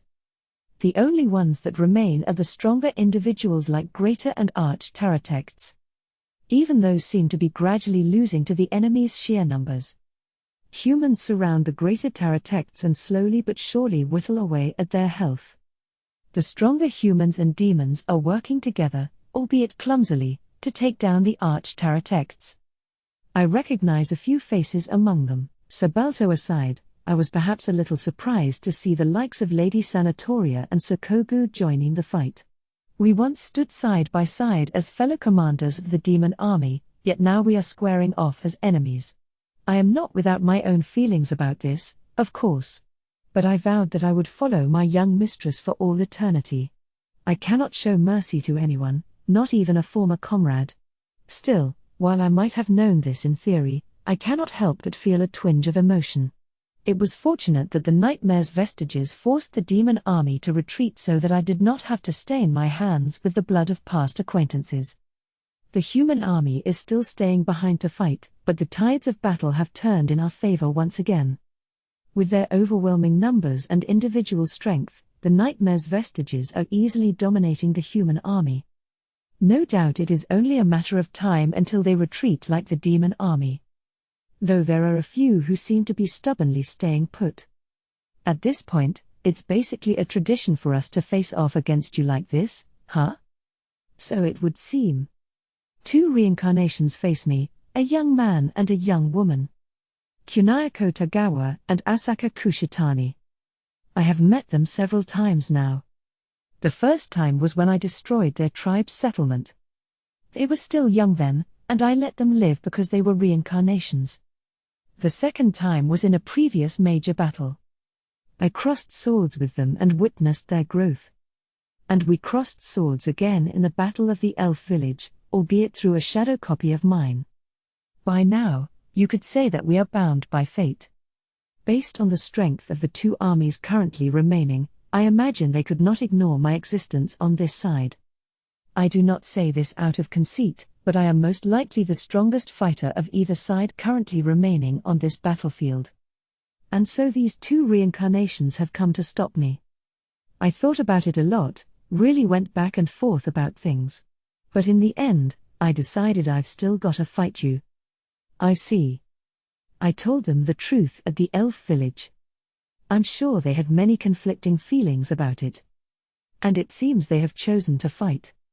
I cannot hold back. I must give them fair warning. Until now, I have taken care not to kill them because they are reincarnations. But this time, in this battle, I must put that aside. Most of the reincarnations knew nothing of this world that they had been dragged into. Yet this is no longer the case. If they have chosen to fight with full knowledge of the circumstances, there is no longer any need to hold back. And I have never been so skillful as to be able to carefully hold back my strength. If we are to fight, I will aim to kill. Good, because IW. Kunayako's bold declaration suddenly cuts off mid-sentence. His body slowly slumps forward. Sorry, Kunayako. Behind him, Asaka apologizes quietly for knocking him out. What is the meaning of this? We surrender, Asaka answers quite calmly. I'm not ready to die yet, and I don't want Kunayako to die, either. She turns and walks away, carrying the unconscious Kunayako, openly fleeing in front of the enemy. For a moment, I am dumbfounded. But Asaka's decision is probably the right one. I bear no personal grudge toward these 2. They lightly bear one against me, still, I never particularly wished to kill them. Asaka must realize that, and is therefore unafraid to turn her back on me and flee unguarded. If we did fight, I would undoubtedly kill them. As I said, I am not skillful enough to control my strength with enough precision to spare their lives. When I fight, I aim to kill with certainty. Given the difference between my stats and theirs, the fight would likely have been over in a matter of seconds. I would kill them on the spot. Thus, surrendering before the battle begins is the right choice. It would have been wiser not to come at all, but judging by Kunayako's behavior, I doubt that was an option. I watch over Asaka as she walks away. For my part, I believe choosing not to fight is admirable, too. Though it is not my place to say this as the person who destroyed their hometown, I sincerely hope that happiness awaits them in the future. Kunayako. After the Demon Lord's explanation, I got lost in thought. Seriously, there was way too much to think about. Like how the Demon Lord was just a little girl smaller than any of us. And what I'm supposed to do now that my favorite sword is broken. And how we're even supposed to do anything about the fate of the world. And what about settling things with Mira's office? My tiny brain did its best to think all this over. It might be the hardest I've ever thought about anything, even in my previous life. Mostly because I'm not that smart. Usually, I figure there's no point in thinking about anything, so I just act instead. I've gotten by well enough so far, and Asaka always manages to bail me out if I screw up too majorly. Guess it's thanks to Asaka manning the brakes that I've been able to charge full speed ahead all the time, huh? But this time, even I had to give things some serious thought. I feel like I thought for so long that I started thinking about weird stuff, that's just part of this whole thinking thing, right? Wait, huh? Thinking about thoughts leads to other kinds of thoughts? Okay, I give up. If I keep thinking, my head is gonna explode. Since I couldn't get my head on straight, I was looking up at the sky when it hit me. It sure would suck if half of humanity died. By then, I'd made up my mind. All right. I'm gonna fight for the ebony god's side. Yeah, I know it's not very smart to spend ages thinking about something only to decide on a random impulse. But those impulses show how you really feel. I've gotten kind of attached to this world after living in it for over a decade. Of course, that means I've met all kinds of people, and lost my fair share of them, too. Working as an adventurer, I even saw people die. It was saddening every time, and I often wished we'd spent more time together. And if Wakaba's method means half of all my still living friends and familiar faces might die, of course I wanna stop her. So I summed all that up to the other reincarnations, and we parted ways. Oh, Asaka came with me, of course. We've both lost our trademark weapons, but we're still pretty strong, compared to the average human. I'm sure we can be of some help in battle. So I charged all the way to the battlefield, until... What? Oh, you're awake? Huh? Asaka? War? Huh? Was I asleep? Yes, you were. But it's still early, if you'd like to go back to sleep a little longer. Oh, okay, then I guess I'll take you up on that and go back to... Why would I just go back to sleep? Now I remember. Wasn't I on the battlefield? This is no time for sleeping, is it? I sit up and look around wildly, only to find that I'm not on a battlefield at all. Huh? I'm in an unfamiliar room, where someone's put me in a bed. Where am I? Up in Babetinia. Up in the what now? I've never heard of this place in my life. It's a small village. There's no reason you would have heard of it. Okay, hang on a second, what's going on here? Why did I just wake up in bed in a village I've never heard of before? Oh, because I knocked you out cold and carried you all the way here. What? Now I'm even more confused. Why the hell would you do that? Because if I let you fight, you would have been killed. Asaka shrugs, like the answer is obvious. You think so? I know so. Yeesh. I sink back into the bed. If Asaka says I would have died, she's probably right. Which must be why she stopped me like this. Damn, I'm such a loser. I mutter before I can stop myself. In the end, I just tried too hard to think, then came up with an answer that left Asaka to deal with the aftermath. I didn't do a damn thing. If anything, I just made serious trouble for Asaka.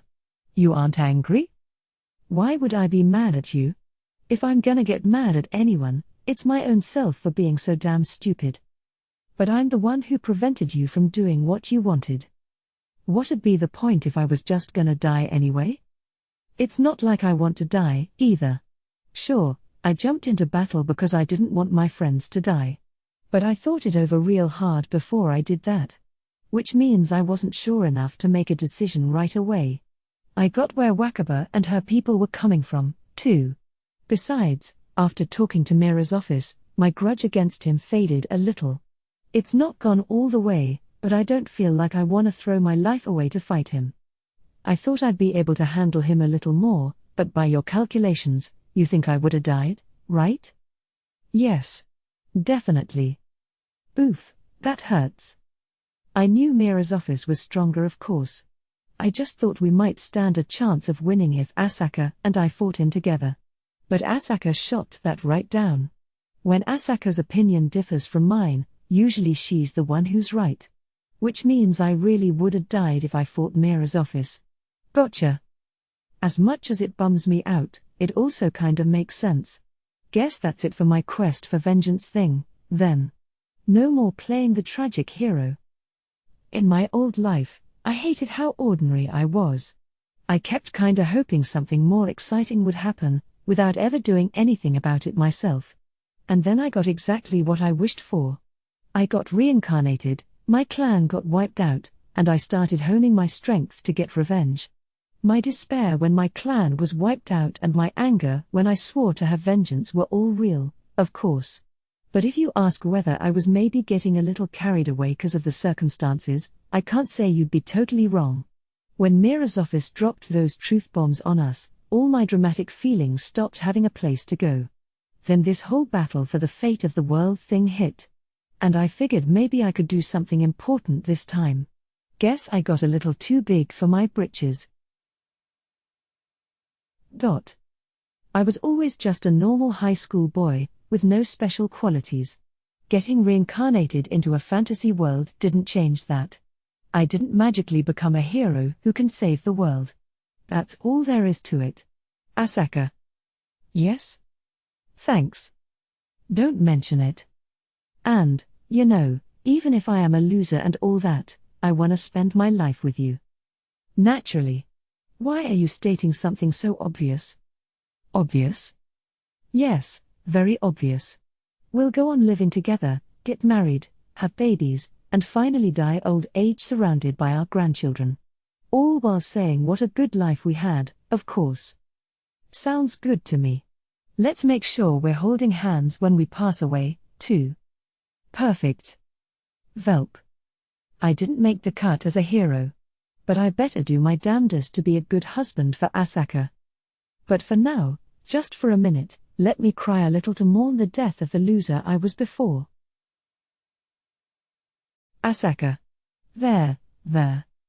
I gently stroke Kunayako's head after he's cried himself to sleep. The childlike act of crying until you're so exhausted you fall asleep strikes me as funny somehow, and a soft chuckle escapes my lips. Despite his self-deprecating jokes about his quest for vengeance and playing the tragic hero being over now, I've seen firsthand how hard Kunayako was fighting all this time.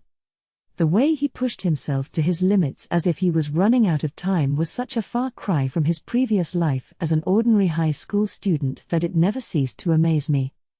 I could never do that sort of thing. I hate hard work. I don't like doing my best. Everything in moderation, I say. I usually go through life preserving my energy, and occasionally try a little harder only when it's really necessary. That level of effort feels just right for me. I'm not the kind of person who works myself to the bone or puts my life on the line. I just don't have that kind of zeal. But if anything, that's what makes me respect people who can do such things. Since I can't do it myself, I'm always impressed with people who give it their all and really try their hardest. Even if I don't understand them. Kunayako lives his life with fiery passion. So much so that I worry he'll burn himself up, body and soul. If it were anyone but Kunayako, I would have stopped trying to keep up with him long ago. I nearly told him let's just give up already more times than I can count. But I never brought myself to say it, because I wanted to let him do as he pleased. I liked watching him recklessly charge on ahead. And having his back was a lot easier than you might imagine. It certainly required a lot of the hard work and extra effort that I hate so much. But being by Kunayako's side feels so right that I couldn't imagine going anywhere else. Kunayako always tries to run full speed ahead, while I prefer to walk at a leisurely pace. You wouldn't think we'd ever be able to keep the same pace, yet somehow, we've managed to stay joined at this hip all this time. Honestly, I think it's nothing short of a miracle.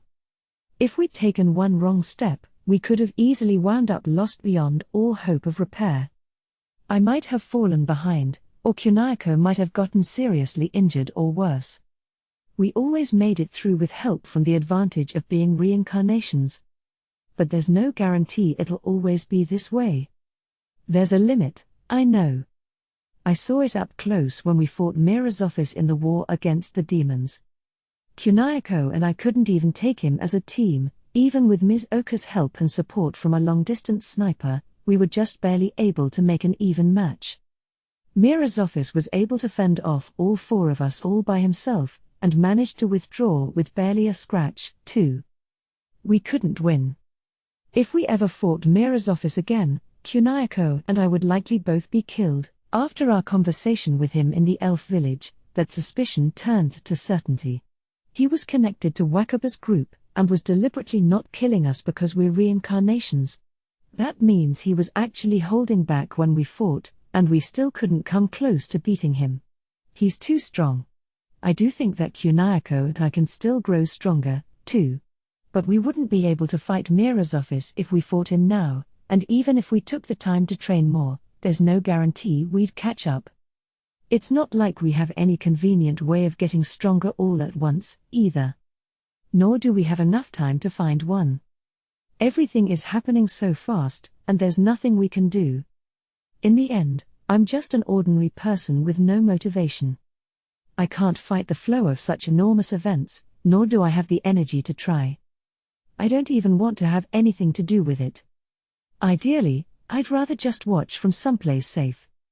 In fact, I would much prefer that outrageous events, like a battle for the fate of the world, would take place where I don't even have to know about them. I want to run away. Kunayako, on the other hand, stayed firmly in place and thought about what to do. He got so deep in thought that there was a big crease between his eyebrows, which is very unlike him. He never thinks for long about anything. And his conclusion was that he would fight for the Ebony God's side. This would mean fighting against the Ivory God's side, which also meant fighting Mira's office once again. I've always let Kunayako do exactly what he wanted.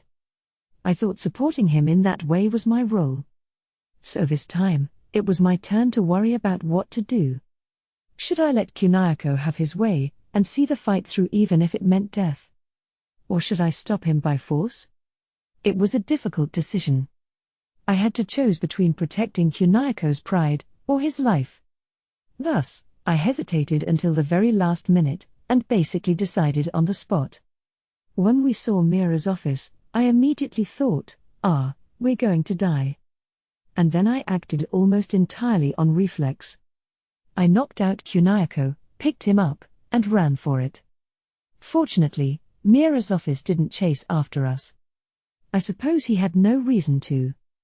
Mira's office might be a bitter enemy from Kunayako's and my perspective, but far from hating us, he even seemed to feel sympathy for us. In the end, Kunayako's passion for vengeance was entirely one-sided. He realized as much himself in the elf village, and that seemed to take the wind out of his sails entirely. Even so, the fact that he chose to fight after a rare period of thinking hard about it must mean that he had strong feelings on the matter. And I completely disregarded those feelings. This might be the end, I thought. I'd always believed that there was virtually nothing that could tear the two of us apart. But this instance might be extreme enough to qualify. After all, I just destroyed his big, once-in-a-lifetime moment. I was sure he'd be furious when he woke up. It might even ruin our relationship beyond recovery. But even then, as awful as that would be, I wanted Kunayako to live, no matter what. And as it turns out, my fears of splitting up were entirely unfounded. Far from getting angry at me, he actually apologized. While a part of me felt that I was the one who ought to be sorry, I was also thrilled and relieved that even this couldn't destroy the bond between us. After Mira's office killed the rest of our clan, when we barely escaped and reached a town, it was Kunayako who held my hand and led me forward. Kunayako who was by my side. So I resolved to stay by his side forever. As long as he didn't shake me off himself, that is. I'm not sure what the future holds for us, even less sure than when our home was destroyed and we were left with nowhere to go and no idea why it had happened. Maybe we'll actually get to live the normal life I want, or maybe it'll be the action-packed life of Kunayako's dreams. Maybe we won't have a future at all, and our lives will soon be at an end. But that's all the more reason for me to stay by Kunayako's side. Until death do us part. Wrath. Uk. This humanoid creature has a combination of dragon and fish-like features. And I just sliced off one of its arms. Damned child. The draconic merman waves his remaining arm around. A torrent of water whirls through the air in sync with his movements, attempting to engulf me. I fling a knife-size exploding sword at it. The resulting explosion collides with the gushing water. There's so much water that one small explosion was only enough to slow its momentum for just a moment. But that moment is all I need. I use it to close the distance between myself and my opponent, aiming to slice off his head. The creature avoids my slash by ducking out of the way, and my sword only nicks his skin. Good thing I'm a dual wielder. I thrust my other magic sword toward his chest, aiming for his heart. Just as it's about to hit its target, a cascade of water slams into me, forcing me away. Damn it. I guess I should have expected no less of an ancient dragon. None of my usual moves are enough to take him down.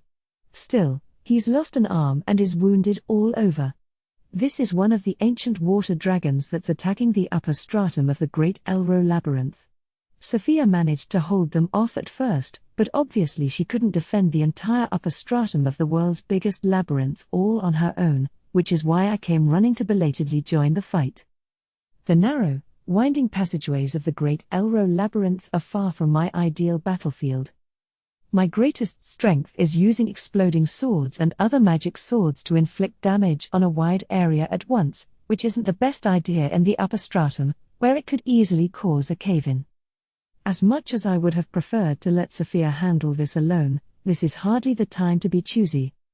Thanks to the multitude of ancient dragons attacking all at once, not to mention all in different places, to open up holes that let the ocean flood into the upper stratum, the entire Great Elro Labyrinth is starting to get submerged in water.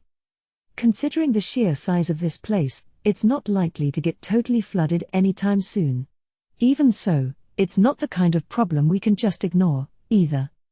The best solution would be to take out the water dragons ASAP. Unfortunately, they're all ancient dragons. Dragons are powerful enough as it is, to say nothing of the ones that have lived an especially long time and grown even stronger accordingly. It's going to be tough to take them down. In fact, I might even get killed in the process. Or so I thought, but so far, that hasn't been the case at all. Damn it all. I won't lose to a mere human.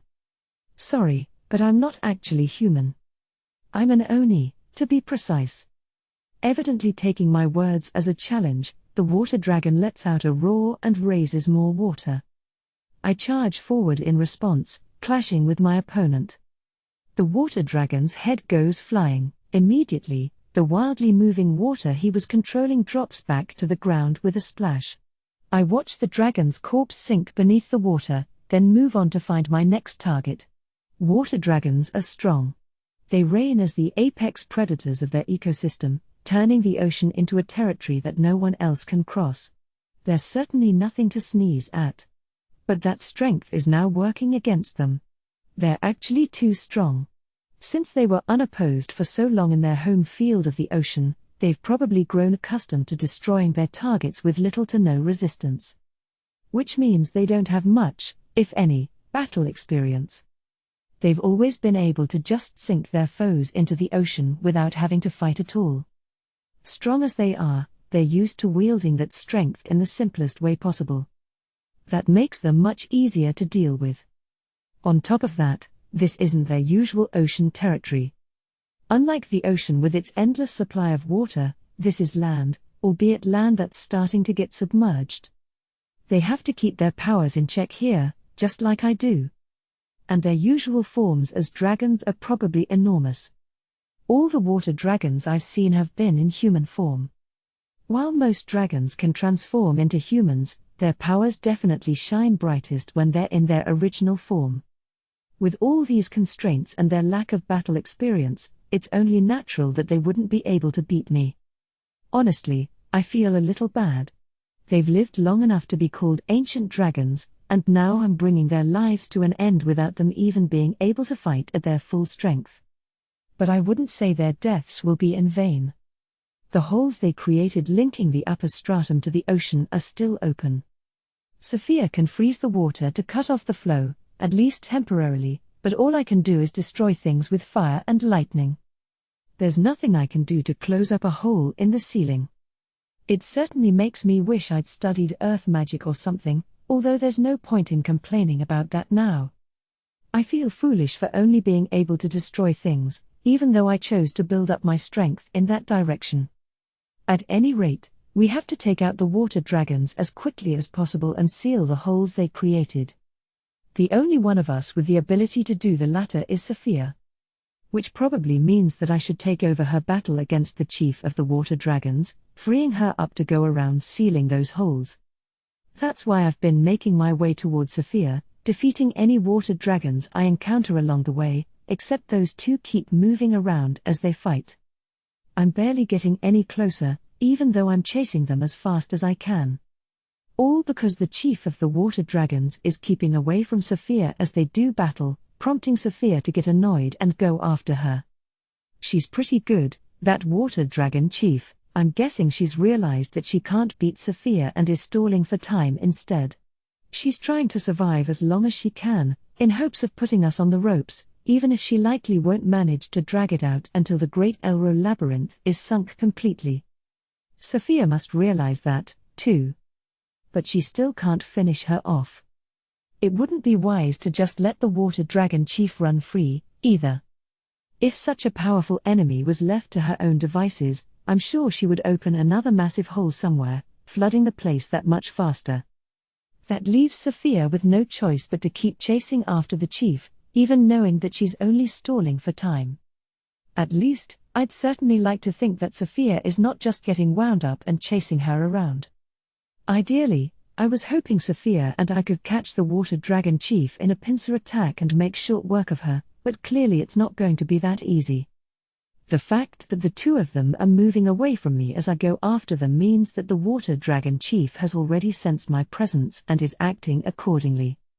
She's quick at assessing the situation and making smart judgments. This is going to be tough. I have to get to Sophia as soon as possible, even if we can't pull off a pincer attack. Except water keeps blocking my path. I've entered a zone that's already completely submerged.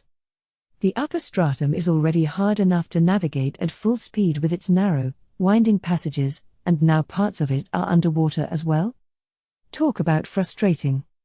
On top of that, I already sense another water dragon obstructing my way forward. Fighting will take up more time, making it even harder for me to catch up to Sophia. Still, I can't just ignore the water dragon and keep moving, either. What a pain. I groan aloud despite myself. I'll just have to take out this frustration on the water dragon blocking my way. But just as I'm bracing myself for a fight, 4 shadows speed past me and attack the waiting water dragon. Aren't those the puppet Taratexts?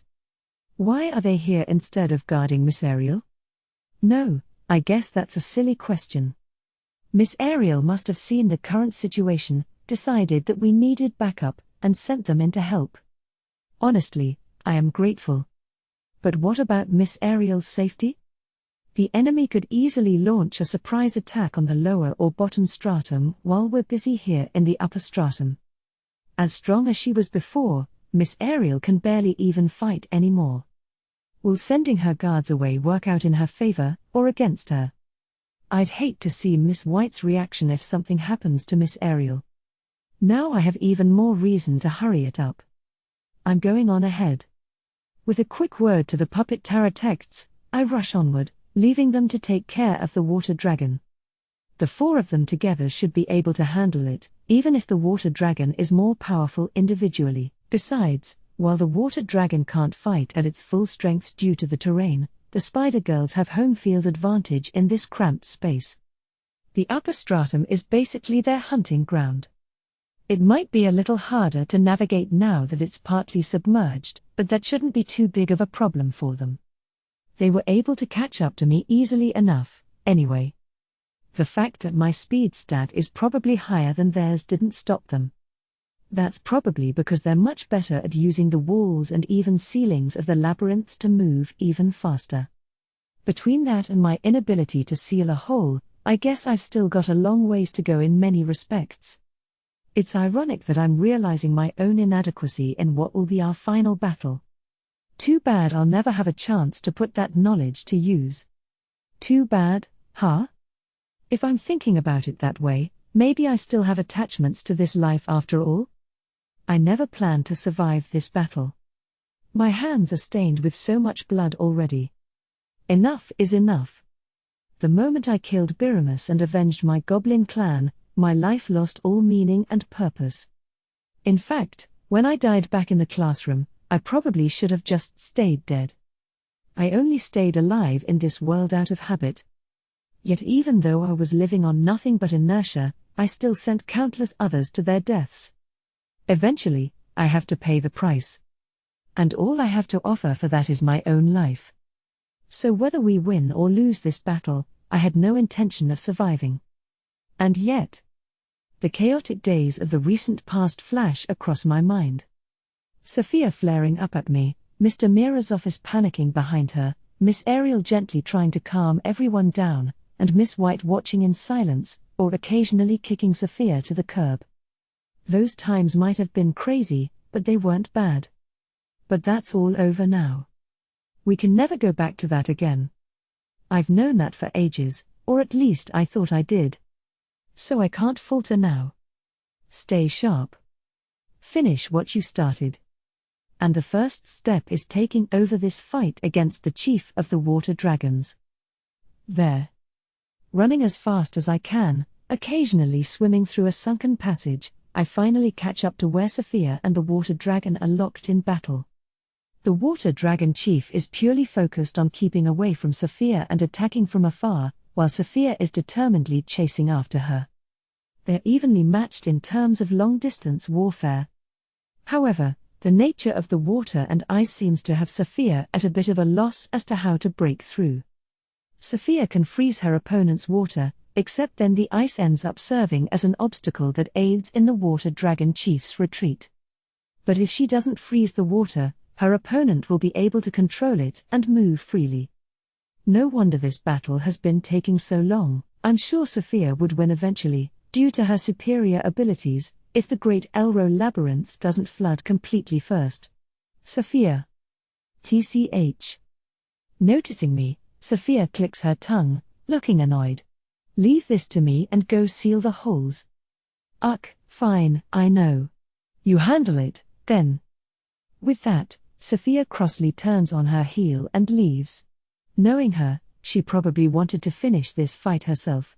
But she still let me take over because she knows our overall victory is more important than her winning this particular battle. Otherwise, there's no way someone as prideful as Sophia would hand over her prey. Since she was selfless enough to prioritize the team's goals over her own satisfaction, I'd better make sure I live up to her expectations. Oh dear. I've been dealt quite the difficult hand. The water dragon chief quirks an eyebrow. But are you sure you oughtn't have come at me 2 against 1? No need. This won't take long. She wrinkles her nose in apparent displeasure at my statement. You do well not to underestimate me, I'm not. That's why I'm going to use all of my strength to finish you as quickly as possible. The water dragon chief must be very strong. If we fought in the ocean, where her full strength would be on display, she might very well have defeated Sophia and me both. She has far more finesse than the other water dragons, too. That much is clear from the fact that she was able to keep Sophia at bay for so long. So I'm going to give it everything I've got, too. Because I have no other choice. Such overconfidence. Oh, I can hardly wait to smash it to pieces. No, it's not overconfidence. It's just that because I recognize how powerful the water dragon chief is, I'm going to break out my ace in the hole right away. My wrath. Gra-ah. As soon as I activate the wrath skill, the world is dyed a deep red. My brain, my body, my pulse, every fiber of my being demands that I slaughter every living thing in sight. I let that overpowering urge take control, swinging my magic sword at the water dragon chief before my eyes. Though my war cry seemed to intimidate her for a moment, she quickly recovers and sends a wave of water toward me. The torrent takes up the entire narrow passageway. There's no way to dodge it. But I don't need to, anyway. I unleash the full power of my magic swords, surrounding my body with their might. Flames and lightning twine around me, evaporating the wave of water. But, how? The evaporating torrent produces shock waves that churn toward me, but I ignore them, press forward, and slice the water dragon chief in half. When Wrath is activated, all my stats reach 99,999. That's the max value they can have, stronger than even Miss Ariel in her prime, at least in terms of numbers alone. In this state, no ordinary attack can lay a scratch on me, and almost nothing can withstand my blade. However, it comes at a high cost. HFFF. Calm down. That's enough. I turn off Wrath and stop my spirit from being swallowed up. The Wrath skill makes the user lose all sense of reason. If it fully consumes me, even once, I'll be permanently transformed into a senseless monster that attacks anything in sight. Even after training up the heresy resistance skill, which reduces negative effects on the soul and spirit, to the point of becoming heresy nullification, it still wasn't enough to get rid of the effects of the Wrath skill completely. For now, I can bring myself back like this if I only use it for a short time. But if I keep using the skill, I know for a fact that eventually I won't be able to come back anymore. I imagine the Wrath skill has special settings that prevent its consequences from being fully negated. All this is why I've avoided using it at all costs, but against the Water Dragon Chief, I had no other choice. Sophia and I are about equal in power, I think. If she couldn't defeat that opponent over a long period of time, this was the only way I'd be able to do it quickly. Cough. I'm sore, I offer. The Water Dragon Chief murmurs something, despite her upper and lower half being neatly separated. Then her body crumbles into dust and disappears. I see. She must have offered herself up, sacrificing her soul to the system. By offering your soul to the system, you can turn all its energy into the system's fuel. Of course, that means you'll never be reborn again, since your soul itself is lost.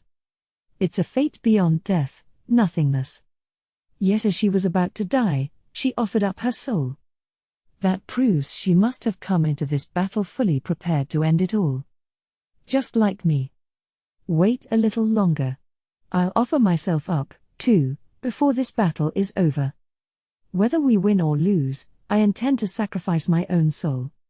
Death alone wouldn't be enough to atone for everything I've done. So I'm going to give up all that I am.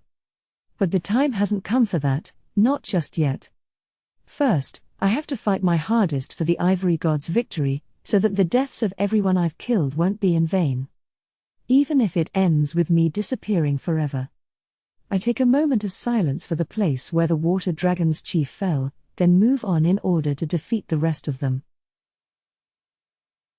Philomos. What in the world am I supposed to do? After learning the deeds of Patimas and the elves, I realized that instead of protecting my precious students, I had only put them in danger. And that everything I've done all this time has been in vain. Then, before I had time to dwell on my regrets, this calamitous world quest arose. I don't want to think about anything anymore. I just want to scream and cry, curl up under a blanket, and fall asleep. And then wake up back in my own bed in Japan. I want to open my eyes and feel the relief of knowing that this was all just a bad dream. But none of that is going to happen. This is reality, not a bad dream. So there's nowhere to run. All I can do is hug my knees to my chest and try to close my heart and mind. Ms. Oka. Please, get a hold of yourself. Yet this situation won't even allow me that much. Miss Kudo grabs my hand, forcing me to my feet. Can't we just fly away? I don't know how to control this thing. I found the button that shoots laser beams. Fire, fire. My students' shouts echo around the cockpit. We're currently inside a UFO-like flying vehicle that the elves apparently created. The Demon Lord used this to get us out of the elf village. Then she left, telling us we could use it however we wanted. Tagawa and Kushitani declared that they were joining the Ebony God's side and left, and Kusama said he was going to check in with the Word of God Church. Most of the remaining reincarnations have nowhere else to go since they spent most of their lives in the elf village.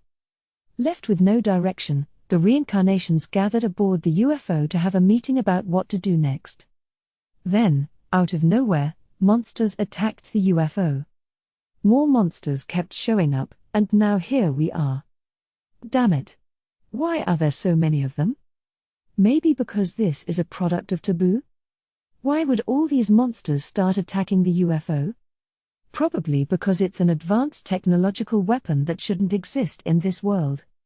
It wouldn't surprise me if the monsters were programmed to be hostile towards such things. Monsters are aggressive toward humans, but I've never seen nor heard of them attacking all at once with such determination, heedless of their different monster species. Or perhaps the world quest had some effect on the monsters, too, causing them to attack. It could even be a combination of both. In the cockpit, my students scramble madly, trying to figure out how to control the UFO. They seem to have at least found the defense controls, shooting beams from the UFO to mow down monsters. Normally, that would be enough to make the other monsters scatter and flee. Instead, they become even more aggressive. A large monster slams against the UFO with a loud crash.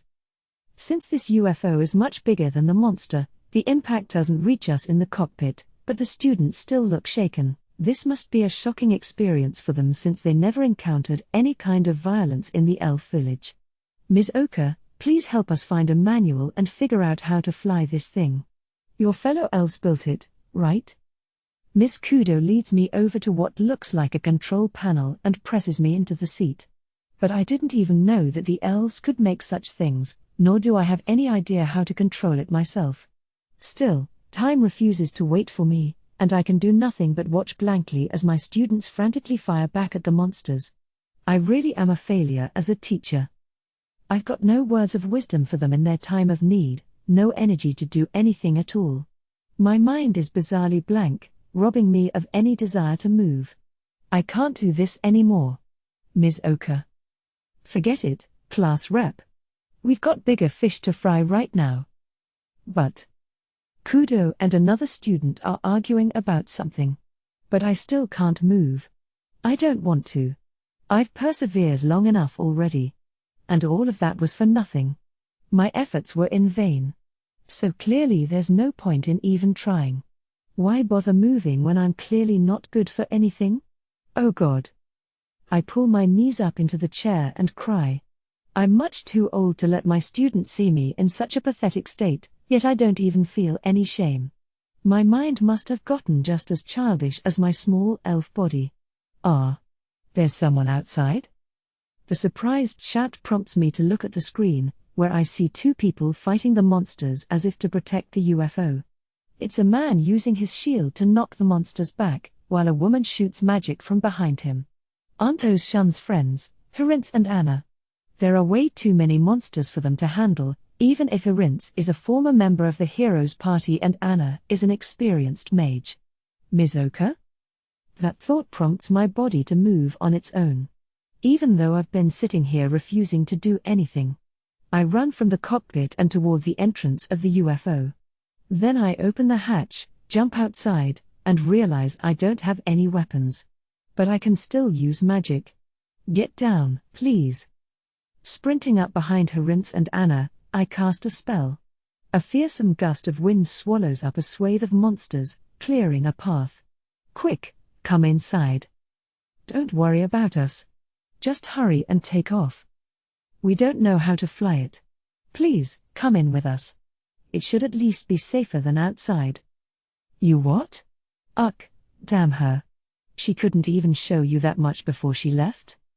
Hirinz curses as he grabs Anna's hand and comes running. The monsters that avoided the wind blast chase after them, but Anna and I use our magic to hold them off. We manage to make it back to the still open hatch of the UFO, and all three of us jump inside. Just as Hirinz reaches up to close the hatch, a monster tries to jump in after us. I knock it back with another wind spell. Then Hirinz pulls the hatch shut. Phew. Wait, no, I can't catch my breath just yet. Herinz heads deeper into the UFO. I follow him, a little taken aback by his confident steps. That was awesome, Ms. Oka. Though I'm happy to hear my students cheer when I return to the cockpit, we're not out of the woods just yet. Please keep shooting for now. Yes'm. Right. The students turn back to their respective control panels. Looks like you finally recovered, Ms. Oka. I'm not entirely sure whether Miss Kudo is right about that or not. I just reacted instinctively, and part of me fears that I might curl up and cry again at any moment. Ignoring our exchange, Herinz starts operating one of the control panels. His hands move quickly, as if he knows exactly how to use it. Mr. Herinz? Just as I start to address him, the UFO vibrates once and rises into the air. We're flying. All of you, hang on to something. Herinz's shout prompts me to hurry over to the nearest wall. Immediately, the UFO shoots into the air, shaking off the monsters and taking flight. In spite of this sudden movement, the cockpit scarcely shakes at all, perhaps a testament to the elves' technology. Even if I hadn't grabbed onto anything, I don't think I would have lost my balance. The ground shrinks beneath us. Soon, the monsters are out of sight. The students breathe a sigh of relief as they see this. Phew. Just in time. Herinz, too, lets his shoulders slump in relief. Mr. Herinz, who are you really? Why in the world did he know how to operate this UFO? Herinz catches the meaning in my question. And his response shakes me to my core. Right. I guess there's no use hiding it anymore. I am Herinz Quarto, and that is no lie. But I have another face, as well. I'm also a part of Gully Disto Diaz, the administrator of this planet whom the World Quest calls the Ebony God.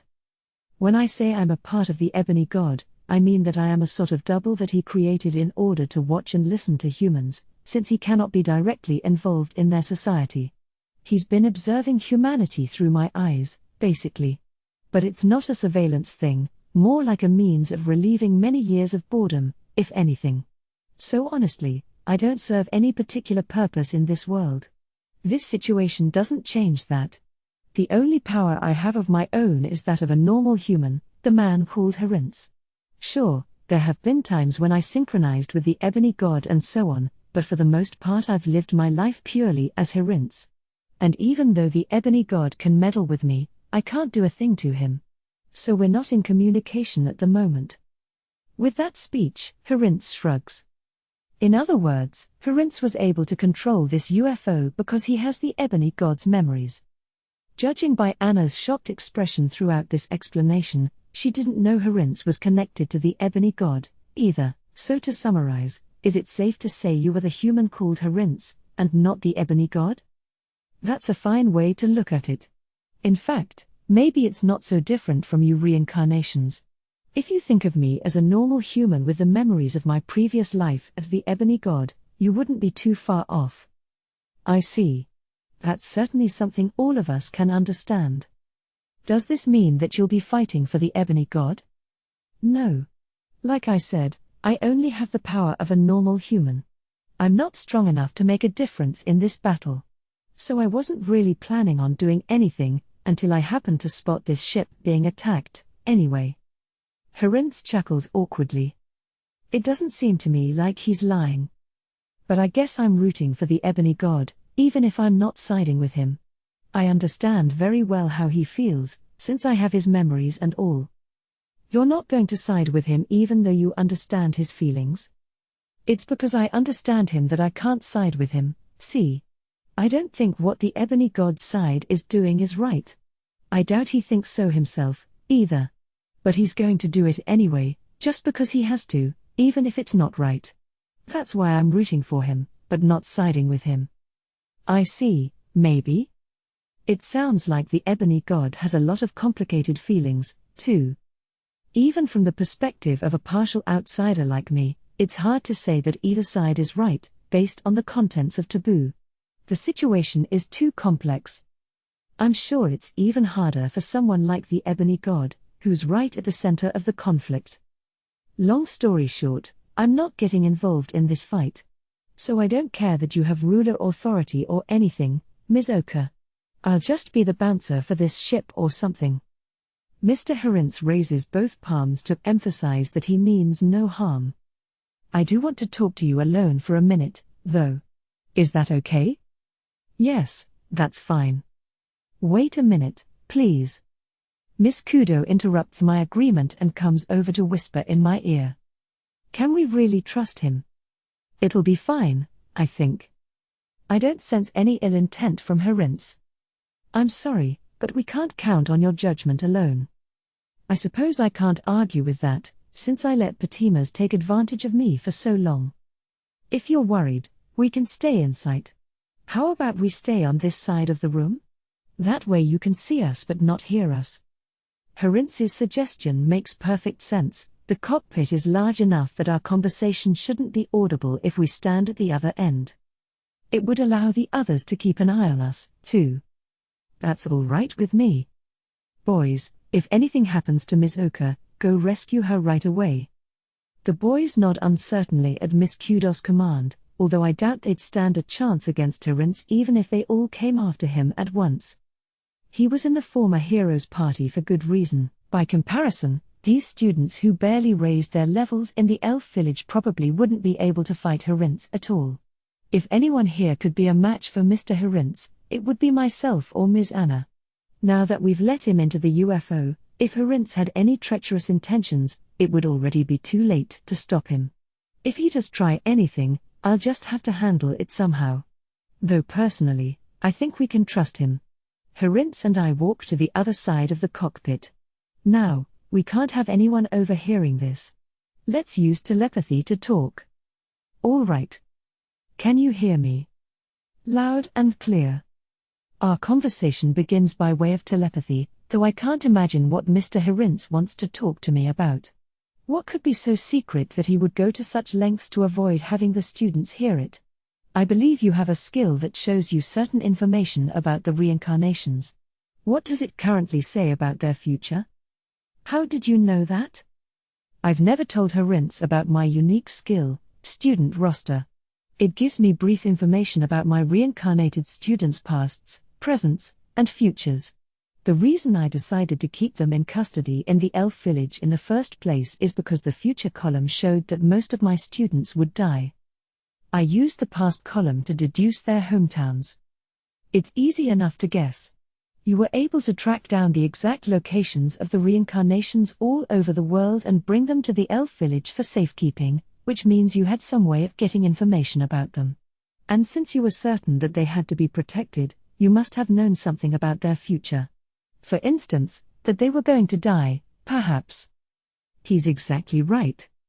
And yet, you never told them this. Which means there must be a restriction that prevents you from discussing it. That's the logical conclusion, anyway. Am I right?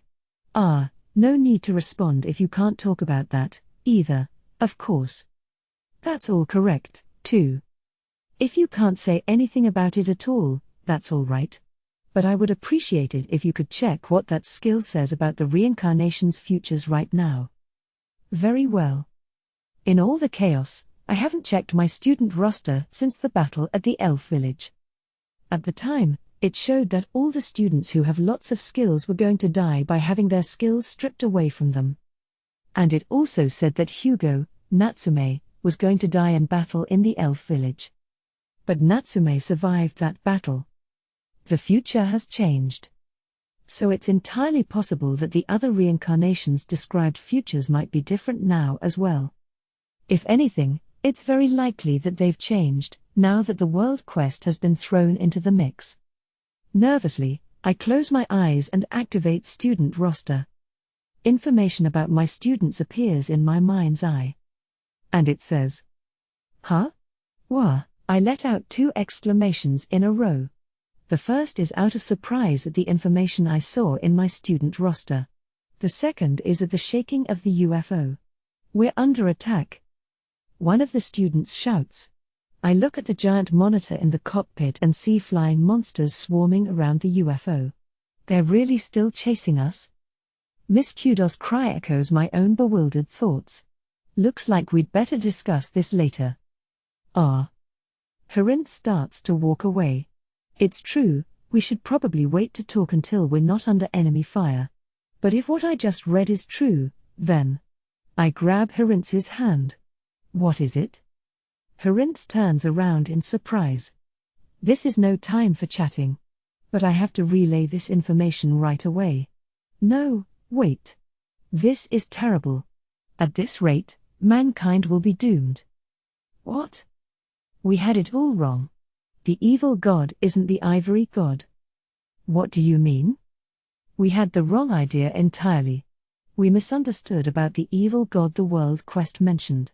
An evil god is plotting to sacrifice humanity in order to prevent the destruction of the world. You must either prevent this plot, or assist with it. That's what the world quest announcement said. The sequence that followed revealed the truth about this world, and that the ivory god was planning to sacrifice more than half of humanity to free the goddess Sariel. Along with the fact that we could pray to help or hinder the ivory god. Based on all that, we just assumed that the evil god referred to the ivory god. But we were wrong. The evil god D rings the final bell of judgment. Evil god D will exterminate half of humanity. For some reason, this was stated in my student roster. The evil god D rings the bell of judgment. Evil god D is the one who's going to sacrifice half of humanity. No way. Are you serious? Harinth covers his mouth with a trembling hand. That can't be true, can it? No, it can. This is D we're talking about. If anything, that makes much more sense. Damn it. So that was the plan all along. He pushes his hair back roughly. No matter how the battle between the ebony and ivory gods plays out, D is going to sacrifice half of all humans and demons regardless. Wait, but if that's true, what is the purpose of the battle that's going on now? Why would this be in my student roster? That's obvious. Because D is the one who gave you the student roster skill in the first place. But even then, what was the point of sending me this message? Maybe it's supposed to be a hint? D is taunting us with a tiny glimmer of hope that we can avoid destruction somehow. But how would we even go about that?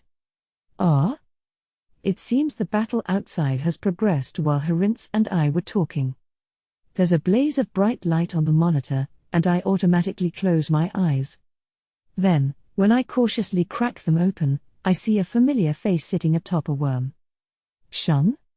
Shun. Harinth and I exclaim almost in unison. On the monitor, Shun and his friends had just defeated the flying monsters. Shun too. After we met with the pontiff, we were at a loss for what to do next. To be honest, there aren't any clear means of doing anything about this situation. The Ivory God's army, including the Demon Lord, are holed up in the Great Elro Labyrinth, which means we can't really meet with them. Though I figured it was worth a shot and went to peek at the situation for myself, I found that there was already a Queen Taratect guarding the entrance, surrounded by a swarm of her spider monster spawn. Obviously, it didn't look like they were open to talking things out. Especially since our side includes me and Natsume, with access to that ruler authority thing, as well as former members of the Ebony God's side, the Ancient Wind Dragon Hyovan, Ice Dragon Nia, and Dark Dragon Reise. If we approach, they might very well assume we're enemies and attack. As we were trying to decide what to do next, we spotted what appeared to be a UFO being attacked by monsters in the far-off sky. Can you blame me if I did a double take at that? I mean, what is a UFO doing in this fantasy world? It wasn't just me, either. Sue, Natsume, and the others were all stunned, too. But since the pontiff mentioned during the meeting that the Demon Lord had taken possession of an elf-made spaceship and had flown to the Great Elro Labyrinth, we quickly figured out that the UFO must be the spaceship in question. So we decided to defend the UFO, especially since there might be someone from the Ivory God's side aboard. What happened next was a slaughter. Wahahaha. You're 100, no, 1,000. Years too young to try to take me on in the skies. Wind Dragon Hyovan whizzes around in the sky at speeds far faster than I would have expected from his giant size. Once he transformed back into his original dragon form, Hayuvan wiped out the monsters swarming the UFO in a matter of seconds.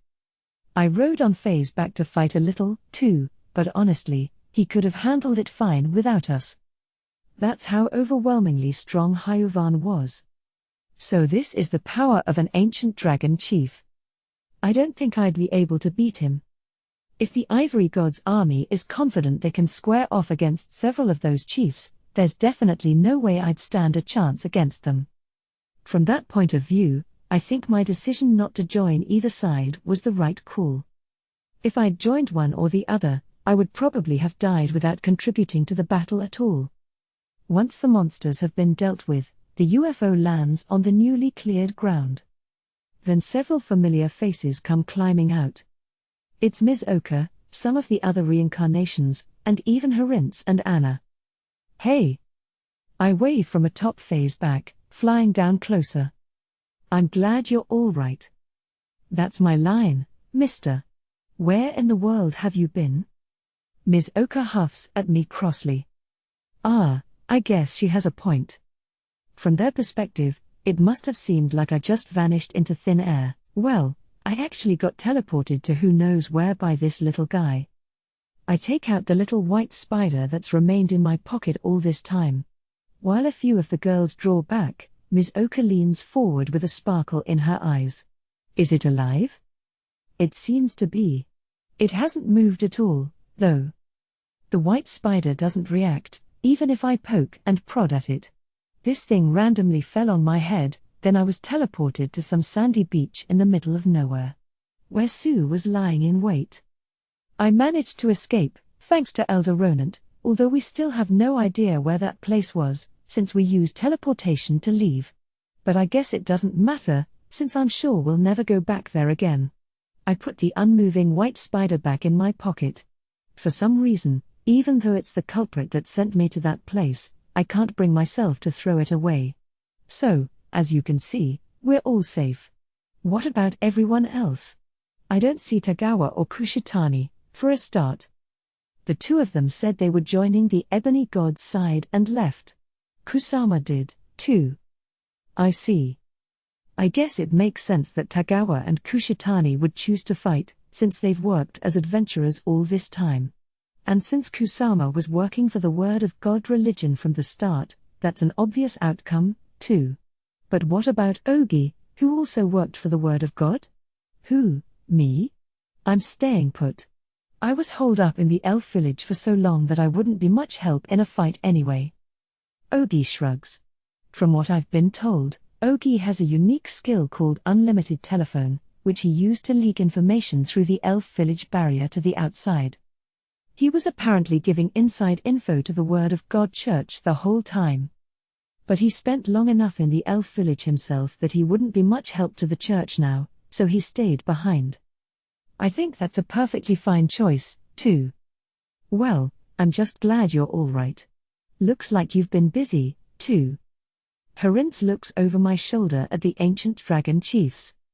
I'm glad you and Anna are safe, too, Mr. Herinz. I hadn't seen either of them since I woke up in the elf village. I'd been especially worried about Anna, since I revived her with my mercy skill after Kuya killed her. Seeing her safe and sound is a big relief. Master Schlane, thank you. I owe you my life. Not at all. I'm so glad you're safe. I nod to acknowledge Anna's thanks. We've got a lot of catching up to do, I'm sure, but we'll have to save it for later. There's something way more important that might change everything. Herinz looks uncharacteristically grim. Seeing that look on him when he's usually so laid back tells me that something really serious is happening here. What's going on? The evil god isn't the Ivory God. What does that mean? We follow the group into the UFO. There, Herinz reveals one surprising piece of information after another. First, he tells us that he's really a part of the Ebony God. Second, they found out the Ivory God isn't the evil god from the World Quest, although they can't say where this information comes from. Third, the real evil god is a god called D. And finally, this D is the creator of the system, and the head administrator who reigns over this world and keeps it running. There's so much new information that my head is starting to hurt. Ever since the world quest started, and especially after talking with the pontiff, there have been so many big reveals that my brain can't keep up. No, I guess that's been going on even before the world quest, since Wakaba and the others told us what was going on. At any rate, no matter how things shake out between the ebony and ivory gods, D is planning to destroy half of humanity either way. Herinz looks grave as he says this. Isn't there any way to stop that? Yes, there probably is. I let out a breath of relief at that, although Herinz's tone still makes me a bit nervous. D is generally fair. She gives everyone a chance. So there is probably some method for preventing this catastrophe, too. Otherwise, she wouldn't bother giving us a warning. But I haven't the slightest idea what that method might be. Herinz crosses his arms, furrows his brows, and closes his eyes. He's right. Without any kind of hint, we really don't even know where to start. Pardon me, could we not perhaps turn the tables on this evil god D? That's an extreme suggestion, Yuri. Impossible. We won't know that until we try. Well, then, is there any way a human could stop the sun from falling to the earth? No, I'd say there's not. It's on the same kind of level. Even if the ebony and ivory gods worked together, they wouldn't stand a chance of defeating D. If someone who's a double of the ebony god is saying that, it must be true. So are you saying there's nothing we can do but sit around and wait for it to happen? Herinz grimaces at my question without a verbal response. Well, if we do not have a hint, we shall just have to ask the mastermind directly. Elder Ronan finally speaks up after listening in silence for so long. Mastermind? Herinz looks bewildered. Indeed. This is the creator of the system, HRMM. Surely there must be some considerable connection between creator and creation. We simply follow that connection with spatial magic and use it to teleport to wherever D might be. But that cannot, no, wait. Can you actually do that? Herinz's eyes widen as he looks at the old mage.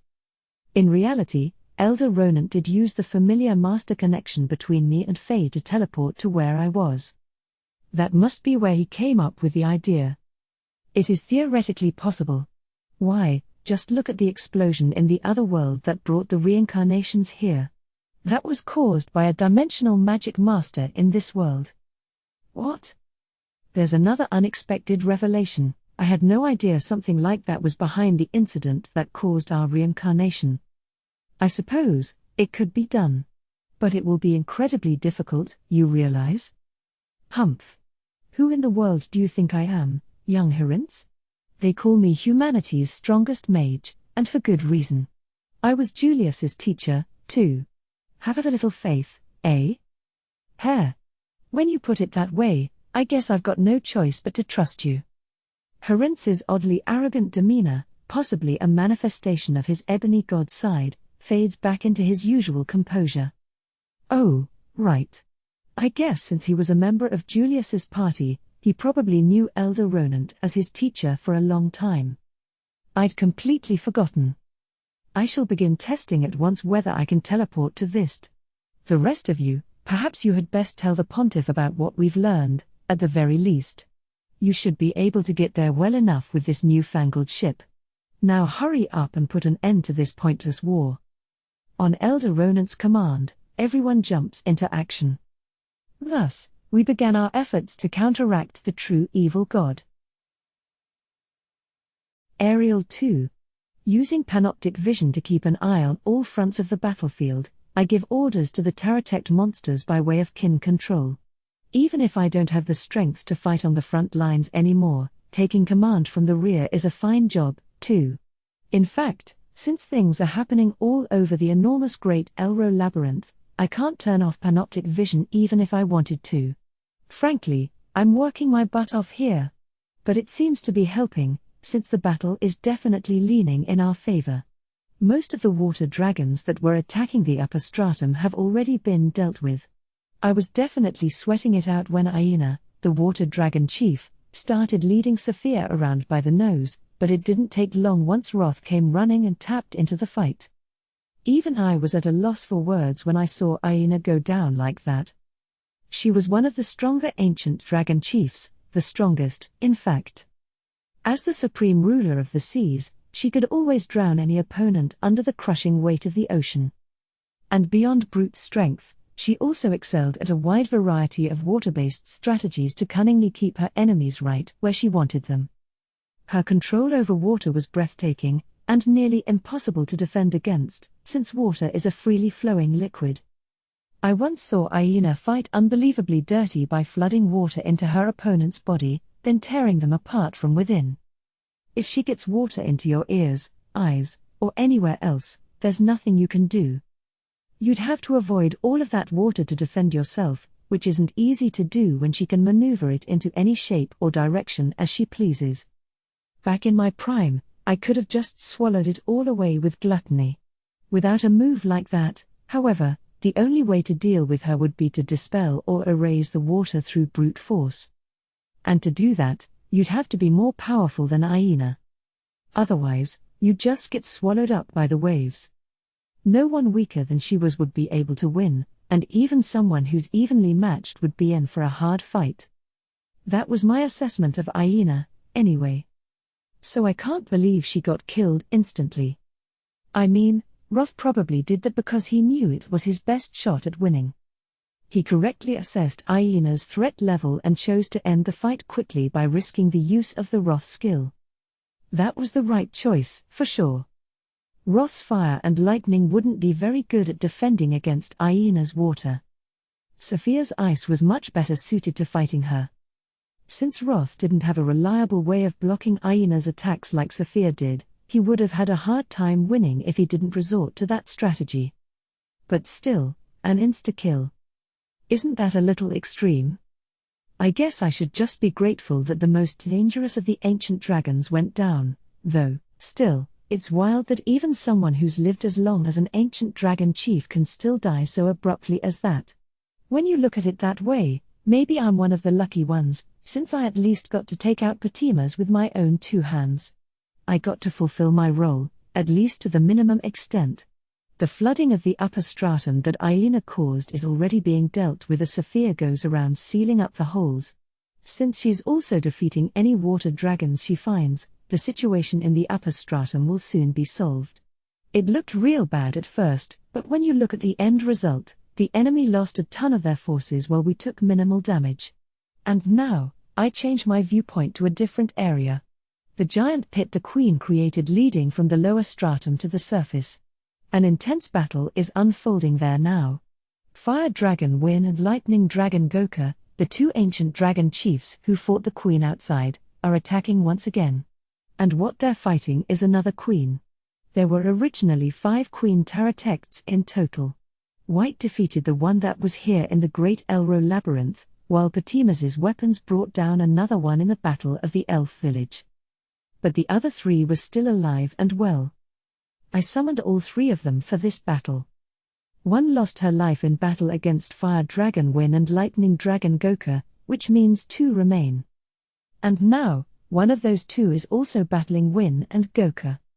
Incidentally, the one that Julius the hero defeated in the war against humanity was a clone that White created, not one of the original queens. These 2 ancient dragon chiefs have already defeated one queen. So this will just be a rehash of the same fight, ending with the queen's loss, or so you might think. Lightning Dragon Goka thrashes, entangled in the web that was strung up across the pit. Then the queen assails the trapped dragon mercilessly. Goka, who's relatively small for a dragon, is blown away like a piece of garbage. Wind flies around the pit breathing fire, trying to burn up all the spiderwebs, but he clearly can't keep up since Goka was captured. A spider monster's strength is using thread in a narrow space. Since the previous battle was in an open space outside, the queen couldn't fight with her full strength. This battle, though, is another story entirely. The queen moves nimbly for such an enormous creature, bouncing every which way around the pit, easily maneuvering whether she's on a wall or in midair. Aside from the webs she's strung up everywhere, She can also make footholds in the air with dimensional maneuvering, leaving both Goku and Win several steps behind. On top of that, the Queen's Underling Arch and Greater Taratexts are adding in long-distance attacks from farther down the pit. And the Queen's sticky spider threads prevent the two ancient dragons from reaching the arches and graters. Meanwhile, those threads also serve as both shield and scaffolding for the spiders. Win and Goku's respective dragon minions have joined the fray, too, only for most of them to get shot down and stuck in spiderwebs. Since the pit goes from the surface to the lower stratum, it's a quick way to get close to the bottom stratum here.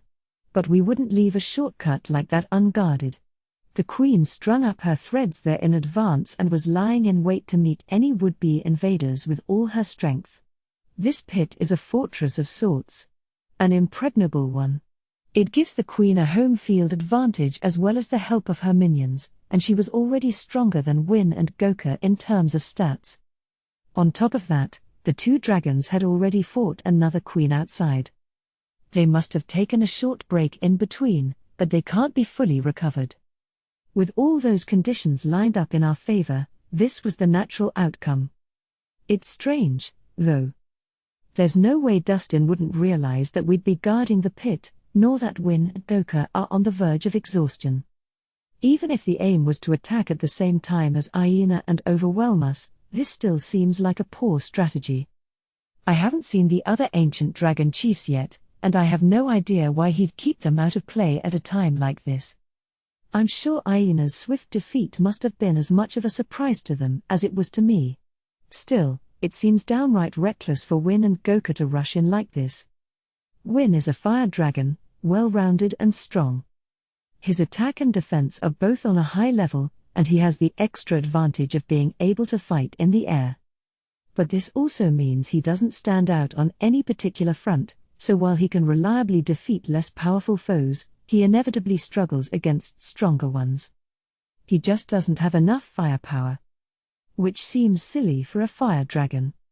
So while theoretically he's got the type advantage over a queen and should be able to handle it even though his stats are outmatched, the results are as you see now. As for Goku, he's kind of a meathead, the total opposite of Win. His stats are incredibly high, maybe even the strongest of all the ancient dragon chiefs in terms of numbers alone. In fact, his stats might be on par with the queen's, or even higher. His skills, on the other hand, are unpolished. He just uses his excessive stats to muscle his way through everything. That's not really a problem in itself, though. The power of his stats is so simple that it's difficult to counter. If you tried to beat him with cheap tricks alone, he'd eat you alive. Even with strategies that rely on traps and such, he could very well beat you using brute strength before you have time to lure him into them. At the bare minimum, you've got to be strong enough that you wouldn't die on the spot if he attacks you head-on. He's got that powerfully destructive lightning as his main attack method, and high enough physical stats to maneuver around quickly and tear apart enemies with his fangs and claws. It's a simple yet effective method that might rank him first among ancient dragons in terms of raw destructive power. Although the trade-off for that high output is that he runs out of gas quickly, putting him at a relative disadvantage in longer battles. That's probably why fighting two queens in a row is clearly taking a toll on Goku. Even with a break in between, he didn't have enough time to recover all his SP and such. I can tell that his movements are already losing their polish. That's why he got caught in the queen's web so quickly. Or maybe it's just because he was jumping around without thinking, as usual. Goku is one of those fighters who uses his high speed and small frame for a repeated hit-and-run style of attacking. Fighting in a pit with threads restricting his movements was never going to work out well for him in the first place. I feel like Dustin would have thought of all that, too, so I don't understand why he would send Goku into a battlefield where he'd have a clear disadvantage. It makes a little more sense with Win, who at least has the advantage of fire being strong against spider threads. But if he wanted to use Goku to his full potential, he should have had him stay out of this fight and get some rest. There must have been someone who would be better suited to attacking the pit. If it were me, I probably would have picked Ice Dragon Mia or something. She'd have the attribute advantage, since her ice can freeze threads, and her specialty is slowly wearing her opponents down with extreme cold and curses. A strategy like that would force us to go on the move instead, which would mean most of the webs set up in the pit would go to waste. If Nia had shown up, I was afraid I'd have to send in Sophia or Roth to deal with her, to the point that it feels strange that they didn't pick such an effective strategy. Is she going to attack from another angle? Maybe she's even attacking already? But I don't see anything strange when I scan the entirety of the Great Elro Labyrinth. So maybe it's going to happen later? That timing seems way too slow. We've already repelled Aina's attack, and the Queen is winning against Win and Goka. The battle is clearly going in our favor. I can't figure out why Dustin wouldn't send in the rest of the ancient dragon chiefs at this stage. Am I missing something major here? Sure, I'd be in trouble if I got hit with a surprise attack in the bottom stratum, since I'm alone down here at the moment. But I don't sense anything coming, and even if it did happen, I could summon the last queen who's guarding the other entrance to the labyrinth right now. That would at least buy enough time for Sophia or Roth to make it back to me. No problems here, I think. Things are going great, so why can't I shake off this strange feeling of anxiety? Something has definitely gone wrong on our opponent's side of things. Since I can't figure out why Dustin would be holding back on his resources this late in the game, the only logical conclusion is that there must have been some kind of change in circumstances that left him with no other choice. Just like Aina, Win and Goka are far too valuable to use as throwaway pawns. It's probably safe to assume that he can't make a move if I'm a sitting duck down here and nobody's come after me yet. Could this mean that the ancient dragon chiefs I haven't seen yet actually broke off from Dustin's side? That would certainly explain why Win and Goka are attacking so recklessly. If they're his only game pieces left, he'd have no choice but to attack with them, even if it doesn't make sense. In which case, the reason he sent these two in not long after they defeated the first queen was probably because he figured he had to pile on the attacks while Aina was still alive. Although in point of fact, Aina had already been beaten by then, rendering Win and Goka's reckless attack on this front fairly pointless. If Aina, Win, and Goka were the only ones who stayed with Dustin, they don't stand a chance at winning anymore. Aina is gone, and Win and Goka can't break through our defenses alone. If he's still got the other ancient dragon chiefs on hand somewhere, that would be another story, but I really don't see why he would be holding out at this point. The moment when Aina and the other water dragons attacked the upper stratum would have been the best time to attack. With that window of opportunity closed, all that accomplished was losing a major player like Aina for no good reason. So the theory that the rest of the chiefs abandoned ship makes the most sense. Why would they do that, though? Well, I can kinda see Nia bailing. She's always been a shut-in anyway. But Hyuvan and Reise? That makes less sense. Hyuvan has a strong sense of duty and always carries out orders faithfully, despite his ridiculous demeanor. And Reise is so loyal that he let himself be sealed away all by himself to protect the sword of the Demon Lord. It's a little hard to believe that he would leave Cooley's faction. If he did, I'm guessing something really serious must have gone down on their end. The scary part is, I have no idea what that could be.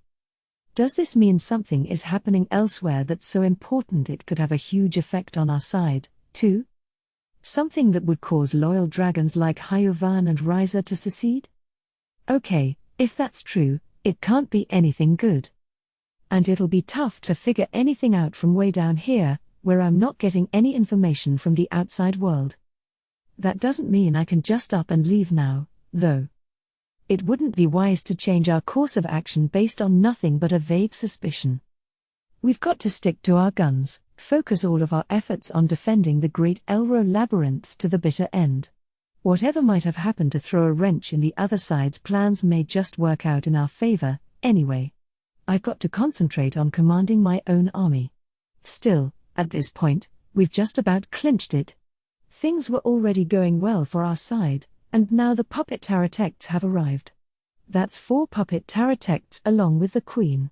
Not to mention 9 arched Taratects and plenty of smaller spider monsters, too.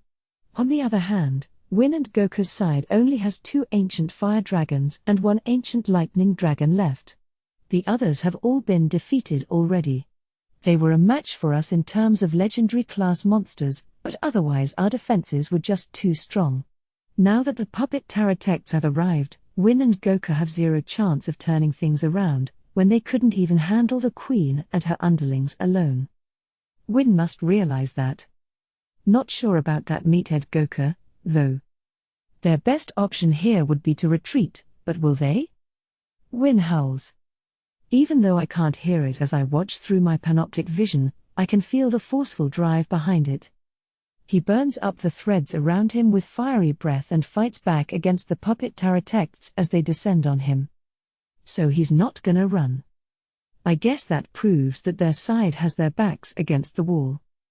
If the other ancient dragon chiefs were still on standby, that would mean Dustin is doling out his forces in piecemeal attacks, sending them in one by one only to get destroyed. There's no way he would do something so stupid. It makes more sense to assume that Win isn't retreating because he knows there'd be no coming back if he did. At this point, I have to assume that the other ancient dragon chiefs really did defect. Their only remaining option was for Win and Goku to break through the queen's defenses in the pit. But we're not nice enough to just sit back and let them do that. The puppet Taratects assault Win from all sides, moving in perfect sync. A fiery breath attack shoots from Win's mouth toward one of them, Isle. She produces poisonous liquid to cancel it out. Since he's stronger and has the attribute advantage over her, Win's attack wins out, and Isle gets blown back by the fiery breath. But the other 3 attack Win in the meantime. Their 6 sword-wielding arms slash away at Win's tough scales. That's 3 of them with 6 arms each, for a total of 18 attacks at once. Since Win's stats are higher, a single attack doesn't leave a very deep cut, but it's not shallow enough to ignore, either. 18 of them at once is enough to deal some major damage to his HP. In evident pain, Win produces fire from his entire body in a last-ditch effort to drive them away, which only proves their attack did enough damage to make him cautious. Isle, Seiya, Real, and Fiel, these 4 puppet Taratects are my elite force. The puppet Taratect species is exclusive to individuals handpicked by me. It can't be reached through the normal Taratect evolution tree. But their numbers have been greatly reduced, and now only these 4 remain. The rest of the puppet Taratects fell in battle. Let's not talk about the fact that it was White who took out most of them. These 4 elites who survived all that are the best of the best. It helps that they were already particularly strong compared to the others, which is why I kept them out of that fight as my bodyguards. That's why they survived getting slaughtered by White. And they've continued to survive even throughout this final battle. Sure, they haven't grown as quickly as reincarnations like Sophia and Roth, even Mirazofis has grown faster. But they've definitely become more powerful by surviving so many fights. I don't just mean in obvious ways like higher stats and more skills, either. Their techniques and teamwork have grown, too, in ways that numbers alone can't convey. These 4 are the puppet Taratects who have survived it all. And they've spent more time together than any of the others did, too. No one can top their teamwork. They cover for each other and fight in harmony without ever using telepathy or anything of the sort, like their hearts are beating as one. Real and Fiel use their threads to catch Isle and bring her back right away. Isle looks a little scorched on the surface, but the puppet Taratects' real bodies are the tiny spiders hidden inside their doll-like exteriors. Damaging the outside won't kill them as long as the spider at the core is safe. With Isle and the other 2 brought together, Seiya is left alone on the opposite side. Win notices this right away and goes after her. But the other 3 puppet Taratects leap at his back. Win senses them coming and flips around to fend them off. Then Seiya promptly takes that opening to attack. Her sword slices up Win's wing. In this 4-against-1 fight, they're able to conquer Win even though he's stronger and has an attribute that's their biggest weakness. Now Goku flies toward the puppet Taratects, maybe in an attempt to rescue Win. But he can't catch them. They run along the threads or swing on them, zipping around in all directions. This strange movement is harder to follow than any normal flight, making it hard for Goku to keep up, even though his stats are higher. Almost no one can catch the puppet pterodactyls in a space like this, where they can use threads to their full advantage, except maybe someone like Hyuvan, the fastest of the ancient dragons. And once Goku stops moving, the threads wrap around him. He only froze for a second, unsure which of the puppet pterodactyls to chase when they split up into two groups. That was long enough for his body to get wound up in thread.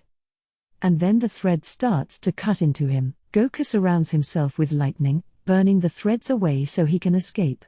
But he still sustains some major scratches, unable to completely get away in time. Win uses his fiery breath to stop them from attacking any further, but the puppet pterodactyls are at a clear advantage. They're not just winning because they work together so well, it's also because Win and Goku aren't working together well at all. Win can't keep up with Goku's speedy movements, and it would never occur to Goku to try to match pace with Win. That Goku really is a meathead, after all. So instead of 4 against 2, it's more like 4 against 1 and 1. On top of that, supporting fire from the Queen and her brood makes it even harder for Win and Goku to get anywhere. The Queen is the biggest threat of all, and the two dragons can't just ignore her. But do they really think they can keep an eye on the Queen's movements while also fighting the puppet pterodactyls? They're overestimating the Queen and the puppets both. The puppet pterodactyls all fire dark magic spells at once. Win and Goku weave left and right to avoid the attacks, only to suddenly stop in midair. Looks of alarm arise on both their faces. They've been captured in threads too fine to be seen by the naked eye. While the two of them were busy fighting the puppet pterodactyls, the Queen carefully surrounded them with threads without their noticing. How could they have picked up on it, when they were battling 4 elite fighters while also trying to keep an eye out for the Queen?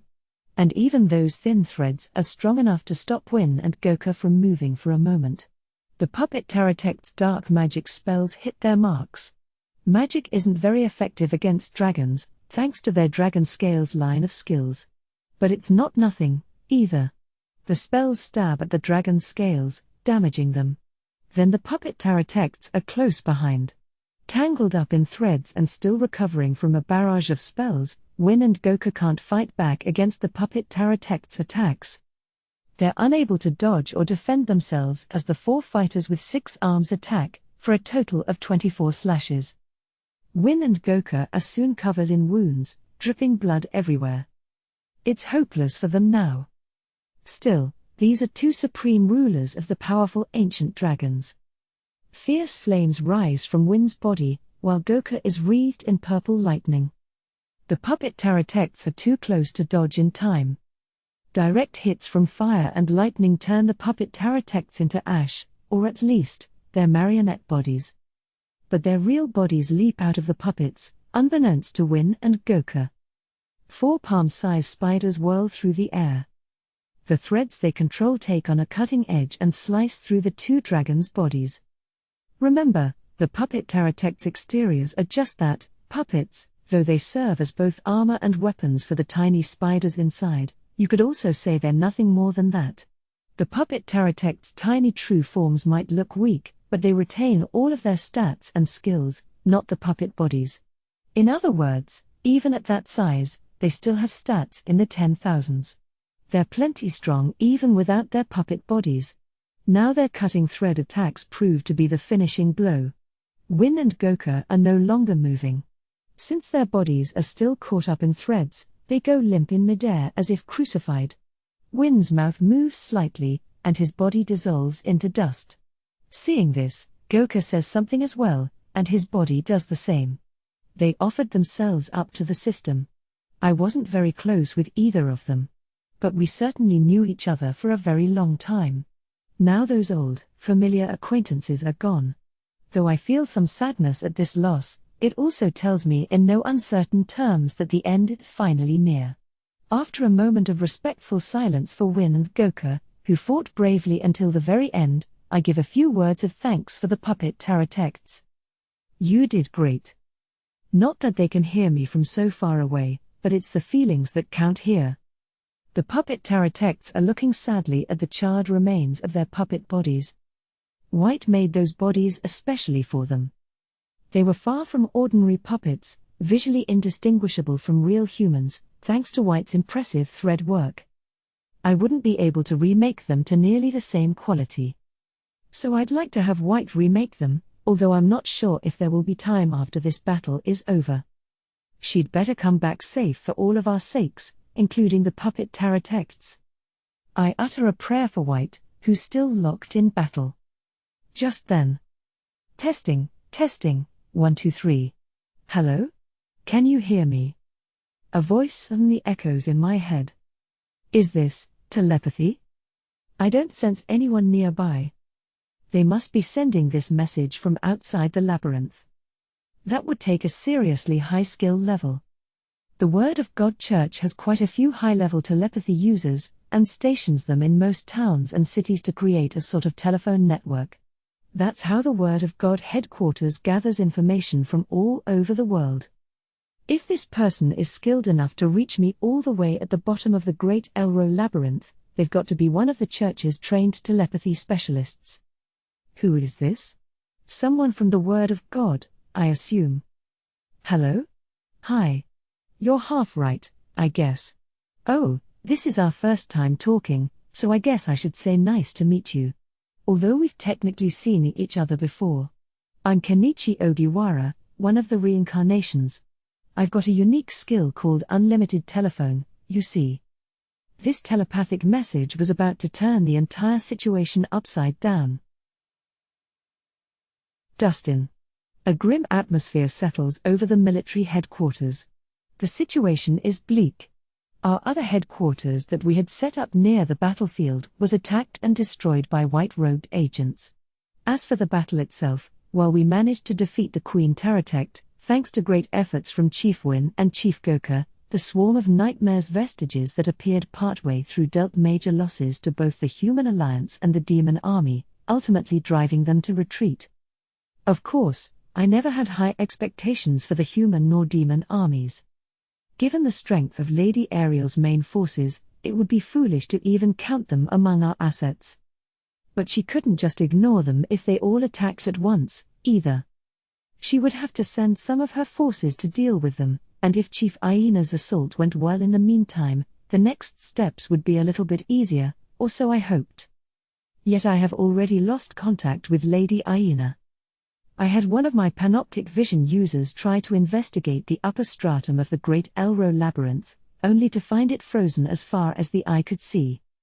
I did not truly expect to submerge the entire labyrinth, but I still hoped that Chief Aina's power would be enough to eliminate one or two of the enemy's strongest players. At the very least, I believed she would be able to buy us a fair amount of time. But if the upper stratum has been frozen over so quickly, that must mean Lady Aina was defeated after almost no time at all. My original plan was to wait for Chief Win and Chief Goka to recover while Lady Aina kept some of the enemy's main forces occupied, or to perhaps even defeat them, allowing us to go on the offensive. Since Lady Aina was defeated instead, I was forced to speed those plans along and send in Chief Win and Chief Goka right away, only for both of them to fall as well. At this point, we no longer stand a chance of conquering the Great Elro Labyrinth. Chief Hyuvan, Chief Nia, and Chief Reise simply left too large a void behind. All we can do now is pray for Lord Black Dragon's victory. And now, in the midst of this situation, I received a report from one of the reincarnations, Kenichi Ogiwara, that somehow made everything even worse. Are you certain this is true? Would I lie about something like this? That would be an awful thing to joke about. I did not actually think young Ogiwara was lying, of course. Perhaps it was just that I so desperately wanted it to be false that I could not help asking. I know that Ogiwara is not the sort to lie at a time like this. He has an advanced form of telepathy called unlimited telephone, and used this skill to leak information to me from the elf village for many years. Though we only met in person once, to register me as a contact for his unlimited telephone skill, I know him quite well through our regular conversations. At this rate, the evil god is going to wipe out half of humanity no matter which side wins. Despite myself, I put a hand to my forehead and groan. I cannot believe that we would receive such terrible news when we've just reached the point that our side can only pray for the Ebony God's victory. If this information had come just a little sooner, perhaps we would not have lost Chiefs Aina, Win, and Goka in vain. Ah, hang on a second, please. There. It's all set up. I'm switching this to a group call. After those words, my mind is filled with noise. It's as if I can hear several people breathing all at once. What's this? Is that you, Dustin? The voice I hear next belongs to Lady Ariel. It's a group call. An ability of mine that allows multiple people to have a telepathic conversation at the same time. You can do such a thing? It's not like I was hiding it on purpose. It just never really came up. Evidently, this group call uses Ogiwara as a conduit to allow several people to communicate via telepathy. I never imagined that I would speak to Lady Ariel again, let alone like this. But my senses tell me there are others besides Lady Ariel connected to this call. Okay, so, I guess let's start by having everyone introduce themselves one at a time. When I say your name. Shun, you go first. Oh, sure. I'm Shlain, a reincarnation and the current hero. Please call me Shun. Thank you for having me. Wow, so formal. Shut up, Ogi. The first to be introduced is Sir Shlain. So it was his group that supplied the information about the evil god, then. He did decide to pursue the unlikely hope of making both the ebony and ivory god's wishes come true, after all. Perhaps it took a soul like his to find out the truth. Someone who refused to give up or compromise until the very end. Next, Mr. Hirintz. Right.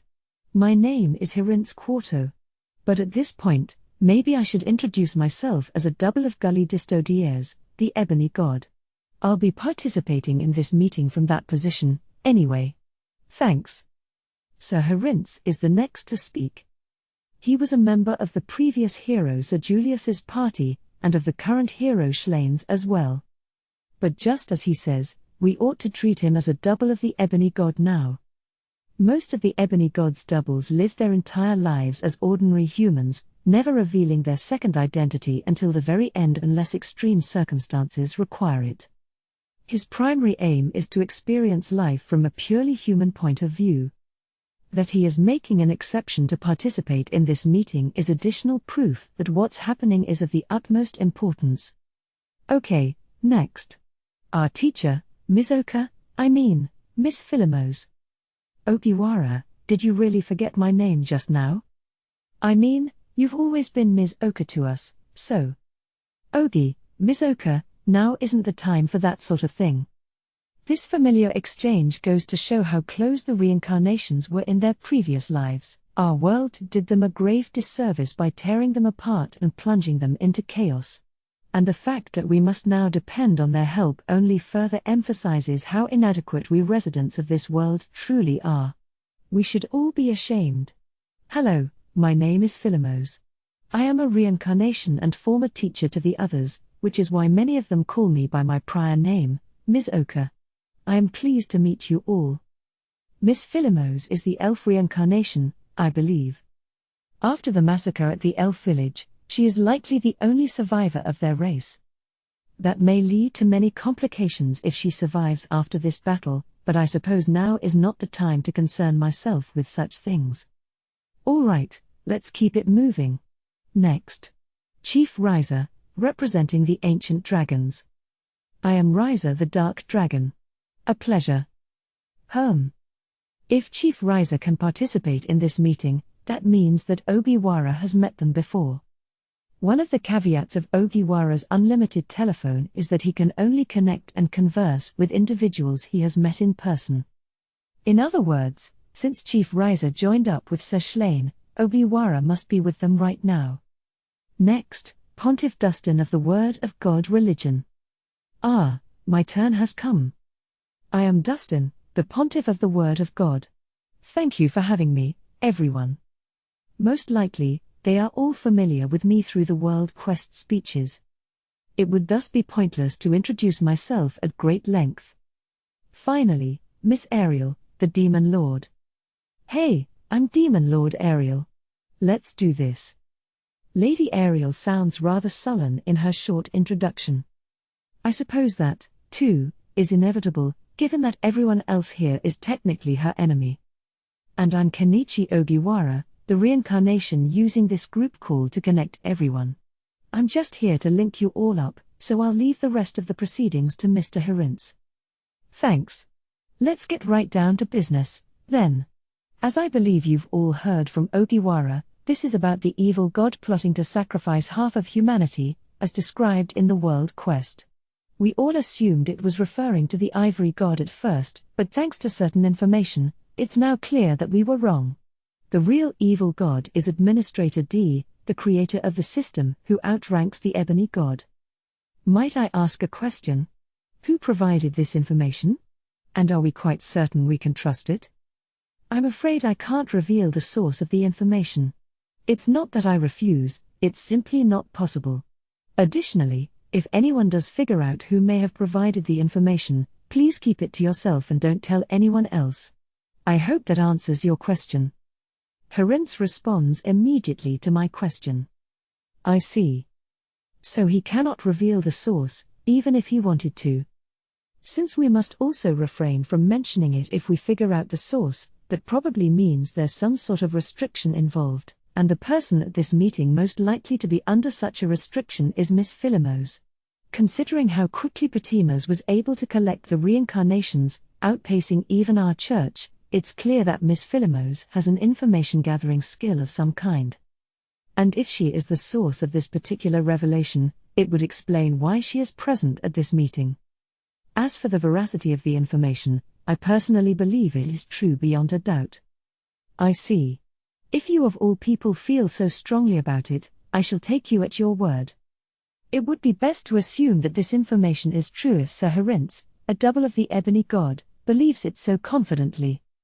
I would suspect anyone else of being deceived, but the ebony god has lived far longer than even I have, keeping watch over and protecting this world.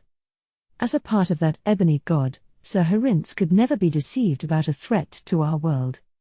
Unfortunately, all we know for certain is that the evil god is D. There is no indication as to how we might prevent the destruction of half of humanity. And if I may speak on behalf of the ebony god, if D intends to stand in our way as an enemy, then we have no hope of fighting back. D is the being who created the system, a god far stronger than the ebony god, and the savior of our world. Since this planet survives thanks solely to the system, that means D could destroy the world just as easily as save it. There is no question of who is stronger when D already holds all of our lives over a barrel. Therefore, we've concluded that the only way to do anything about this information is to attempt to make contact with D first. And so, the spatial magic master Elder Ronant is currently searching for a way to teleport to D's location. HRMMM. The ebony god has already lost all hope of conquering the Great Elro Labyrinth. Perhaps it would be best to give up on that matter and meet with Sir Hirince and company instead. I have no choice but to cooperate with them if the alternative is sitting and waiting for half of humanity to be destroyed. But even if we on the ebony god's side feel that way, the problem is whether the ivory god's side will agree. So, what do you want us to do about it? You realize I'm still fighting to kill half of humanity either way, right? I'm not gonna change my plans at this point just because of something like that. Of course. Lady Ariel has a point. The ivory god's side already intended to destroy half of humanity. Whether D does it or not is none of their concern. This doesn't change the victory conditions for Lady Ariel's side, thus, they can simply continue to defend the Great Elro Labyrinth. Though she will probably not actively hinder us, we cannot expect her to help, either. Of course, since we are currently enemies, I could not ask her to do such a thing anyway. About that, Ariel, I don't suppose you could open up a path to the system core for us? Excuse me? Lady Ariel's voice takes on a dangerous edge in response to Sir Hirince's words. Even through telepathy, it is intense enough to give one goosebumps. And why would I do that? It's the most reliable way to attempt teleporting to D's location. D created the system, and controls it personally. By us directly accessing the core of the system, the chances of successfully teleporting to D would be much higher. Harins's statement does make sense in theory. But whether Lady Ariel will accept it or not is another story. Don't make me laugh. We wouldn't gain anything from going along with this. The Ebony God's side wants to save humanity, while the Ivory God's side does not. And since the Ivory God has to prevent anyone from entering the system core at the heart of the Great Elro Labyrinth in order to be victorious in this battle, Harins's request is an impossible one. I am sure he is aware of this as well. So why would he make such a request, knowing it would be rejected? I beg you to reconsider. No thanks. At this rate, half of humanity will be destroyed. Not just death, utter destruction. Harins's words, and the urgency behind them, make everything clear to me. Not just death, utter destruction. In other words, their very souls would vanish. From our perspective on the Ebony God's side, we ought to focus all our energy on stopping D, not the Ivory God's side. For the Ivory God's side, the death of half of humanity is not the goal, but a natural result of their endeavors. For the evil god D, however, this seems to be the sole intention. Death and destruction are similar, yet there is a major difference.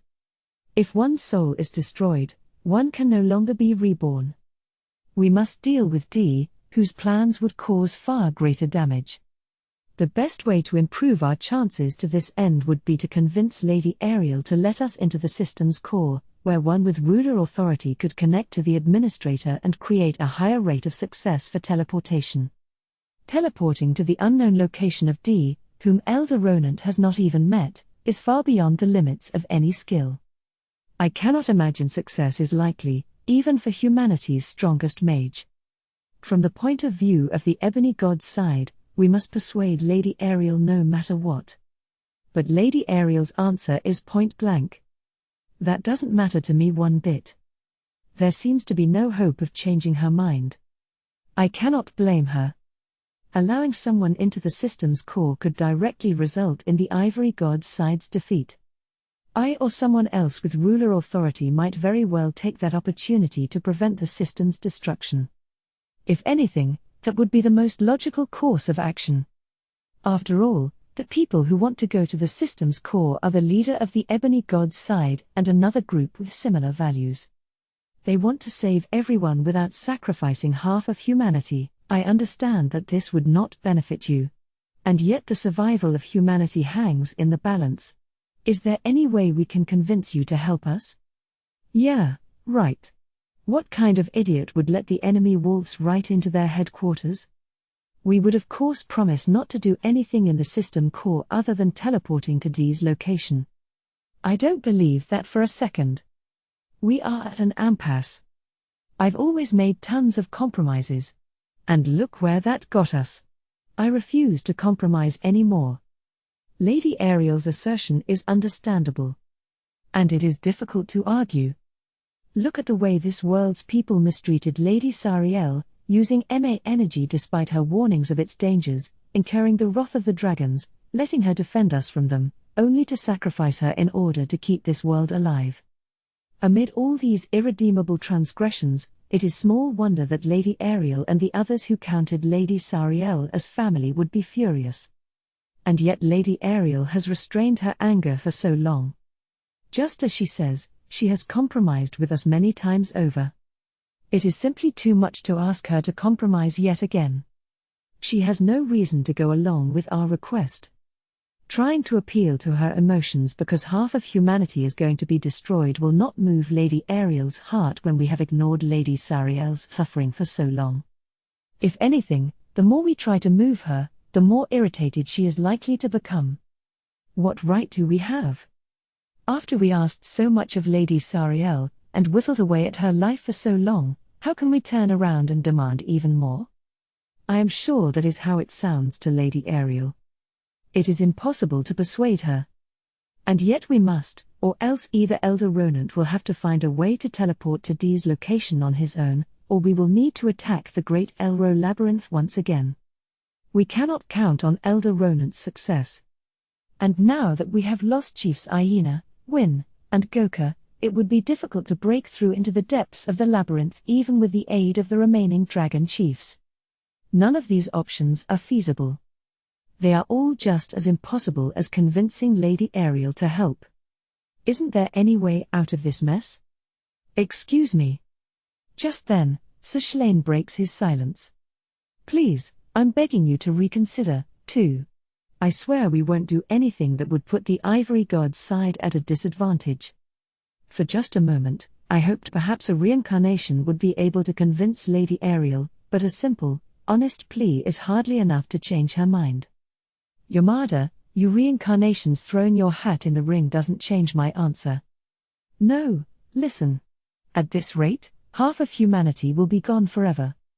If I must repeat myself again, our side was already fighting with the full intention of slaughtering half of humanity. As far as I'm concerned, it doesn't make much of a difference whether they die or get destroyed. But that's awful. It appears Sir Shlain will not be able to persuade Lady Ariel, either. Yamada, this battle concerns our world. You reincarnations are outsiders. Don't try and get involved if you're not prepared to face the consequences. If anything, now she's the one talking him down. I'd prefer if you didn't treat us like outsiders. Yes, maybe we were born in another world. But we live in this one now, and we're going to go on living here. We're not interlopers. This concerns us, too. At the very least, I know I'm here because I'm prepared to be part of this. Now, there's a surprise. Sir Shlain, who seemed at first like he would be cowed into silence by Lady Ariel, was able to make a surprisingly firm comeback. So this is the younger brother of Sir Julius the hero. Though he is still young and naive, I can see now that he has truly inherited the will of his predecessor. Gotcha. Sorry for being so dismissive, then. It appears that Lady Ariel was caught slightly off guard by Sir Shlain's words as well. In that short exchange, her perception of the young hero has likely improved from someone not worth her time to someone she can address on equal terms. But that still doesn't mean we're going to go along with your demands. Unfortunately, that still isn't enough to change the situation at hand. Excuse me, may I pose a question? Why do you suppose this is going to destroy half of humanity, exactly? This time, Miss Philimos speaks up. I can understand her misgivings. While Lady Ariel's side has a goal that they wish to accomplish even if it means taking countless lives in the process, Dee has no such clear reason. In fact, we know next to nothing about Dee at all. I myself do not understand Dee's thoughts or goals in the slightest. This, too, is something we likely cannot say for certain unless we ask Dee directly. Who knows? Not me, that's for sure. White and Ghoulie are the only ones who've met Dee face to face. But from what I've heard, I wouldn't be surprised if it's mostly just for fun. For fun? Destroying half of humanity for fun? Despite Sir Shlain's evident shock, I do not find it overly surprising. Any being powerful enough to create something as anomalous as the system is bound to see things differently from mere humans like us. Although Lord Black Dragon is closely linked with humanity, the rest of the dragons were quite willing to eradicate every one of us. We must not forget that. To a god, mankind is little more than rubbish. Yes, I imagine it is at least in part just for fun. Dee sees this world as nothing but a toy for her amusement.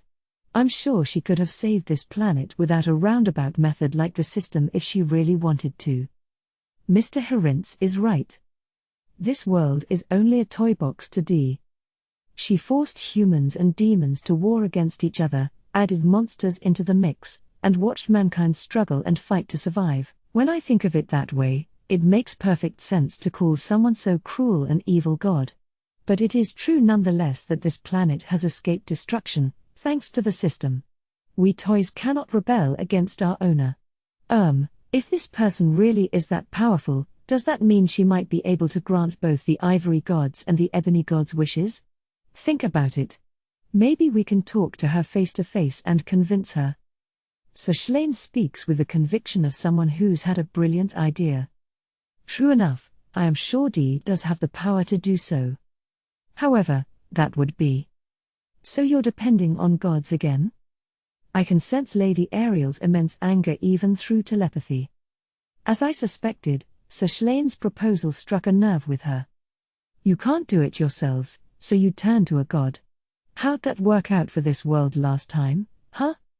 We humans turned to Lady Sariel for help, and even now, we continue to repay her kindness with cruelty. For Lady Ariel, who is striving to save her, asking a god for help is unthinkable. I'm sorry.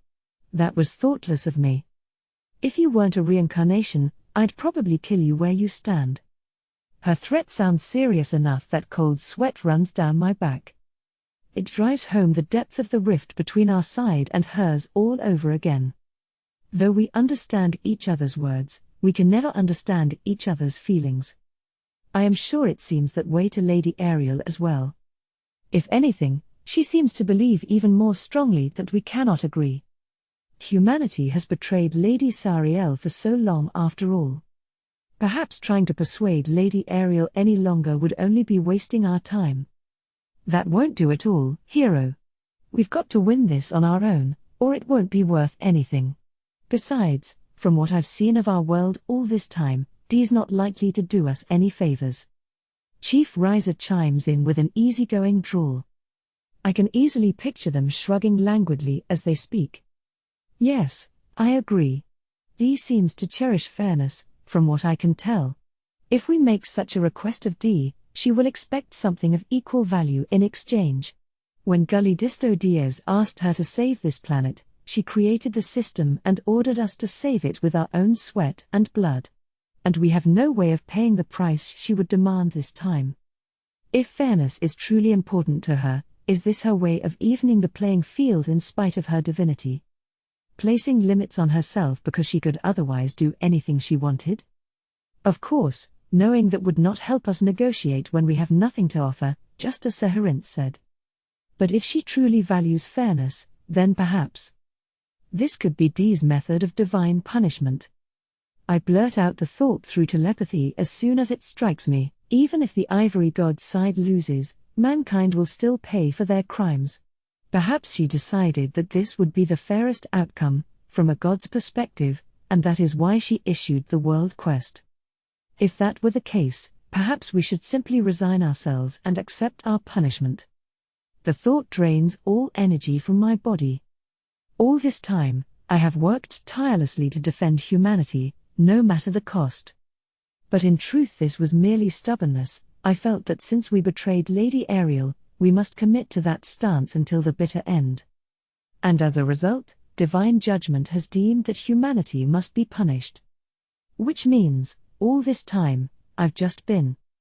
I cannot deny the possibility, but it is still a mystery why Dee decided to create the world quest. The only way to find out is to ask her directly. We cannot waste our time on pointless theories and conjecture. Let's continue the discussion. At Sir Herinth's words, I pull myself together. Although I am not sure what else there is to discuss, since it seems we cannot come to an agreement. Herinth's, Dustin, that Ronant fellow, and any interested reincarnations. And throw in Balto as a representative of demonkind. I will allow those people, and only those people, to enter. Just as I was about to give up, Lady Ariel makes a proposal that I can scarcely believe. Are you sure? Isn't this exactly what you people wanted? It is, and yet I am utterly bewildered. Lady Ariel has no reason to accept our pleas. Just as she told us multiple times, the Ivory God's side need do nothing but continue to focus on defending the Great Elro Labyrinth. There is no need for her to allow us inside. Lady Ariel's offer is all risk and no reward for her faction. I can understand why she excluded the other ancient dragon chiefs. They are the only ones who can stand up to the Ivory God's forces at this point. But even if we do not pose much of a threat in battle, it is still dangerous to allow those of us with ruler authority to enter the core of the system. The Ivory God's side's conditions for victory are that the Ivory God herself must win, and they must prevent anyone from entering the system's core to prevent its destruction. Only those with ruler authority can stop the system from being destroyed. If she allows anyone with that authority to enter the core, they could easily do just that. Does this mean you have decided to trust us? Of course not. How could I possibly trust you? It's just that I wouldn't mind meeting Dee and having a few words with her myself. If she is acting on her own desires instead of trusting us, that does somewhat explain her change of heart. Though I still cannot understand why she would allow such a risky venture. Thank you. Still, it is an incredibly fortunate turn of events for us. Even if this is a trap and I am to be killed, there is nothing else that the Ebony God's side can do. My life would be a small sacrifice to make. I'll be waiting in the Great Elro Labyrinth, then. Hirince. As if things weren't already difficult enough. I can feel my stomach tightening with nerves. Why do I have to take on such a major role in the proceedings? While it's true that I'm a double of Gully Distodiers, I've lived my whole life as Hirince, and I intended to continue doing so until the end. Gully Distodiers' doubles don't have an important part to play. For him, it's basically just a fun little change of pace. Like playing out the fantasy of living an entire life as an average human. So that's how I've lived my life, too. Although I guess you couldn't exactly call me average, since I was the hero's childhood friend and later his party member. Even so, as Hirince, I always expected to defend Julius and go out in a blaze of glory. But that all changed when the so-called reincarnations showed up. I know this is an awful thing to say, but it's definitely crossed my mind a few times that things wouldn't have gotten so complicated if it weren't for those reincarnations. But of course, the war between humans and demons might have been even worse without them, and we probably wouldn't have been able to defeat Patimas. The pluses and minuses are so extreme that it's hard to say which way would have been better. I will say, however, that the reincarnations are entirely to blame for this world quest business. And by reincarnations, I specifically mean white. In other words, white is the root of all evil. It looks like we're all here. You're gonna be the guide, Kuya?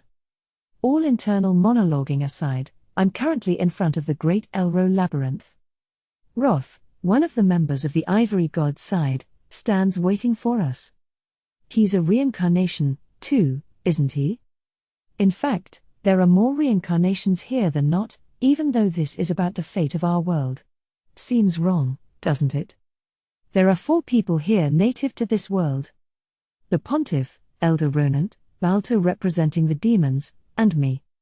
On the other hand, there are 6 reincarnations, Shun, Katia, Faye, Yuri, Ms. Oka, and Prince Hugo. Aside from Shun and Hugo, the rest are all lovely ladies. What is this, a harem? The girls are clearly all gathering toward Shun, not Hugo. Sure, Julius was popular, too, but they weren't all hanging off him like this, damn it. So, what's the deal with that girl, Shun? Huh? Roth points to someone past Shun's back. It's Shun's half-sister, Sue, hiding behind the rest of the group. Sue, I told you not to follow me, didn't I? But, Brothia. While Shun looks sincerely distressed, Sue is on the verge of tears. The worst part is that I can tell she's also trying to look cute, and stealing glances to see if it's working on Shun or not. I guess one extra tagalong is fine. But if you try anything funny, I will cut you down. You'd better keep that in mind. I discreetly let out a sigh of relief at Roth's words. If we angered the Ivory God's side and they called the whole thing off, we'd be out of options. We're lucky Roth was willing to bend on that. The Pontiff looks pale, evidently harboring similar concerns. Does little Miss Sue know that her selfishness could have altered the fate of the world? Nah, she couldn't. If she knew that, surely she wouldn't have done it, right? It's all too easy to imagine her saying something like, I'll stay with my brother even if it means the end of the world. I'm begging you, think about the bigger picture here. Ugh, my stomach hurts. I feel like I'm going to cough up blood. Shun. Keep a close eye on Sue and make sure she doesn't make any wrong moves. Just so you know, they could probably kill all of us without our being able to fight back.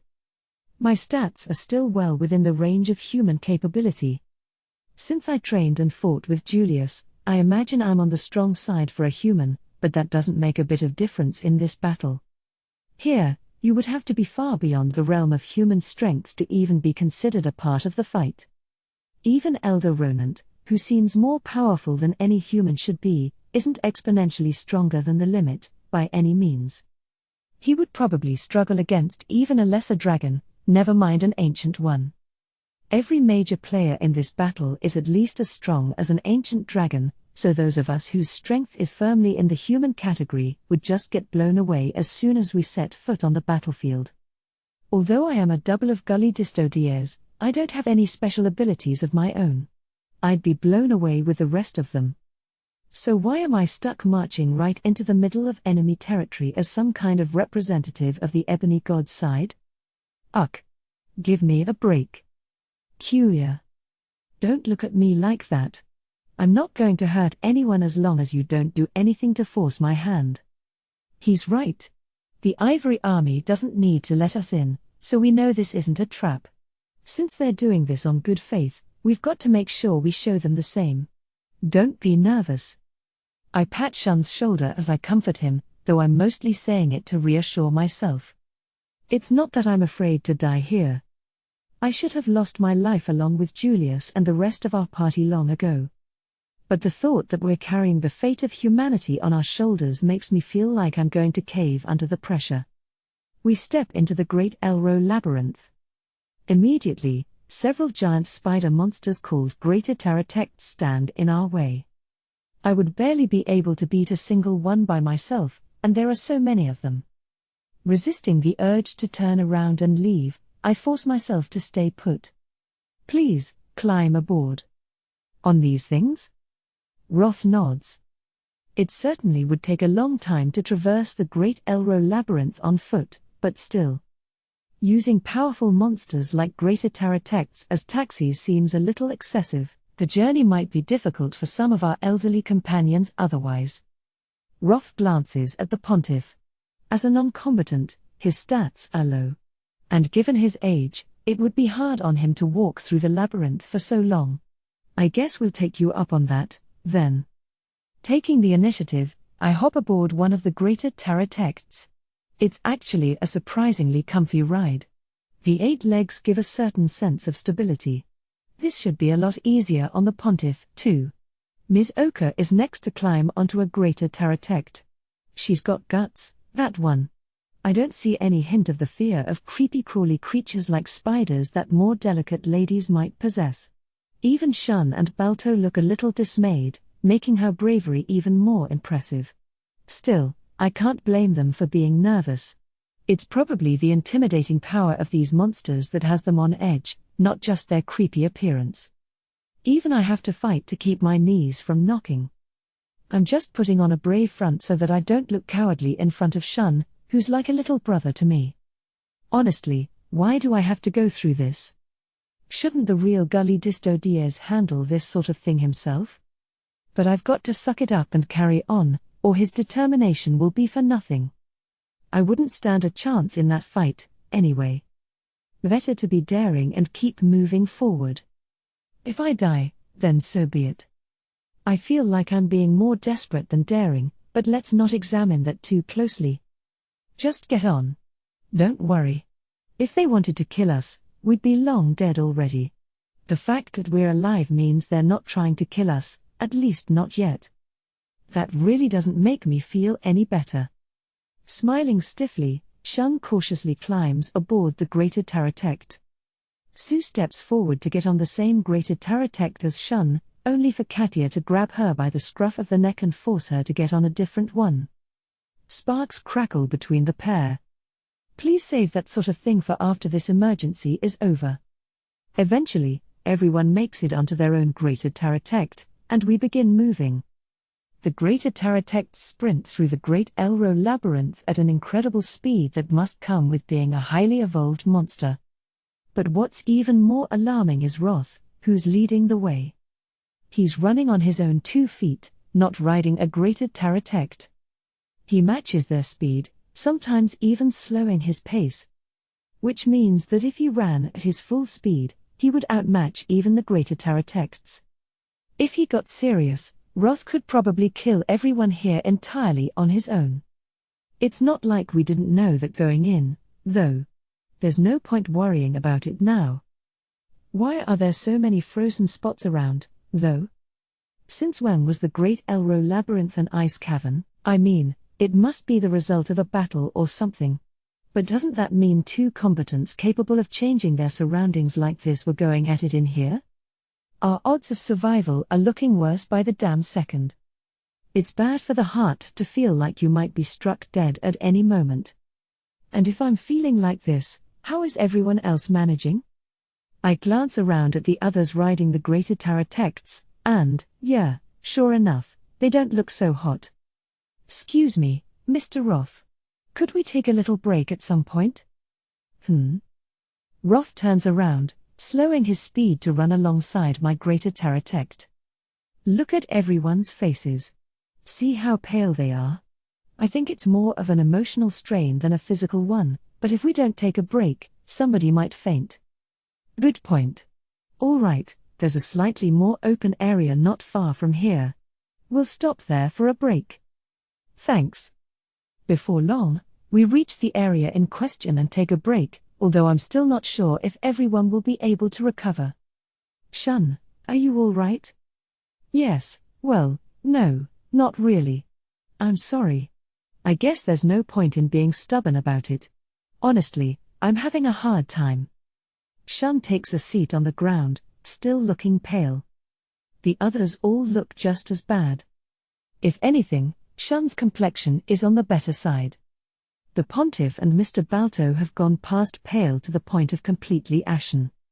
Being surrounded by monsters that could easily kill you takes a serious emotional toll. I'm sure the intimidation of the greater Taratects is even harder on people like the Pontiff and Mr. Balto, who have little battle experience. If anyone looks relatively all right, it's Miss Oka and Elder Ronant. I walk up to the former and address her. You're handling this well, all things considered. You've got real grit. No, I wouldn't say that. If anything, I feel as if my emotions have come all the way around to the point of numbness. Numbness? Yes. Ms. Oka hangs her head. I took my students into custody, thinking that it was best for them. But it backfired completely. What was the point of everything I've done, then? It was all for nothing. After I realized that, I couldn't bring myself to do anything anymore. But when I saw you and Ms. Anna fighting against that horde of monsters, my body just moved on its own. It's not that I've recovered, not really. Even now, I can't bear to think about anything too deeply. It's more like I'm letting my body move on instinct while my head is still fuzzy. I see. Clearly, I misread the situation. Ms. Oka might be in a more difficult emotional state than any of us. I have a rough understanding of Ms. Oka's experiences and the details of her unique skill. But allow me to say this much. Ms. Oka, you did nothing wrong. Please don't try to cheer me up. I'm not. This is just my honest opinion. Interrupting her objections, I press forward. Listen. Your actions were not pointless, far from it. Everything we do results in change. Just by taking action, you have already altered the outcome. If you hadn't done anything, things might have been far worse. So how can you say it was for nothing? Even now, most of the reincarnations are still alive. I wouldn't call that nothing at all. Do you really think so? I do. Besides, I happen to think that there's no point in beating yourself up over the past. Ms. Oka, are the students you wanted to save really the kind of people who would be happy to see you suffering like that? Well, no, of course not. Then it's time to stop brooding and start looking ahead. The only pointless action is continuing to cause yourself harm. You're right. I'll do my best. Though I'm afraid it came out as a lecture, I know that Ms. Oka was an adult in her past life, even if she looks like a child now. I'm sure she understood what I was trying to say. Whether she can truly recover from this point forward is up to her. For now, at least, Ms. Oka should be fine. She seems relatively calm, for better or worse. Since she's already hit rock bottom, she can't sink any lower, even if she isn't bouncing back up yet, either. That's not exactly the ideal emotional state, but in an emergency like this it might be for the best. There's no way of knowing which actions will lead to the best results. I can't judge whether what Ms. Oka did was good or bad, either. But even if I could, it wouldn't help to hear it from someone else. She has to find a way to sort through her feelings and accept it on her own. Fortunately, the reincarnations I saw in the spaceship seemed to think favorably of Ms. Oka. They didn't look like they were uncertain; if anything, they seemed to feel guilty. I'm sure they'll be able to make amends as long as nothing goes terribly wrong. That's just one more reason we have to prevent humanity from being exterminated, in order to make that brighter future a reality. With renewed determination, I leave Ms. Oka's side to speak to Elder Ronant. Humphrey, you're not here to give me an old mannish speech, too, I hope. I won't hear it from a whippersnapper like you. Ha ha. I do have the memories of someone who's lived far longer than you, you know. This person continues to view me as Herince, it seems. A part of me is pleased, while another part is less than thrilled that he's still treating me like a child. Memories? Pa. That doesn't mean you experienced it yourself, though, eh? Memories that you can't put to good use are just a waste of space. I suppose you have me there. It's hard to argue with that logic. After all, when Elder Ronant was attempting to craft a rune to teleport to Dee's location and asked if I had any useful information from Gully Distodiez's memories, I could give him no answer. I do not carry the entirety of his vast memories, you see. That would exceed the human brain's storage capacity. It is more that I remember certain important moments and details. There are many holes, to the point where I sometimes have few memories of use when it would matter most. So, do you think you would be able to create the teleportation conjuring on your own? Not likely. At this stage, I believe the teleportation itself would work well enough, though there's no telling where it would send me. Even if I did manage to make my way to Dee's location, I've no guarantee it would be in one piece. I might come out on the other side as a lump of flesh, or some such nonsense. Yes, probably best to avoid that. I know, eh? That's the best I can do on my own, though it pains me to admit it. While he looks genuinely frustrated, I think that's still very impressive. It is a difficult thing to use a skill in more powerful ways than its settings specify. The system is not designed for that to be possible. But a few rare geniuses like Elder Ronant have found a way. They don't call him humanity's strongest mage for nothing. Most likely, Elder Ronant really will succeed in teleporting to Dee's location if he has the support of the system core. I have full faith in him. There's probably no need for me to worry about Ronant. Next, I approach the two people who look queasiest of all. Are you all right? Slumped on the floor, the Pontiff and Mr. Balto raise their heads weakly. It would be difficult to describe my current state as all right per se, and yet I must not complain in a situation such as this. I shall see this through to the end even if I must crawl to get there. I feel the same way. I must speak with the Demon Lord, if not the so-called evil god D as well. I cannot allow myself to collapse before that happens. Despite their deathly pale faces, both the Pontiff and Mr. Balto have a sharp glint of determination in their eyes. I suppose they'll be fine after all, then. Hopefully, this break will help prevent them from pushing past their limits and passing out. They should last a little longer, at least. Still, it's strange to look at them together like this. One is the Word of God Pontiff, representing humanity. The other is Mr. Balto, representing demonkind. Under normal circumstances, the two would never meet. But now, they are working together toward a common goal. It would have been unthinkable not long ago. It is rather strange to be sitting side by side with you, I must remark. Evidently, the Pontiff noticed the same thing. Indeed. If we had more time, I would rather like to sit down and talk with you a while. Perhaps we ought to do just that, if we both make it through this battle safe and sound. The Pontiff and Balto smile at each other. Safe and sound, eh? Knowing the Pontiff's personality, no, I should leave it at that. I can't be sure of anything just yet. Now, as for the others. Shun is surrounded by a swarm of girls. Katia, Sue, Yuri, and Faye. I should kick that kid's ass, better to just leave them be at this point. You're on your own, pal. Which only leaves one more person. Prince Hugo, who's leaning against the wall with his arms folded. He hasn't spoken a single word since this group came together. In fact, from what I can tell, he's been like that for a long time now. He almost seems more like a statue than a living person. Honestly, I don't really want to get near him. I don't know Prince Hugo very well, anyway. The first time we met face to face was during the battle at the elf village, and we haven't had a single proper conversation since then. I don't know how to approach someone who I've mostly only heard about secondhand. Hey, kid. So I decide to go the safest route and greet him casually. At that, Prince Hugo gives me a glance, then drops his gaze back down as if he's already lost interest.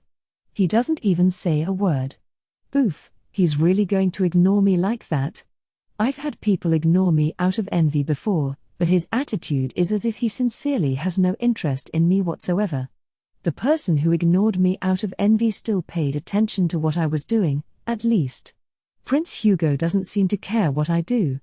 Maybe he doesn't care about anything at all, not even himself. Like he really doesn't think of himself as a living person. You're too young to be acting like such a recluse, you know that? I can't resist saying it, even if it feels nosy.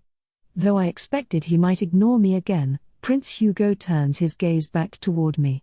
How long I've lived has got nothing to do with it. Oh really? But doesn't it seem like a waste to be so pessimistic from a young age when you still have your whole life ahead of you? Prince Hugo snorts at that. Let me ask you something, then. Has the Ebony God found happiness in that long life of his? Well. Damn, I wasn't expecting this kid to ask such a tough question. I kinda feel for the Ebony God, myself. Yeah, I know our circumstances are nothing alike. But I think we both know how it feels to have already passed the happiest part of your life, and there's not a damn thing you can do to get it back. I suppose he might have a point there. Gully Distodiez's happiest times were probably the daily life he led before the goddess Sariel was trapped within the system. The days when he would frequently visit the orphanage Lady Sariel created, and the kids would all come to greet him, including the now demon Lord Ariel. Those irreplaceable moments are Gully Distodiez's happiest memories. But they can never come back again. Even if the world does find peace, I doubt he will ever be as happy as he was in those days. From what he says, it sounds like Prince Hugo feels the same way. Still, that doesn't mean you should just give up on trying to be happy, does it? I don't care. I can't be bothered to even make that much effort. It doesn't sound like anything I say is going to get through to him, though he doesn't seem to be doing this out of pure self-reproach like Ms. Oka. He's clearly closed off his heart completely. Prince Hugo certainly has done too many terrible things to be forgiven, and it doesn't seem like he wants anyone to forgive him, either. But from where I'm standing, Hugo is a victim, too. An innocent youth in another world was killed because of this world's problems, and reborn here only to be used to try to solve those same problems. I'm sure it's complicated for people like Shun who suffered at Hugo's hands, but to me it still seems worth sympathizing with him. When I think about it, most of the reincarnations have had some major influence affect their lives. The reason they were reincarnated in the first place is primarily because of this world's troubles, yet even in their new lives, they've suffered needlessly just by dint of being reincarnations. And now, the fate of this world is in their hands. Another grave sin perpetrated by this world, it would seem. As a resident of that same world, I have no right to lecture any of them. I see. Don't mind me, then. I attempted to lightly dismiss my own words so he wouldn't overthink them and act out in some strange way. Honestly. None of this is easy. We each have our own lives and have walked different paths. No matter how much has happened and how I might feel about it, worrying about things won't magically lead to the right answer. It's entirely possible to worry about something for a long time and still come up with the wrong answer, too. In many cases, there isn't even a right or wrong answer at all. Something might seem right from one point of view, only to seem wrong from another. But we cannot simply stop thinking about anything, either. Although life might be a little easier if we could worry about things a little less. Really, what a mess. I'd like to stop thinking about things myself. Ready to keep moving? But there is no time for that. At Roth's prompting, we resume our journey. I cannot stop thinking, not right now. For what we carry on our shoulders is the fate of all mankind. Ronant. Bouncing along on the backs of greater Taratects, we arrive at what's known as the bottom stratum of the Great Elro Labyrinth.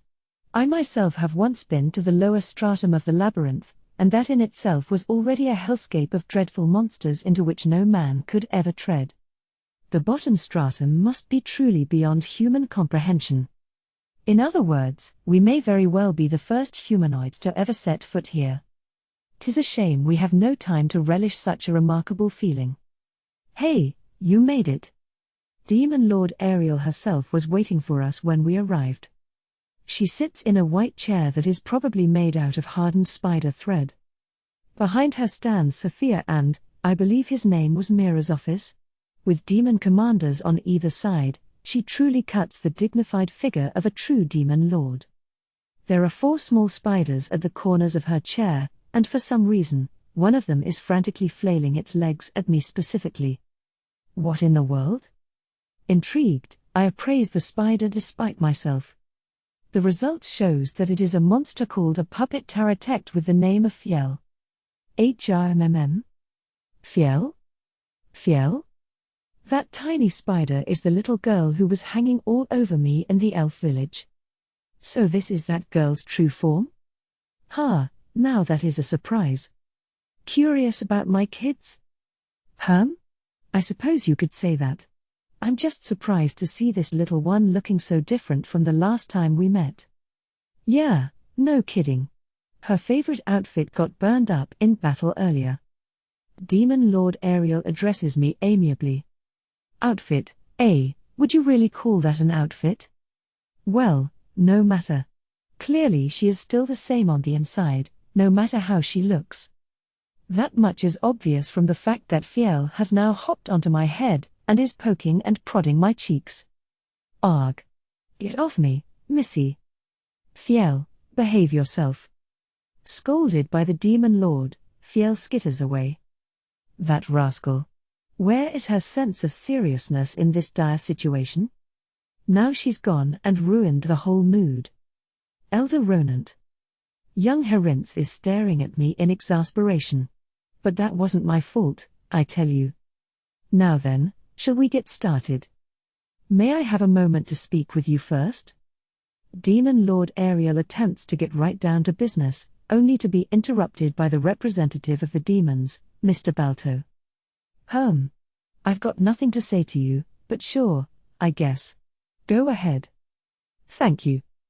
Mr. Balto bows his head to Demon Lord Ariel. I wonder what he's going to ask her. I doubt any answer she gives will be what he wants to hear. Demon Lord, might I ask what exactly we demons meant to you? Yeah, I figured it'd be something like that. I fear her response is only going to hurt the lad further. What's the point of asking me that? I don't think any good will come of me telling you, you know. Even so, I want to hear it from you personally.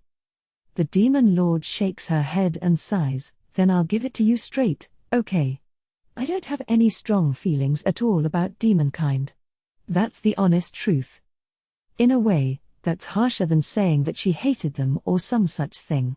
Even after using them to her own ends and forcing them to fight a massive war against humanity not long ago, the Demon Lord doesn't care one iota about demonkind. How must Mr. Balto feel about this? I see. Balto heaves a deep, long sigh. Thank you. It's a bit of a relief to hear you say it out loud. Oh? I was expecting you to have a few choice words for me, no. Even Ariel seems surprised at how quickly Mr. Balto backed down. Of course, I have much more than a few choice words. But that would hardly change your mind about the path you've chosen, would it? Surely you didn't start all of this with such half-hearted conviction that you could be talked out of it. If you were not utterly devoted to your cause, that would be far more disrespectful to my fallen brethren. Yeah, of course. I wouldn't turn the whole world against me if I wasn't damn sure about it. Then I doubt anything I say would make a difference. Our paths have simply diverged, for better or worse. All that is left for me to do is to devote all of my efforts to demonkind as its representative. Oh ho, I see. He asked her that to clarify things in his own mind, not to try to make the demon lord feel guilty. In that case, Mr. Balto is a remarkable man, worthy of representing demonkind. Gotcha. By the way, Balto, I don't have any strong feelings about demonkind, but I do feel grateful to you for working so hard for me all those years. I am honored. Balto smiles back, somehow looking tearful and frustrated all at once. All right, then. Let's get this party started for real this time. The system core is just beyond that door. Demon Lord Ariel points behind her. A door looms in the wall. Beyond it is the system core. The place where the goddess Sariel is trapped. From here on out, if any of you make one wrong move, I'll kill you on the spot. That statement is no lie, I'm sure. The piercingly murderous glint in her eyes is proof enough of that. I hear someone gulp quietly. If anyone turns traitor and tries to stop the destruction of the system, I swear I'll make sure all of humanity dies after this, even if the Ivory God's side loses. I'm talking utter extinction, not just half. This, too, is no lie. She would do it, no doubt about it. Betrayal comes at a high price. I solemnly swear that we will do no such thing. Yeah, I sure hope not. The Demon Lord doesn't seem to trust the Pontiff's vow. She did say in her speech during the World Quest sequence that she doesn't expect much out of humanity. She's never trusted us in the first place. The only way to prove that we are trustworthy, then, is to make sure we do not betray her. Okay, let's get going. Oh, right, before we go, catch. Huh? Whoa, the Demon Lord tosses something to Schlein the hero, who manages to catch it. It's a sword? Oh, isn't this the royal family's sword? What in the... Harinth stares at the sword in shock, then at Demon Lord Ariel. That's the sword of the hero. It's the counterpart to the sword of the Demon Lord, which only I can use. It's a sword that can only be wielded by the hero, and can produce a single attack strong enough to kill a god, but only once.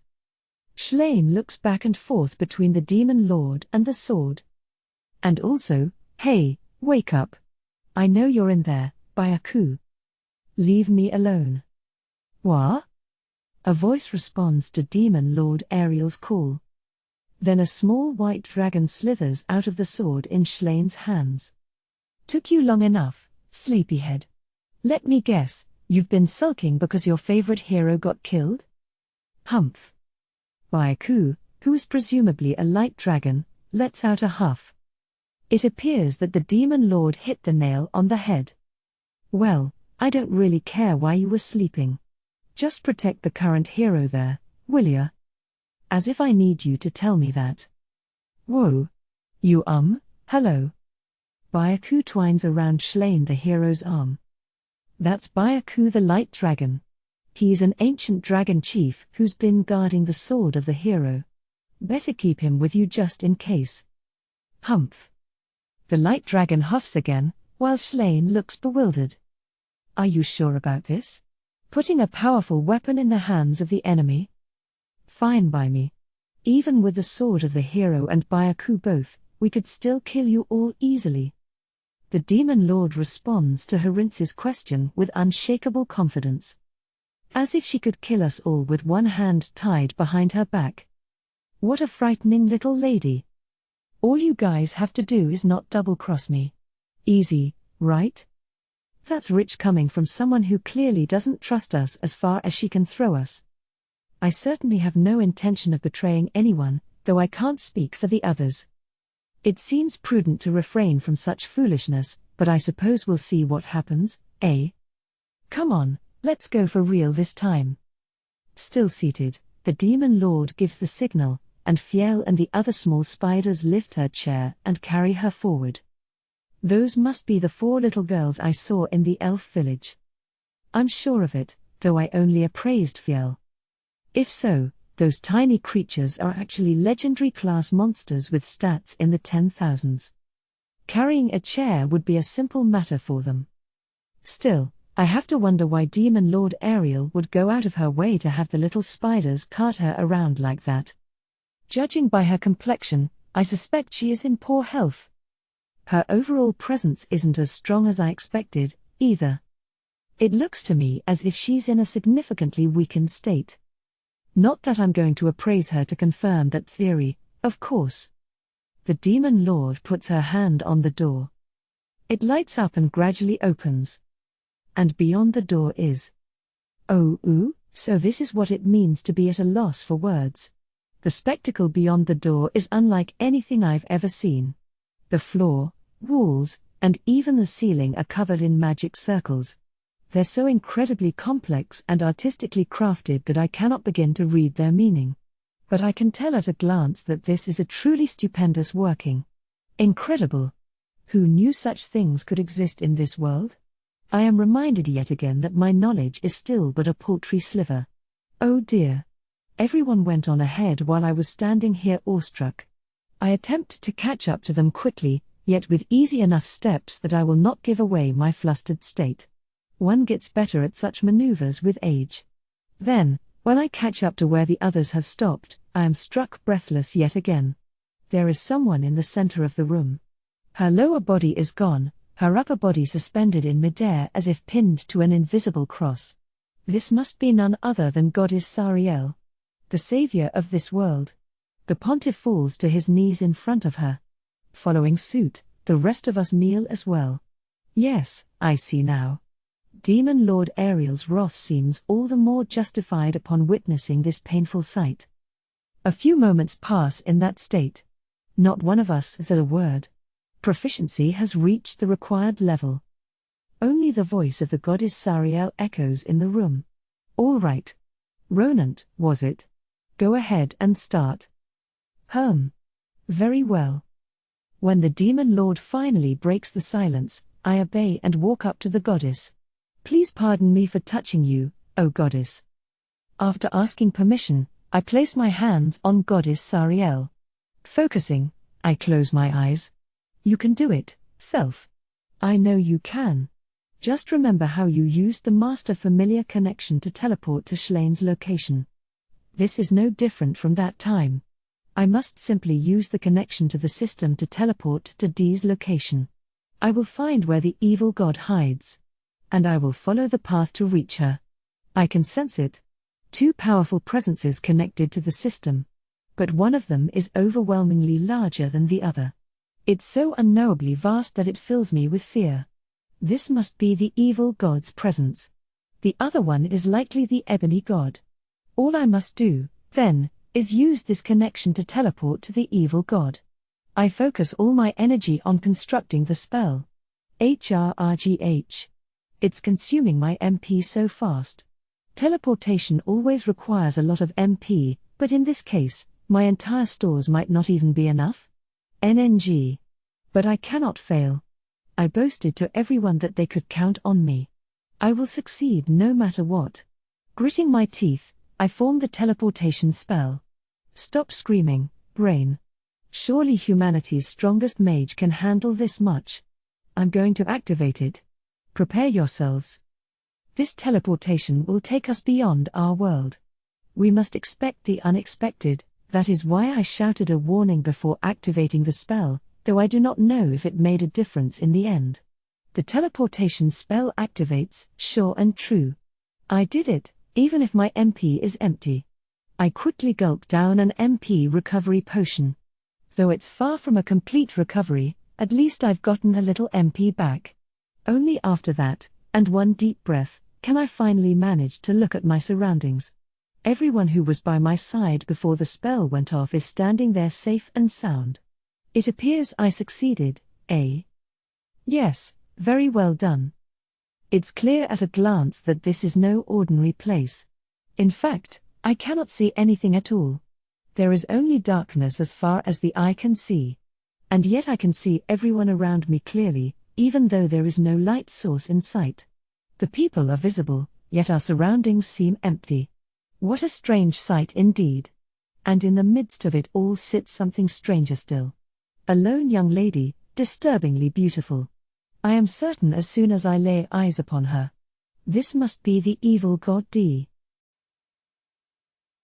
Faye. Our old world was unbalanced and unfair. I knew that from early on in my previous life. There are the haves and the have-nots, and those roles never change. And even those who have can rarely win against others who have more. It's incredibly unbalanced and unfair. And the girl named Hiro Wakaba seemed to embody that unfairness. I fell in love in middle school. The object of my affection was a year ahead of me at the same school. We met because we were in the same club. It was my first love. In retrospect, I think I was so excited about it that I got ahead of myself. These days, I can't even remember what he looked like, even though I supposedly loved him so much. At the time I thought I was deeply in love. Now, though, I think I've forgotten his face because my feelings were just that fickle. Even if I did study for a high school way above my level and managed to get in, just so I could chase after him. I used to hate school and homework so much that when I finally studied seriously for an entrance exam, my mom actually got worried about me, funnily enough. Looking back on that now, maybe that's kind of a good memory. We fought like hell at the time, though. I mean, she asked me if I was all right in the head, you know? Here I was taking school seriously for once. Shouldn't she be happy about that as a parent? All that aside, when I finally got into the high school I'd worked so hard and raised my grades for, I was hit with a swift reality check. The boy I was chasing had started stalking a female student. It's fine that he rejected me when I asked him out. I mean, it's not fine, I was devastated at the time, but now I realize that it was pointless in the first place. The guy was a total geek, although back then I thought of him as quiet and mysterious. It's not that he didn't talk at all, he just wasn't the assertive type. I guess he was kinda like Shun in that way. And in both cases, it turns out that kind of guy gets freaked out when someone acts assertive toward them. Oh, I was assertive, all right. I went after him like you wouldn't believe. Boundaries? Never heard of them. I mean, I even followed him all the way to high school. Talk about over the top, right? Thinking about it now, I can't blame him for being creeped out when a girl who wasn't his type kept coming after him like crazy. It's easier to be frank about it now that I've left him behind me. Not that I had any choice, since I'm literally in a different world. But still, like, if someone you liked was stalking someone else, wouldn't you be mad, too? It'd be one thing if he was dating another girl, 'cause at least then you could give up properly. A stalker, on the other hand. What's worse, she didn't even give him the time of day. That girl's name was Hiro Wakaba. Annoyingly enough, she was so gorgeous that I could understand why the boy I liked got obsessed to the point of stalking her. She was number 1 by a landslide in the boys' secret ranking of the hottest girls in school. I was somewhere in the teens, by the way, which I'm still not sure how to feel about. On the one hand, that means that out of all the girls in school from first years to third years, I was definitely pretty high on the list. But on the other hand, isn't it kind of a bummer that I didn't quite make it into the top 10?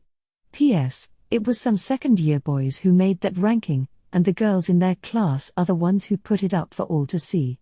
It even made the rounds to every student in school, complete with photos attached. And as much as it pains me to admit it, I could totally see why Wakaba was by far the best ranked. Yes, she had a gorgeous face and figure, obviously. But beyond all that, there was just something special about her. Like something supernatural, or maybe paranormal. She carried herself like she wasn't even human. That mystical aura of hers is what really grabbed your attention, not just her appearance. And most people who saw Wakaba could be divided into 2 camps. Those who feared her, and those who worshipped her. Although honestly, I think it was a little bit of both for most people. Maybe you could call it awe, I guess. It's just a matter of which of those two reactions was stronger. For my former crush, it was definitely worship, which is why he wound up stalking her. You know, I was too heartbroken to think about this at the time, but why in the world was I so obsessed with the kind of guy who would turn into a stalker? Then again, considering that I followed him to high school, maybe I was also kinda. Nope. Not gonna think about that. All I can say is that I was seriously short-sighted at the time, to the point where I blamed my rejection entirely on Wakaba. Most of it was that I just didn't like the girl who'd stolen my crush's heart, although part of my hatred might have been that I was afraid of her, too. Yeah, I admit it. I was scared of Wakaba. I hated the way she looked at all of us like we were ants beneath her feet. The way she didn't react to me in the least, no matter how much I bullied or harassed her. She pissed me off, and scared me senseless. So after I was reincarnated, when I was stuck inside that egg, all I thought about was Wakaba. More than my old crush, more than my family, more than anyone, I thought about her. Maybe that's why, when we met the self-proclaimed Wakaba in this world, I could tell right away that it wasn't really her. Maybe that's why, when we teleported from the system core or whatever to meet the so-called evil god D, it made perfect sense to me when I saw that it was Wakaba. Welcome. Wakaba spreads her arms in greeting. This place is strange. It's pitch black everywhere you look, except we can all still see one another just fine. How can it be so dark but so clear at the same time? In the center of that darkness sits Wakaba. Several monitors float in the air in front of her seat. Ah, I get it. This murmur of comprehension comes from Demon Lord Ariel, not me. She's sitting in a chair, too. Hers is white and has a weird texture that somehow reminds me of a spiderweb. 4 small spiders are holding up each of the chair's legs. Small is relative here, since they're still around the size of a tarantula from Earth, if not bigger, but compared to the giant things we rode to get here, well. Anyway, these small spiders are holding up the Demon Lord's chair and carrying it around. At first I thought it was mean to make such tiny spiders carry her around, until I noticed that she obviously wasn't doing very well.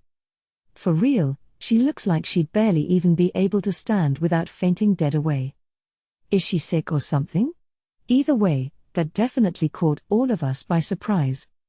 It's an honor to meet you. I am Demon Lord Ariel. Please forgive my rudeness for entering your presence in such a disgraceful state. No problem. Also, you don't really need to introduce yourselves, or be so prim and proper. I know all of you perfectly well, and respect isn't worth anything unless you really mean it from the heart. Is that her way of saying it's no use trying to put on a polite act? Let me ask you this, then. You're Wakaba, aren't you? What's the deal with that? Getting a little annoyed, I go ahead and address her without respect. Hey, she asked for it. It's not my problem if a few people, like the Pontiff and that demon guy, stare at me with their eyes bugging out of their heads. Right, I suppose I should introduce myself first for those who aren't entirely in the know. I'm D, an evil god. That's not my real name, of course. And I also spent some time at the same school as you reincarnations. At the time, I went by Hero Wakaba. Also not my real name, of course. Neither of them is your real name. Then can you really call that introducing yourself? Come again? You spent time as a student with the reincarnations? Harintz cautiously ventures a question. That's correct. And that's when an attack trying to kill an administrator from this world came after me. It was actually intended for the Ebony God, until Goddess Sariel redirected it by making me the target instead. As you can see, I'm perfectly unharmed, but all the students who got caught in the blast were killed. I suppose you could say it's this world's fault, and mine, that the reincarnations died. Hello?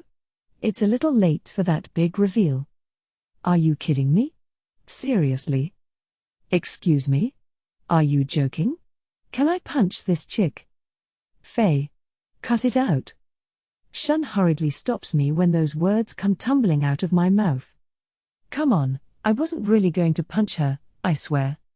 But seriously, I spent so long feeling guilty in that egg 'cause I thought I was being punished for bullying Wakaba, only to find out it's her fault we died in the first place. I want my money back. Can you blame me for getting the urge to punch her just a little bit? I felt bad about it, too, you know. That's why instead of just letting you all die, I collected your souls, gave you skills, and sent you to be reborn in this world with your memories intact. What, like that's supposed to make up for it? That was the idea, yes. It's not like we asked to be reincarnated, you know. Does that mean you would have preferred to just die? I mean. Well, no, but still. Obviously I wouldn't want to just die for no apparent reason and stay dead. But I can't say for sure if it was better that we got reincarnated. Especially when we got caught up in all this end of the world stuff here. Couldn't you have just made it so we didn't die in the first place? Natsume speaks up. That's kinda surprising. I didn't expect him to take the initiative on anything at this point. In theory, that would have been a possibility, yes. So why? Well, I was under no obligation to go that far for you. Reviving the dead is a whole lot harder than reincarnation, you know. Harder? So we got reincarnated just because she was feeling lazy? You can't be serious. If you've got a problem, take it up with the people of that world. It's not like I tried to kill you. I felt a bit of guilt and pity for you dying in an accident that wasn't your fault, so I lent you a little hand, that's all. When she puts it that way, it's hard to argue back. I know it wasn't really her fault. And I know we've got her to thank for the fact that we were reborn at all. But still. You're saying this like you did it for our sakes, but that's not actually true, is it? I bet you had your own goals in mind, and us getting reincarnated was just a bonus, right? Right. Why do you ask? Wakaba doesn't even try to dodge my question. I knew it. She definitely doesn't seem to feel any kind of guilt, pity, or any such noble emotions toward us, that's for sure. The only feeling I get from her is that old familiar sense that she's looking down on us like ants beneath her feet. It wasn't any particularly lofty goal, though. I just figured I might give that world a little boost. Things were getting stagnant there, plus it looked like it was on a one-way path to destruction pretty soon. So I figured if I gave some souls from another world a little bit of power and sent them to reincarnate into this one, it might shake things up a bit. Wakaba looks at us with the cool expression of someone observing the behavior of lab rats. Maybe that's all we are to her, and maybe she sees this whole world as an experiment, too. And if it all went under, she wouldn't think twice about it. What were you trying to do in this world, exactly? Nothing much. As I said before, I didn't have any serious goals in mind, you know. Officially, I just lent a little support to help revive the planet on the Ebony God's request. Everything else was just a little personal project of mine. The same goes for you reincarnations. I didn't do it out of any ill will, even if I wouldn't quite call it goodwill, either. What personal project? I wanted to turn an entire world into a game. Then I wanted to see if anyone might find a way to become a god in that toxic game-like environment. That's about it. Wakaba's calm comment belies the total insanity of the concept and scale. She really isn't like us at all. The way she thinks is just too different from that of any normal human. It's to the point that just talking to her like this feels so wrong it almost makes me sick. Even though we're speaking the same language, I don't think we'll ever understand each other. I had high hopes for that Batima's Harafenas, and for you, Demon Lord Ariel. I thought both of you might be able to attain godhood. Turns out I was wrong about that, though. Especially Batima's Harafenas. Given his obsession with staying alive, I thought he might find a way to surpass the limits of the human vessel to achieve it, but it didn't work out very well for him. I shudder to think what would have happened if he became a god. Demon Lord Ariel looks blatantly disgusted. As far as I can tell, Wakaba didn't care whether someone was good or evil, only if they could become a god or not. She just wanted someone, anyone, to produce results in her little experiment. Something like that, anyway. Okay, enough about all that. What's up with that weird copy of yours? The so-called ivory god? I changed the subject before her thoughts on the previous one can drive me totally insane. I want to know what the deal is with that weird Wakaba lookalike. That's basically got to be her puppet or something, right? Seems a little excessive to pit it against the original ebony god if you're trying to give the world a boost, though. Not to mention, something feels off about that idea. Would Wakaba here really get involved with such a proactive pawn? Yes, my stand-in. If I was to reincarnate all of the students and one teacher present in that classroom, my seat would be left empty. In order to fill in that gap, I reincarnated the soul of a spider that just happened to be in the classroom at the time. Oh, and instilled it with memories of being Hero Wakaba. Excuse me? That doesn't even make any sense. Confused, I look around at Shun and the others, not one of whom appears to understand what Wakaba is saying. What does that even mean? Exactly what I said. It's just a spider. So weak that even I thought it was just going to die right away.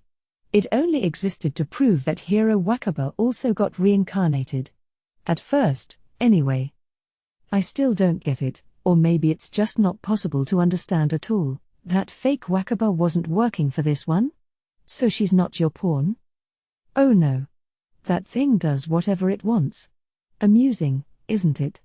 The humans I had such high hopes for turned out to be a flop, and the creature I threw in as an expendable substitute is the one that wound up attaining godhood. Okay. To sum it up, that means the fake Wakaba became a god all on her own, and is fighting the ebony god of her own free will? You have my gratitude for sending white to this world, and to me. Demon Lord Ariel's voice is full of warm feelings toward that fake Wakaba. I can tell from her voice that the Demon Lord trusts the fake Wakaba completely, at the very least. The destruction of the system, and the collection of the resulting energy. It's a method I left as a hidden feature, but given the current state of that world, I would say that it's the correct choice. While the plan the word of God Pontiff there came up with isn't bad, either, between the uncertainty and the huge losses involved, there's a good chance it wouldn't produce enough energy. At Wakaba's words, everyone turns to look at the Pontiff. Finally, he speaks, as if he can't handle the pressure of all those stares. My plan was to kill all of the gods who exist in this world. Huh? I don't think I get it. What do you mean by that? Yuri is the one who questions the Pontiff. Apparently, she didn't get it, either. A god is a life form containing an immense amount of energy. And the system has the ability to collect energy from any living thing that dies, even if that living thing is a god. If a god were to die, the system would be able to collect its energy, you see. That's why you were gonna kill the gods? Wait a second, doesn't that mean? So you intended to lay waste to Goddess Sariel, the ivory god, and even your own ally, the ebony god? Just so. Without another word, Yuri fires attack magic at the Pontiff. Huh? What? Watch out. Barely a second before the spell can hit the Pontiff, Shun jumps in the way and blocks it.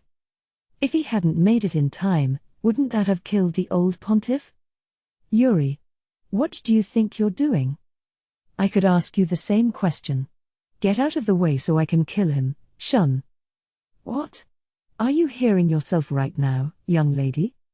Ms. Oka seems distressed at Yuri's words. But that man needs to die immediately. How dare you speak of the gods that way? Hurry up and die, Pontiff. Die. Yikes.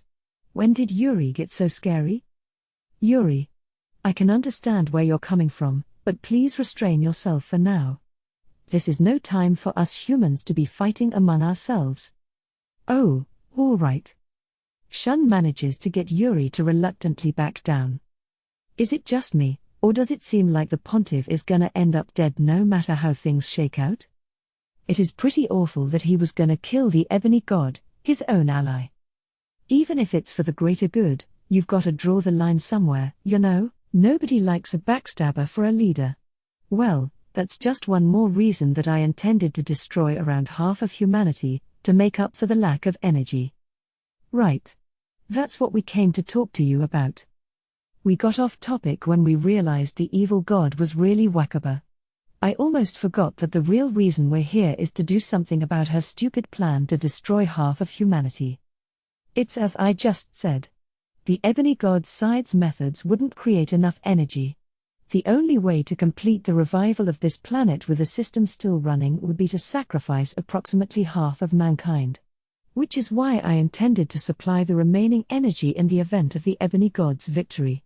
If the Ivory God's side wins, half of humanity or so would die anyway. Either way, half of humanity is either going to die or get destroyed. That's just how it is. What she just said is basically a death sentence for humanity. The pontiff sinks to his knees. But that means everything I have done. I wouldn't go so far as to call it pointless. You were just too late. The pontiff hangs his head at Wakaba's harsh words. Still, the planet will be saved, and half of humanity will live, when originally the planet would have been destroyed and all of humanity with it. I think that's a solid outcome, don't you? Yeah, it does sound like a win when you put it that way. But for those of us who currently live in this world, it's a serious problem. Isn't there anything we can do? Shun presses desperately. Did you want to do something? Of course it is. Well, I could do something about it. Please. Then what will you offer me in exchange? That stops Shun's enthusiasm in its tracks. The Ebony God offered me that planet. He pleaded that I could do anything I wanted with that world if I would only restore it and save Sariel's life. I accepted the offer, not that a dying planet has any real value, and decided to create the system and control it. Wakaba's eyes flick toward Shun. Half of humanity. What can you pay me in exchange for saving it? Shun falls silent under Wakaba's level gaze. Wakaba was within her rights to make the planet into a game because she received it as fair payment from the Ebony God. Offering her something without any value wasn't sufficient payment. That's why the system has been wringing energy out of this planet's people all this time. It's like they're paying off a debt. We don't have anything of value to offer, either. If we did make a deal to save half of humanity, how long would it take to pay it off? Would we be reborn in the same world over and over like this world's residents, forced to pay off the debt ourselves? Just thinking about it gives me the shivers. Maybe a part of me still felt like this wasn't my problem because I'm a reincarnation. Like I wouldn't become a slave to debt the way these people did, but when I consider the possibility that I might meet the same fate, it scares me. No thanks. And yet Shun responds without hesitation. I would give you anything that I have to offer. Even the lives of all of your friends and acquaintances? No. Those aren't mine to give. All I can really offer is myself. You want to pay for half of humanity with your life alone? How arrogant. And greedy, too. Shun has no response to that. Obviously, no one could argue that Shun by himself has the same value as half of humanity. Like Wakaba said, if he honestly thought that was an even exchange, then he really would be arrogant. And at this point, maybe it is greedy in a way, trying to save the world without a single sacrifice. Even so, if there's even the slightest possibility, I can't let it go. Yamada. Demon Lord Ariel utters Shun's old name in a dangerous tone. Negishi and Sosojima, who are also on the Ivory God's side, look equally displeased. From what I've heard, Shun pissed off the Demon Lord during their weird little telepathic meeting, too. The Ivory God's side hasn't forgiven this planet's people for depending on the gods to do everything for them. So I bet they're mad that Shun is begging a god for help now. This world's problems should be solved by its own people. And at this point, a peaceful solution just isn't an option anymore. You do realize that you're just embarrassing yourselves by refusing to accept that and trying to wriggle your way out of it, don't you? Maybe you're right. But I want to keep trying, even if it is embarrassing. I guess I'm not gracious enough to accept the idea of making a sacrifice like that. It's not making a sacrifice, not really. Someone has already been sacrificed this whole time, Lady Sariel, that is. The people of this world have forgotten that. And now they're freaking out because it might finally be their turn to pay the piper. Do you really not see how stupid that seems from my point of view? Demon Lord Ariel is still just sitting in a chair, looking frail. But somehow, the anger she's giving off is so intense I can barely breathe.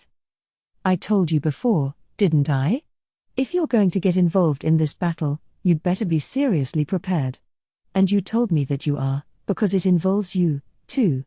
I'm sure that means you're also prepared for us to take you out if we feel you've crossed the line, right? As the Demon Lord speaks, Negishi and Sosojima both reach for their weapons. I automatically crouch into a fighting stance, but to be honest, I don't think we can win this one. Please, wait a minute. I'm not your enemy. Sure seems that way to me. Oh. It's starting to seem like we're gonna have to throw down. Just then, someone claps sharply. Let's leave it at that for now, shall we? It wouldn't be any fun for me if things end with the human side getting wiped out here. My relief that Wakaba put a stop to the fighting only lasts a moment. It wouldn't be fun. Is that seriously the only reason? Demon Lord Ariel, your point is perfectly valid. However, you two have turned to reincarnations and the Ivory God for help. Surely you can't claim that argument only applies to humans. You're right. I apologize. Whatever her reasons, at least it seems like Wakaba convinced the Demon Lord and her people to lay down their arms. Yamada, the answer to your request is no. There's nothing you can offer that would convince me to save that world peacefully. I see. However, I will give you a chance. All of us who were hanging our heads look up at once. That world has been much more pleasant since the reincarnations arrived. The Ivory God's efforts. The Demon Lord Ariel's decision. The determined struggles of Julius the hero. The diligent efforts of the Word of God Pontiff. The survival strategies for demonkind from the likes of Okina and Balto. And of course, the lives and actions of the reincarnations themselves. They instigated enormous change in a world that had been at a standstill. My little boost was a big success. I really rather enjoyed watching it all unfold. Wakaba talks about the events of this world like she's reviewing plot points from a movie. And what's more, you found the hint I left for you and managed to make it all the way here. Surely that is worthy of a bonus. In spite of the positive-sounding statement, an ominous mood fills the air. It's a lazily intimidating atmosphere, if not quite a violent one. Wakaba stands from her chair. So here is your bonus stage. I'd like to see you defeat me. If you emerge triumphant, I will save the world for you. Not to worry, I'll hold back as much as I can, of course. That doesn't mean I'll have mercy, though, you understand? For a moment, my legs almost give way. The aura around Wakaba fills me with raw, instinctive fear. This is it. This feeling. It's the same supernatural sense Wakaba gave off in our old lives. Like you're gazing into an infinite, hellish abyss. When we first met the fake Wakaba, I was certainly intimidated by her godlike aura. I guess you could say it was more divine and immense than the sense I got from Wakaba. But I still felt like the real Wakaba was scarier. The fake Wakaba's presence didn't feel as darkly unknowable, even if it was strong. That's why I knew on instinct that something was wrong. That it wasn't really Wakaba. And now, the real Wakaba is showing us just a glimpse of her power. Is this seriously what it's like when she holds back as much as she can? There's no way we can beat her. I hear a few whumps and turn to see the Pontiff and the demon guy going down. Looks like they couldn't handle Wakaba's powerful presence. Pontiff? Mr. Balto? Harince runs over to the two men and calls out to them, with no response. They must have passed out completely. Damn it. What are we supposed to do? That's obvious, eh? We shall simply have to fight. Old man Ronant sounds resolute. Fight? Against that? Are you for real? Yes, you're right. Let's do this, everyone. Shun draws the sword of the hero. Katia and Sue stand on either side of him, while Yuri and Ms. Oka bring up the rear. Oh, come on. They're all raring to go. That means I have to do it, too. I transform from human form to worm form. Fine, let's just get this over with. Besides, when you think about it, this is a once-in-a-lifetime chance to slug Wakaba in the face and get away with it. At least, I've got to pump myself up like that or I might pass out, too. When you say you'd save the world, to what extent do you mean exactly? Demon Lord Ariel addresses Wakaba calmly. Good point. I should make myself perfectly clear. If you can defeat me, I will keep alive all of the people who would otherwise die when the system was destroyed. I'll refrain from wiping out half of humanity, too, of course. I shall also supply the rest of the energy needed to restore the world. Ah, yes, and as for Goddess Sariel's lifespan, I imagine if she were freed from the system now, she would die immediately.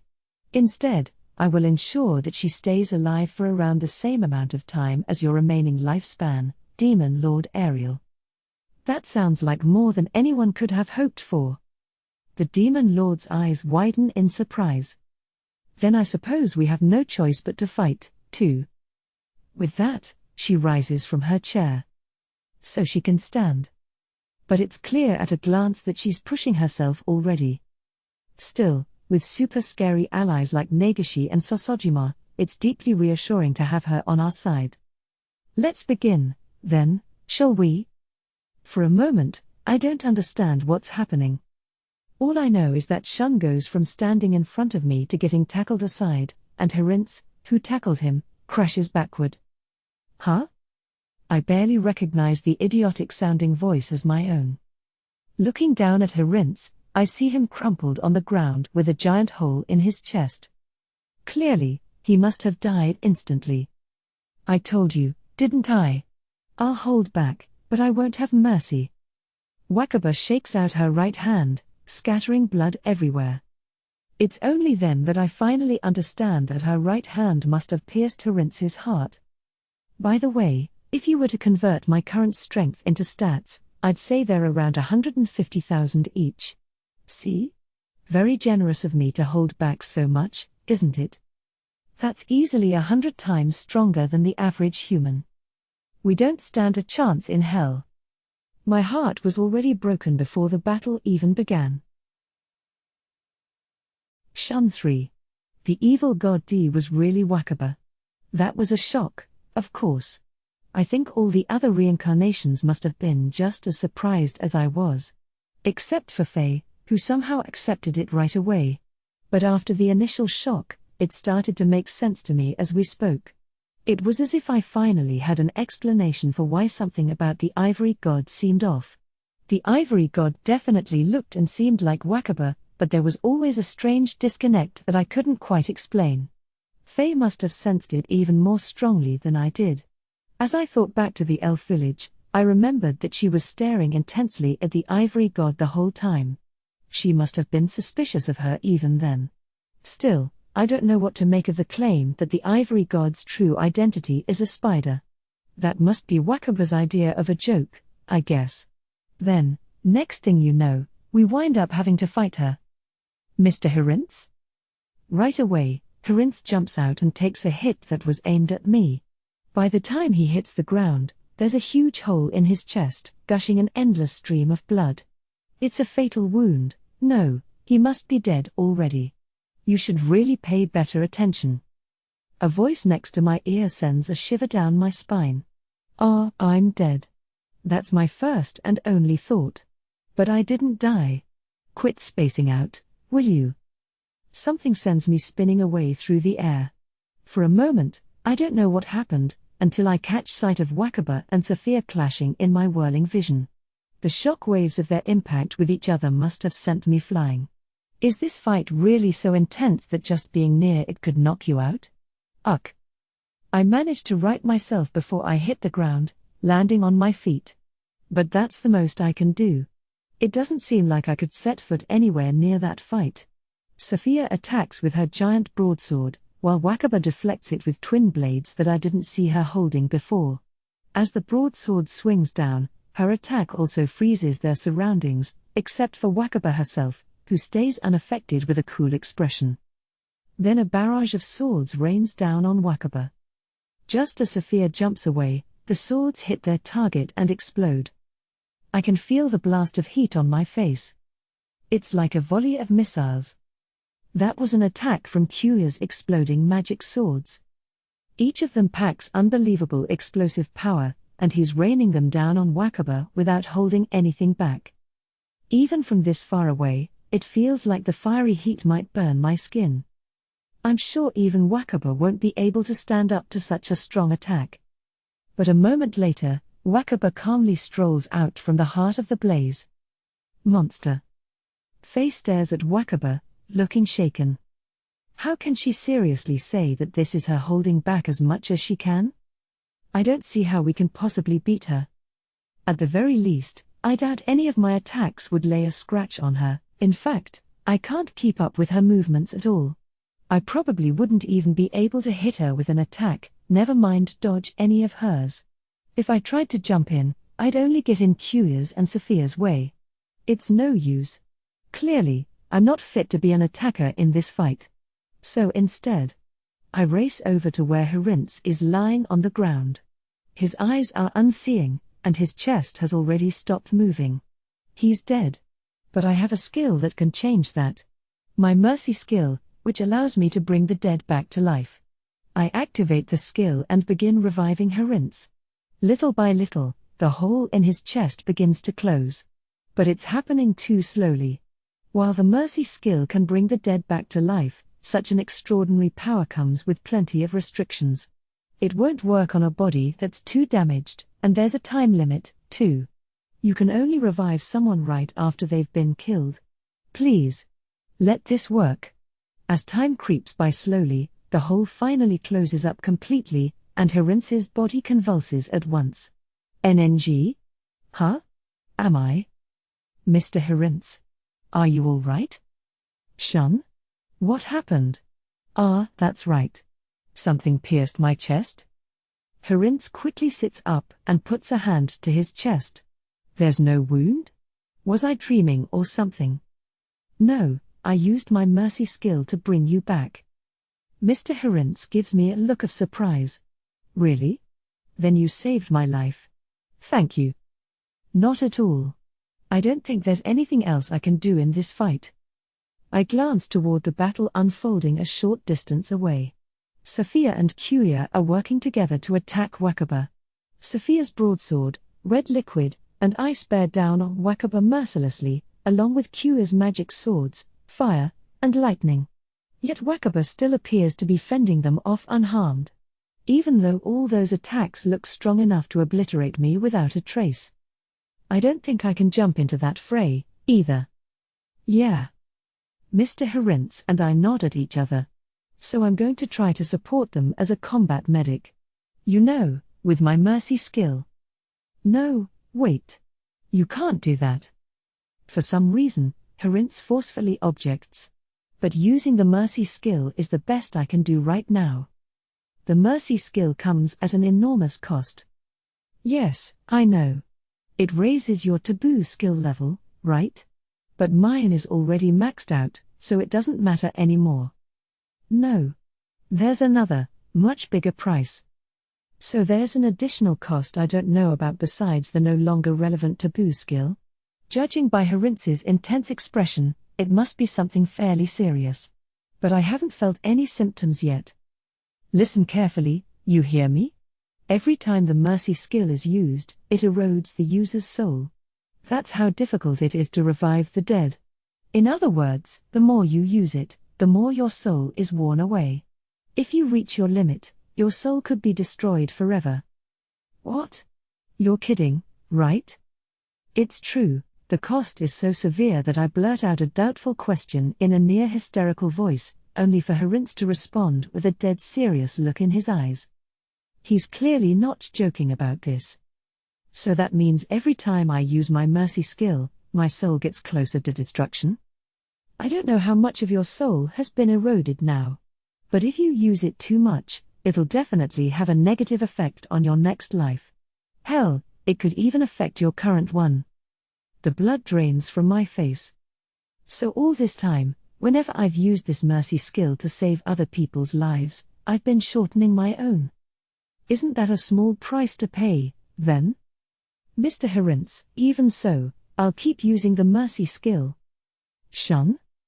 My life isn't nearly enough to save half of humanity. It's just like Wakaba said earlier. My life alone wouldn't be a fair trade for the lives of half of humanity. But if it can save the lives of several others, that's a great deal, don't you think? I'm scared of my soul getting worn away, of course. But I can't let that stop me from using the mercy skill now. I came here prepared to face the consequences, just like I told the Demon Lord. Now that is admirable indeed. Just then, the light dragon Byaku unwinds himself from my arm. Then he wraps around the arm of Su, who I didn't realize was standing nearby. I shall lend you my strength, girl child. If you care for this boy, fight for all you are worth. Byaku? Envoy of my lord, do you not think this a fitting battle to bet one's life upon? Indeed, if not now, then when am I to ever venture that risk? But still. Girl child, thou shalt lessen the number of lives lost in this battle, that we might reduce the burden on this boy. All right. For my dear brother. Wait a minute. Su. I will lay my life on the line just as you have, brother. With that, Su runs away. And with such speed, too. That's definitely faster than she was ever able to move before. Is this the strength Byaku said he was going to lend her? What kind of dragon is Mr. Byaku, exactly? He specializes in support. He can enhance someone else's stats, as you see now, and can also use healing magic. Little Miss Sue's stats are probably somewhere in the tens of thousands now. Say what? What's truly terrifying is how easily Sue is handling that massive boost in her stats. Most people would fall all over themselves if they tried to wield power that was given to them so suddenly, and here she is controlling it with ease. I guess she really is a prodigy. Just as Hirintz says, Sue is already attacking Wakaba without the slightest hint of awkwardness in her movements. She's always been a true prodigy, able to keep up with me all along, even though I have the huge head start of being a reincarnation from birth. Her instincts are a whole lot better than mine. It gives me hope that she might even be able to handle a fight against Wakaba. If you and Sue are so determined to fight, I suppose I'd better follow your lead, too. Katia? Come on, work. Katia mutters something to herself. Has she decided to do something in this battle, too? There it goes. Her face lights up with satisfaction. There what goes? Appraise me and see for yourself. Blinking in confusion, I follow her instruction and do so. And then. Wait, what? There's something strange about the information that pops up before my eyes. Her skill list is far shorter than it should be. Huh? I let out another exclamation of surprise when I see one of those few skills. Chastity. It's one of the 7 heavenly virtue skills, a ruler skill. You're aware of my unique skill, are you not? At that, it all finally comes together. Katia's unique skill is called conversion. It's a weird skill, one she always complained was basically useless. The effect, it can turn a skill back into skill points. In short, it lets you reallocate your skill points. But the exchange rate isn't 100%. The more you use it, the less beneficial it becomes. So Katia decided to keep this skill locked away, and never used it once. But now, looking at her current state, it's clear what she decided to do. You finally used conversion? Precisely. Though I lost most of my skills in the process. Most of Katia's skills are gone. All that's really left is chastity and the handful of skills gained from the Ruler of Chastity title she acquired as a result. Since her stat improving skills are all gone, too, her stats have even gone down a little. They're still easily over 1,000, on average, making her stronger than most ordinary soldiers. But in this particular battle, stats like that are practically worthless. Even my usually impressive stats and skills would only slow our side down, after all. That must be why Katia decided to convert all her skills back into points and bet everything on the chastity skill, which might just come in handy. Mr. Herinz, are you familiar with the Chastity skill, by chance? Chastity is a barrier-based ability. Its defense is even higher than a divine dragon barrier. Why, that's exactly right. So without further ado, I'll serve as our tank. I shan't let you get so much as a single scratch, Shun. Now this is promising. I'll be the healer, and Katia will be the tank. This way, maybe we can at least be helpful as support, even if we can't do anything as attackers. Well, that's just great. Now I've lost my role as the tank. Mr. Herinz's giant shield was obliterated by that first attack. I guess it was as good as a piece of paper on this kind of battlefield, anyway. It didn't stop Herinz from being killed by that strike to the chest. But I guess it's a good thing I came with a little insurance. A sly grin spreads across Herinz's face. Then, 3 magic circles appear around him. Is he summoning something? Sure enough, 3 summons appear: Wind Dragon Hyuvan, Ice Dragon Nier, and Dark Dragon Reise. Huh? But how? I made a familiar contract with each of them before we came here, so that I could summon them in case anything happened. You got it, boss man. Oh dear. I was rather hoping I wouldn't have to do anything. Well, I assume you wouldn't have summoned us unless something rather serious was afoot, Hyuvan looks amped up, Nier heaves a lazy sigh, and Reise peers at where the others are fighting Wakaba with great interest. Some crazy stuff went down, and now we're fighting the evil god D. If we beat her, we get a happy ending. Thanks for the short and simple explanation. So we just gotta jump into that there shootout and lay the beat down on the stranger, yeah? Wait, why's that one look like a funky copy of the White Spider Dame? That's the evil god D. Go defeat her. I suppose that is easy to follow, but wasn't there any more eloquent way to put it? There's no time for a more detailed explanation. I'm counting on you 3. Gotcha. Let's do this. Hyuvan takes his dragon form and goes charging into the fray. Nier transforms as well, slinking over reluctantly. A happy ending, eh? How thrilling.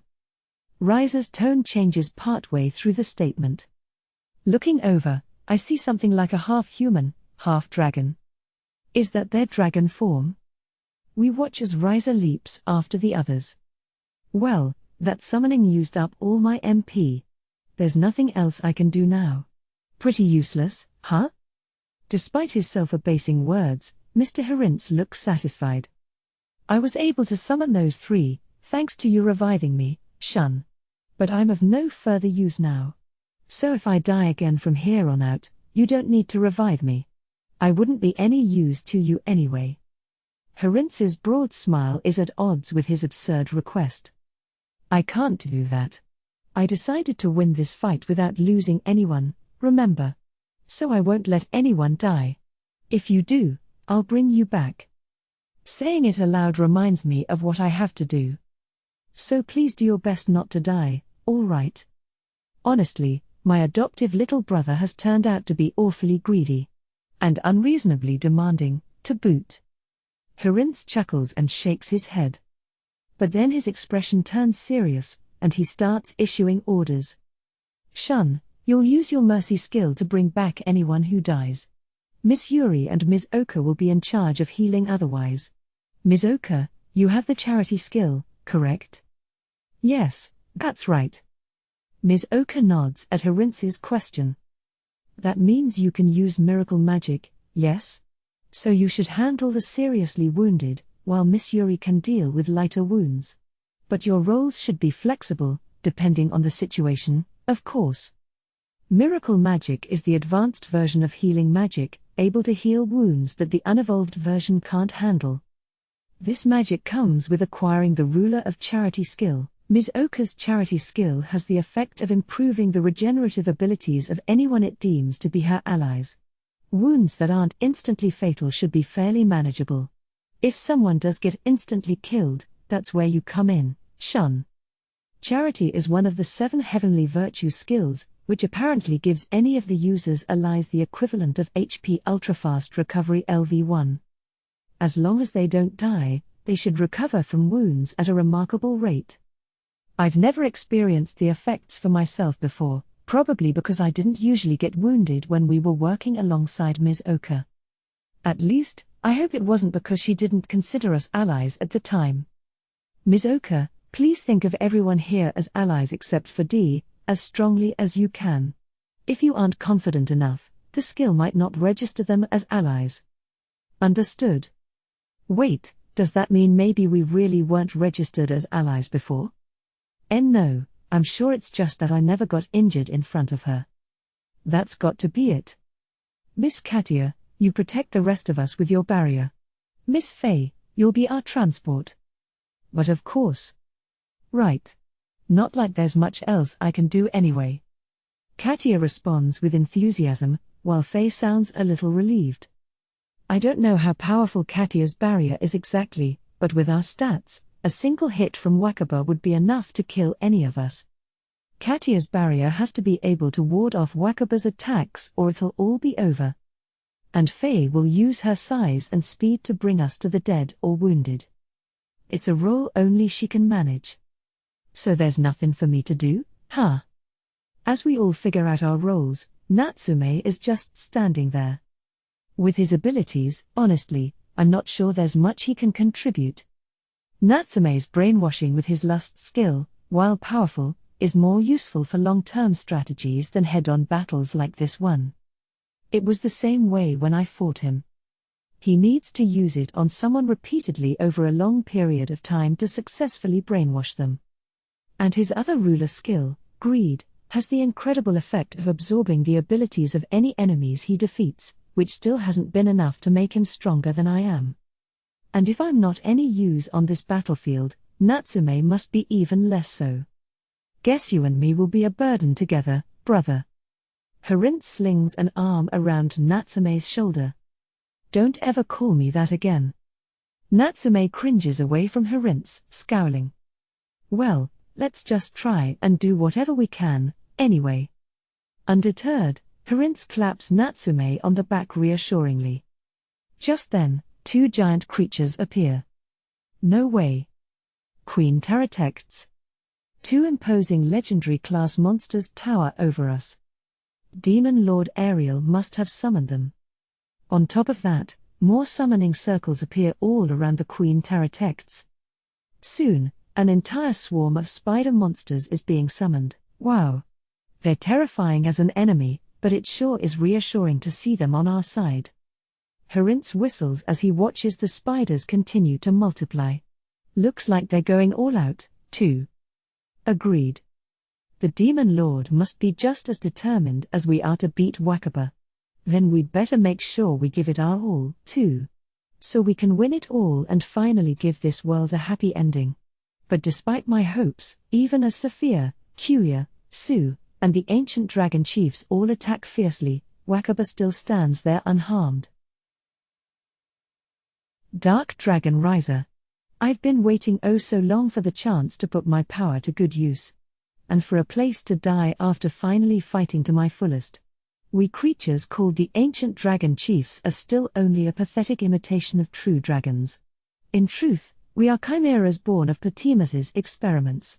Unlike Ariel and the other humanoid chimeras who were in the custody of goddess Sariel's orphanage, we ancient dragon chiefs bore appearances close to those of the real dragons.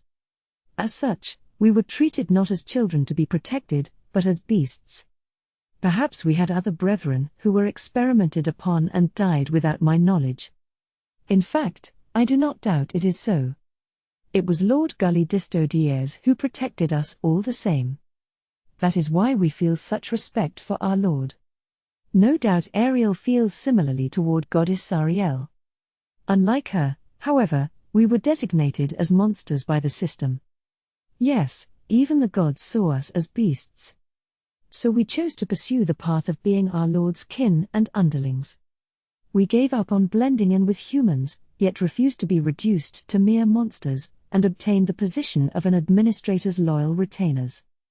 Along the way, we carried out various roles, increased the number of our kin, and built a foundation on which we could live in this world. Hyuvan set to the task of purifying the polluted wasteland. Okina took charge of the seas to prevent people from roaming into the open ocean. Nia, Win, and Goka each had their own territories to control, too. And I was in charge of sealing away the sword of the Demon Lord. The main reason for this is that I was a leftover, with no territory of my own. There was another reason, too: my power was special compared to the powers of the others. If the time ever came that the sword of the Demon Lord was needed, my power might be needed as well. So I was sealed away along with the sword. You see, I deliberately built up my abilities for a particular purpose. Namely, to do battle against gods. The only kind of power that works against gods is the sort of ability that attacks the soul. Heresy attacks, which directly assault the soul. The rot attribute, which deals in death. Abyss magic, which extinguishes the soul. I put the majority of my skill points toward these specialties and prioritized their growth. All in case an outside god ever attempted to invade this world. But of course, such a situation is highly unlikely. According to my lord, Administrator D is not only far stronger than he is, but feared even among the other powerful gods of the universe. No god would ever attempt to invade a world under Administrator D's control. If they did, it would only be out of incredible ignorance. So my existence was nothing more than an emergency measure, for the unthinkable event of a god's invasion, though it would be quite a serious matter if it did come to pass. But even as an emergency measure, I would be of precious little use. If a god did invade our world, it is our Lord who would be the first to face them down. My power would only be necessary if our Lord were to lose. And if our Lord could not defeat the invader, then surely I wouldn't stand a chance. I was much too weak to serve as a proper emergency measure. A deeply limited solution, though still better than no solution at all, that is the sum of my existence, my purpose. My moment would only come in the unlikely event that my Lord were to be defeated, and even if that moment did come, I would be more than likely to lose as well. In the grand scheme of things, it made no difference whether I existed or not at all. One cannot help but laugh. In the 1,000,000 to 1 chance that my Lord lost a battle, I was the insurance with a 1,000,000,000 to 1 chance of succeeding in his stead. None would ever carry more than the faintest hope that I might prove useful. Thus, I had no real sense of purpose. I longed for a moment where I could shine. Where I could put my power to use. A place where I could finally demonstrate the meaning of my existence. And if such a place and time exists, surely it must be here and now. Here. I unleash a heresy attack with the heel of my palm. Unlike the other ancient dragon chiefs, my body's structure is still fairly humanoid even in dragon form. Thus, I am the only chief who uses human martial arts. And it just so happens that martial arts combine very well with skills that add an attribute to strikes, like heresy attack and rot attack. Administrator D blocks my palm strike with her sword. The blade digs deep into my skin, and I pull back my hand. But it's only a matter of seconds before the deep slice in my palm seals itself. The elf known as Miss Soka has used her charity skill to enhance all of our regenerative abilities. Thanks to her, I can fight without worrying about such wounds as these. Still, I mustn't let my guard down for even a moment. D's sword speeds toward me. My stats average around 11,000 each. Even then, her movements are still faster than my eyes can follow. There's no time to dodge, either. Just as the blade is about to slice off the top of my head, another figure intercepts it. It's Sophia, using her broadsword as a shield against D's attack. On top of that, she's trapped D's leg with red ice. I take that opening to spring out in front of Sophia with a flying kick. But D manages to break the ice and dodges away. Too bad. We almost had her. Indeed. Though she dodged our onslaught, it still had an effect. Administrator D is deliberately avoiding my attacks. Against me alone, she always dodges or guards with her sword, even though she seems to take no damage from the others' attacks regardless of whether they hit her directly. This in spite of the fact that attacks far stronger than mine in terms of stats and raw destructive power have been raining down on her non-stop. This proves that my attacks will work on Administrator D, and everyone here knows it. Of course, that means I've become the main offensive force. Everyone else is backing me up to help ensure that my attacks might hit their target. Truly, it's quite a thrill. Here I am in the leading role on such an important stage. It is the first time I have ever felt so keenly that my existence has a purpose. I am satisfied. All that remains is to put everything I have into this role, until the curtain closes on my life at last. Soon enough, we find ourselves in something of a stalemate. Everyone on our side is striving to land my attacks. Administrator D does everything in her power to prevent it. We keep piling on attacks and defenses by any means necessary. Everyone here ranks among the most powerful fighters from our world. As such, they all have command of many different techniques, enabling us to attack from any and all angles. Yet D only uses her twin blades, perhaps because she is holding back her power. She cannot hurt us unless we get close, but due to her unbelievable speed, it is difficult to prevent her from closing the distance in an instant.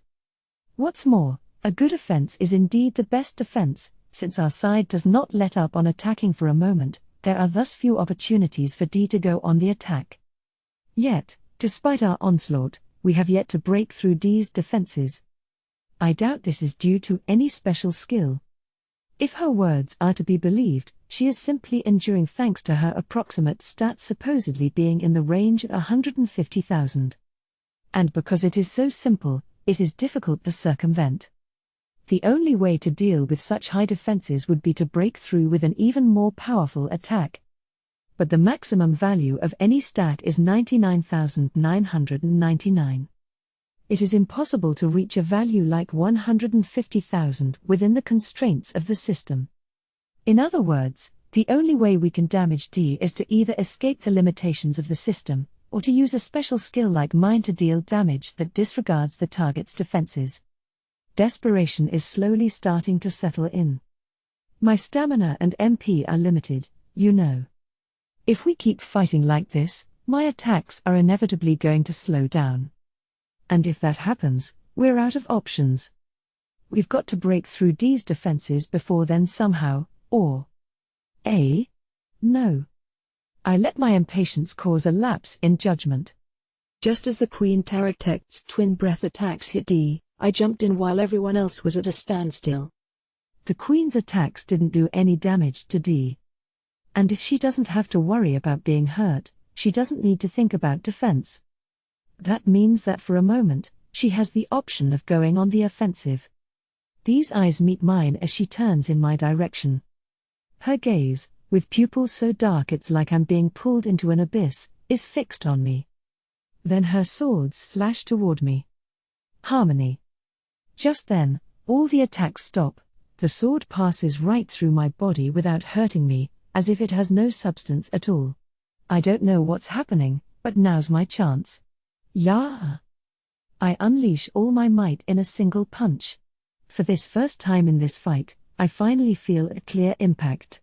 My attack damaged her. Conquest! Another shout echoes. In that moment, strength swells throughout my body. Is this some kind of buff? Hey! This won't last long, damn it. Make it count. It's the reincarnation called Natsume. And the harmony skill before that was invoked by the pontiff. Are these the secret second skills that come with the ruler titles granted to holders of 7 deadly sins or 7 heavenly virtues skills? When you acquire a ruler skill, it automatically grants a corresponding title. Usually, the first skill that comes with the title is a powerful but standard skill, while the second is a special skill that can only be acquired by gaining the title. These special skills can only be used if the holder has ruler authority. And it is best not to invoke them at all. They are much too powerful, and using them always results in serious recoil for the user as well. These skills are intended to be used against gods, like my heresy attack, rot attack, and abyss magic skills. The pontiff's harmony skill probably nullifies an enemy attack completely. And judging by this sensation, Natsume's conquest skill must add the user's stats and skills to the stats and skills of all their allies. Both are incredibly powerful skills. As such, they must come with serious consequences. They used those skills in spite of that in order to create this opening. Just as Natsume says, we must make it count. First, the Queen's threads wrap around Administrator D and hinder her movements. Nia's ice freezes over D on top of the threads, pinning her in place completely. Root of Evil. Sophia uses a skill on top of all that. This, too, is one of the special skills that accompanies a 7 Deadly Sins skill. An ominous aura surrounds her broadsword as it strikes Administrator D. It pulverizes the ice around D, with a shattering sound like the scream of a banshee. Yet in spite of this powerful attack, D still moves to counterattack against Sophia. Then a blast of air strikes her, Hyuvan's wind magic. The powerful gust bears down on her, preventing her from moving for just a moment. Sophia takes that opportunity to jump back, and Wrath leaps into her place. Wrath. Enma. On top of activating the Wrath skill, he also uses the special skill that came along with its corresponding title. Blazingly hot flames erupt around Wrath's body, giving him the appearance of some powerful god of judgment. The flames bear down on Administrator D. I activate my magic as well. Abyss Magic, Hellgate. The darkness of the abyss opens up all around D. It converges on her, consuming everything. Invoking Abyss Magic certainly is hard at this point. The darkness soon evaporates, yet D still stands there alive and well. One young man dashes toward her. Why? He's barely even strong enough to be a part of this battle. What in the world is he thinking? Administrator D turns her blades toward the boy. Brother. The boy's sister deflects one of the blades. But the other yet closes in on the boy's throat. Stupefaction. As Natsume shouts out, D freezes in place. Natsume? Isn't that your other special skill? Just using one is too great a burden to bear, and now you're using 2 at the same time? Are you that determined to die? Sword of the Hero.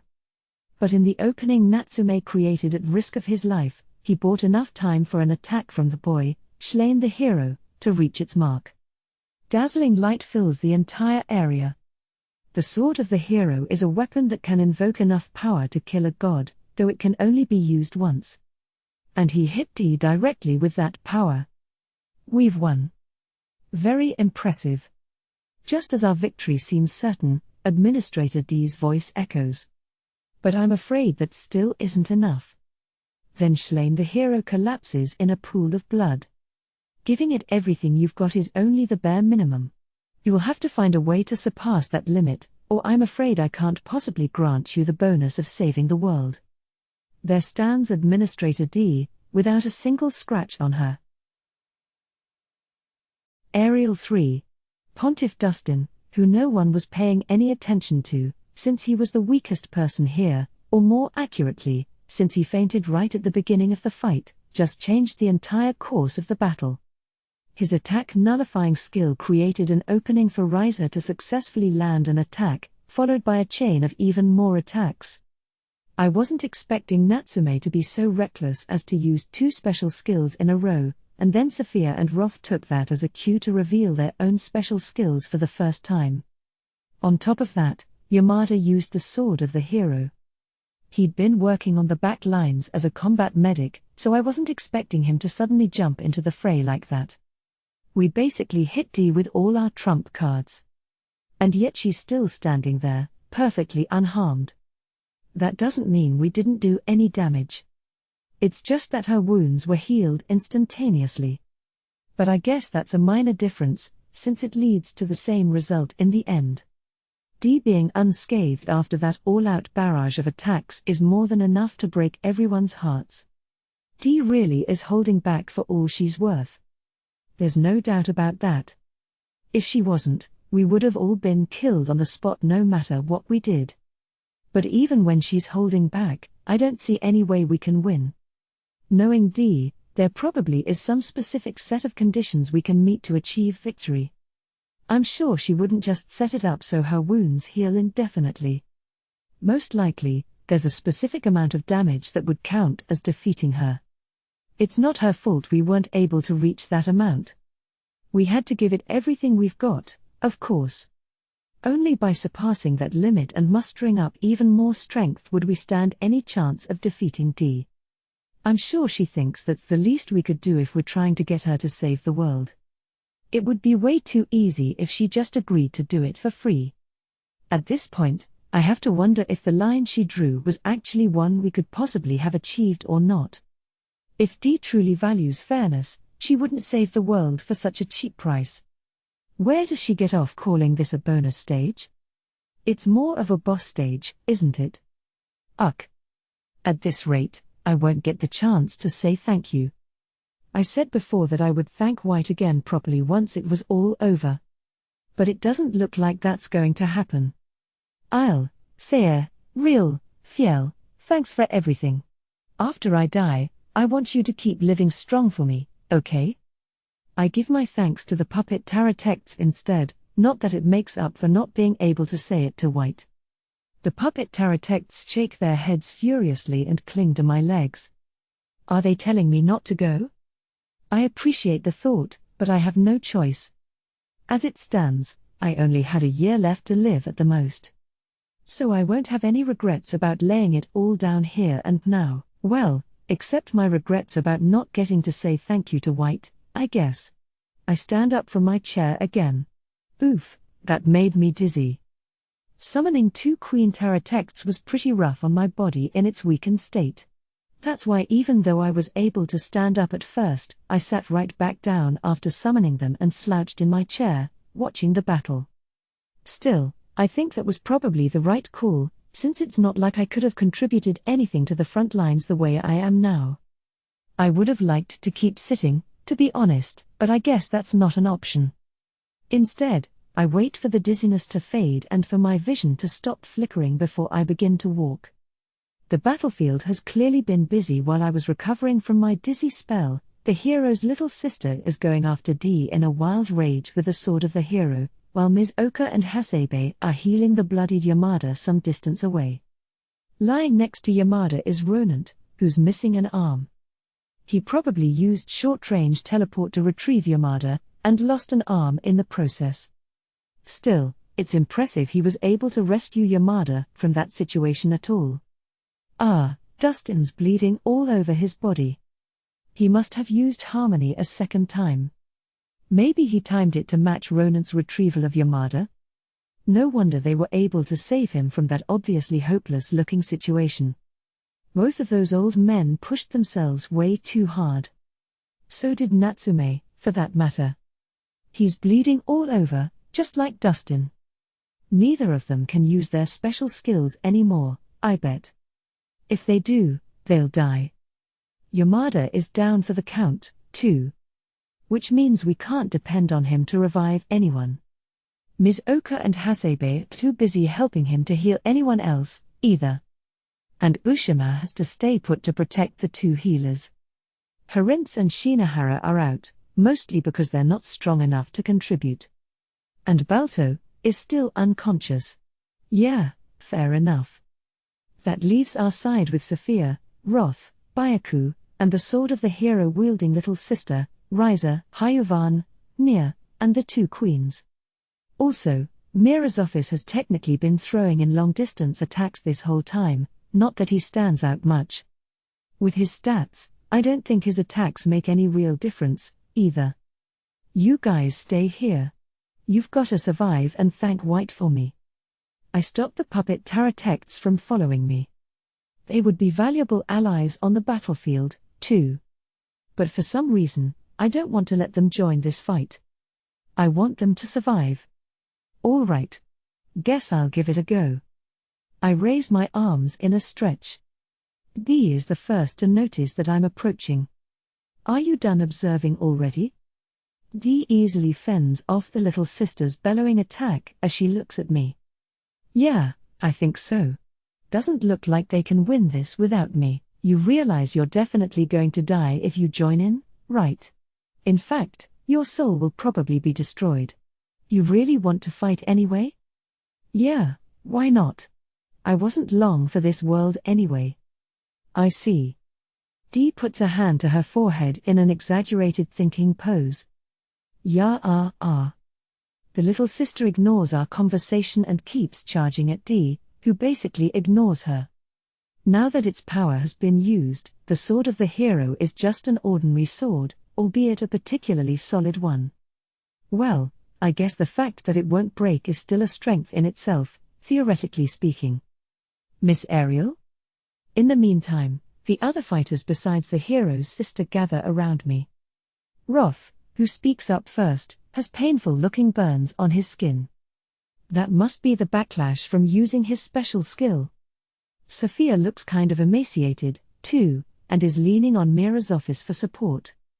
The ancient dragon chief trio of Reise, Hyuvan, and Nia all look exhausted, visibly panting.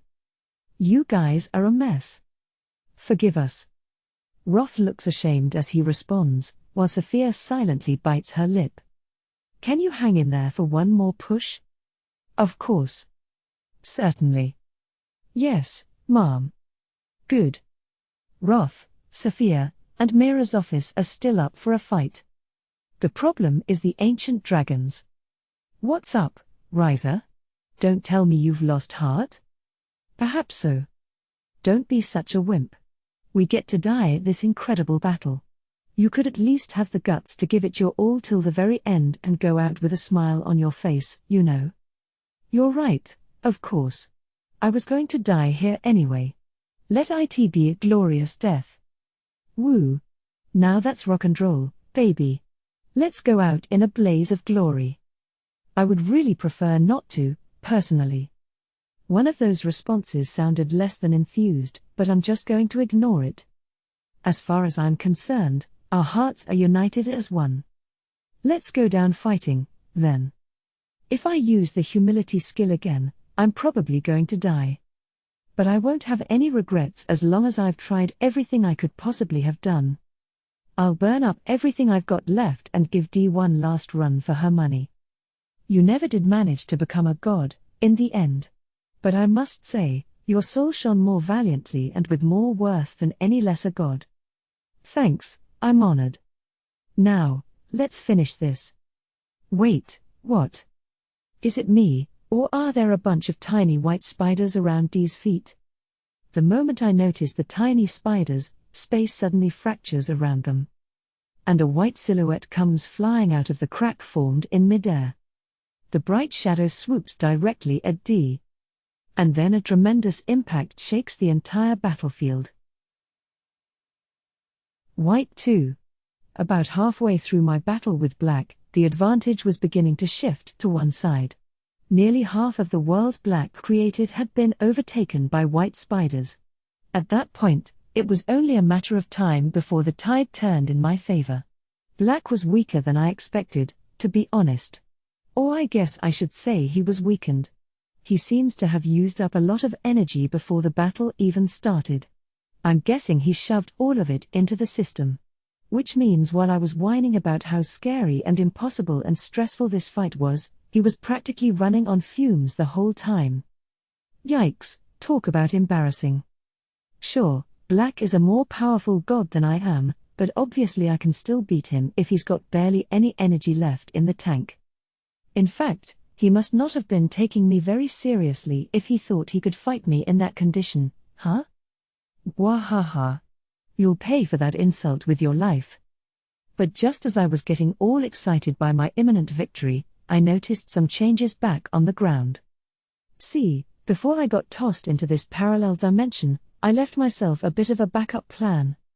Namely, the clone I used to teleport Yamada to the love nest, LOL. I stuck that little spider to Yamada so I could eavesdrop and sneak peeks on everything he heard and saw. And what do you know, things got real weird real fast. First of all, Yamada somehow escaped the love nest, LMAO, lickety-split. I mean, using a familiar contract connection to teleport to someone? That's not a thing. Why was the old geezer able to pull off something so insane? Is that weird or what? Seriously, it's just plain wrong. And then Yamada starts in on this stupid, melodramatic "I'll never give up" nonsense. I mean, sure, good for you. Like, yeah, go right ahead. Whatever. Then he marches right into the Word of God church and meets with the pontiff, and somehow gets some of the ancient dragons on his side. Why? Then they start wandering around with no real plan in mind, only to conveniently bump into Ms. Oka and the crew, and then you get this whole "the evil god was really D all along." Say what? Seriously, what? Look, I'm just as surprised as you are. So that's when I decided to propose a truce with Black. And so on and so forth. I'm not a great speaker, you know. Seriously, it took a long time just to get him to understand that I was saying we should stop fighting. And then it took even longer to explain why. In the meantime, Yamada and pals had a whole telepathic conference, met up in the Great Elro Labyrinth, went to the system core, and managed to make their way to D. Slow down. This is happening too fast.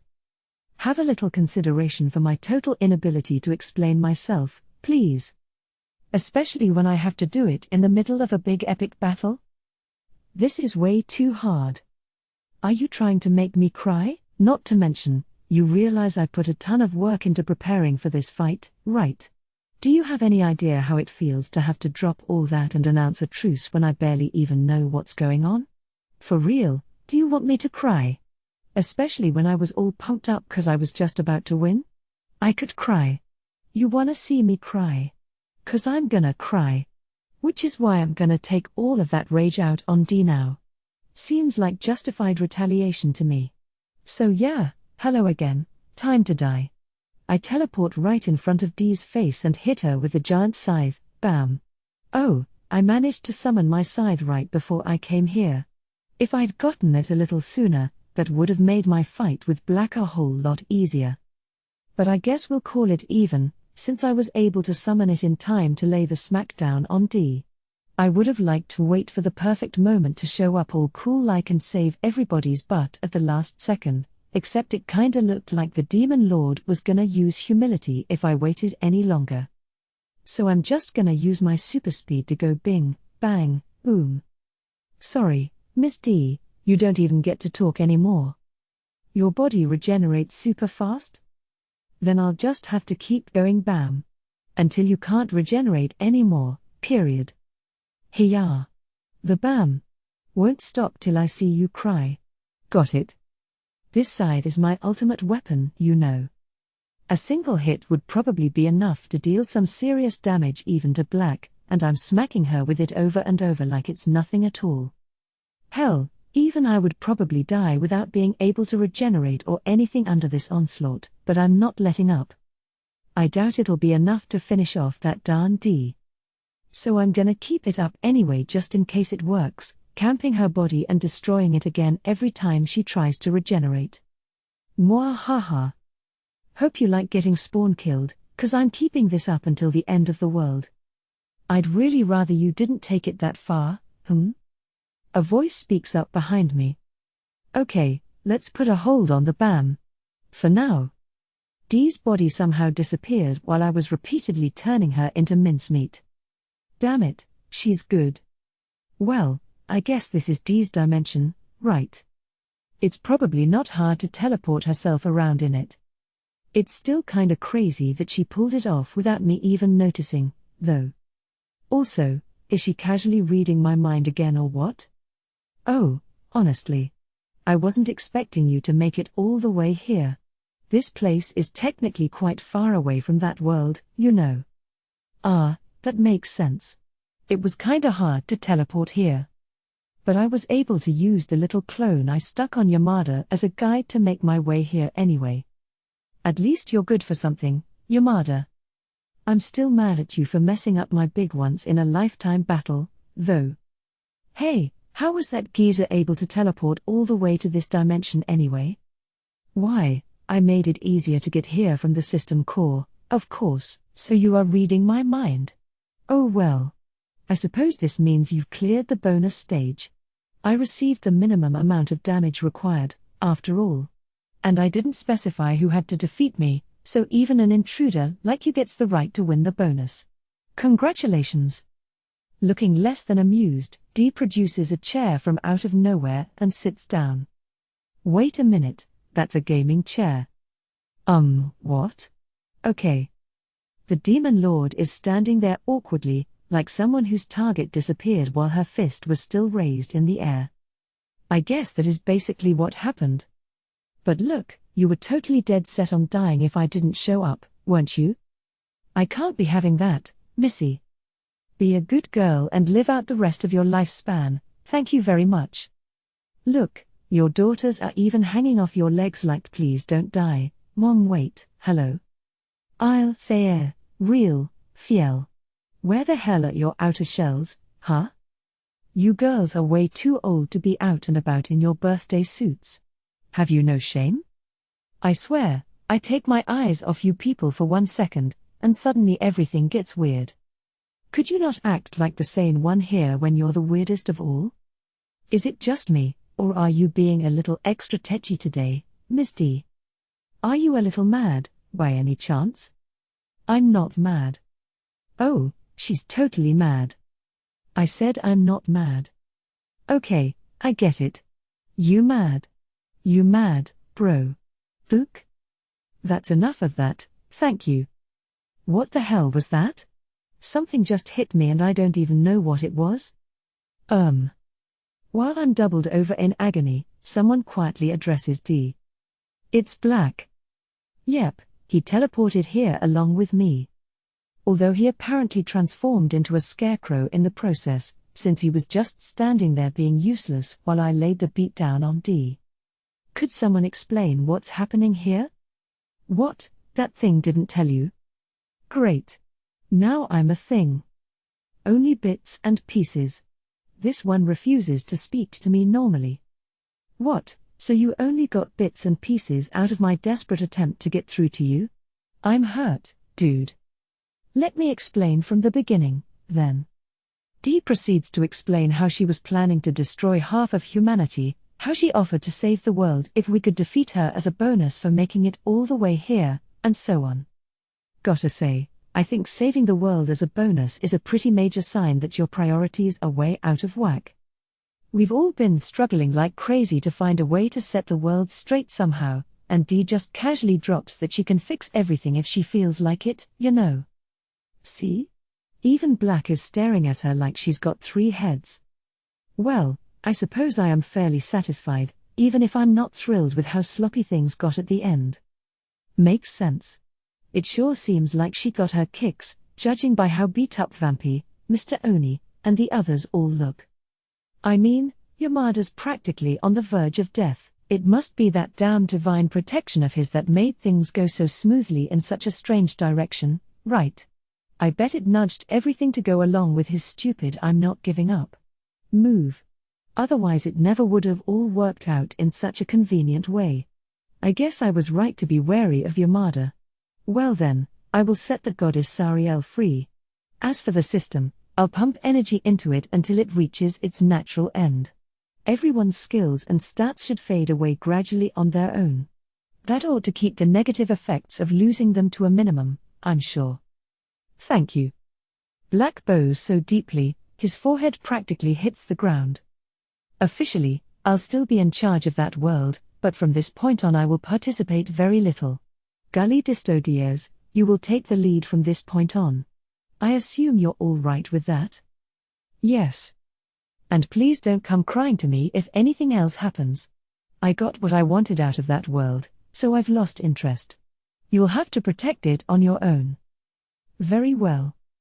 Of course, one single god does not a world make. The creatures that live there also have the power to make it better, or worse. Make sure you don't forget that. The representatives of humanity nod at this statement from D. Wait a second, are the Pontiff and Natsume gonna be okay? They're totally soaked in blood. Alright, this means you've completed the world quest. World quest complete. The world has been saved. Looks like she sent out an announcement from the Divine Voice, Temp. What's more, this will probably be the last time the Divine Voice is ever heard in that world. With that, The time has come to say goodbye. I doubt we'll ever meet again, but do take care of yourselves, one and all. When Dee finishes speaking, teleportation runes appear beneath everyone's feet but mine. Wait, why don't I get one? Oh well, that's fine. I'll just teleport back myself, like so. And where do you think you're going? You work for me now. Come again? Congratulations. You've earned the right to officially belong to me as my kin. Please, hold your applause. Huh? When did I agree to that? I told you, didn't I?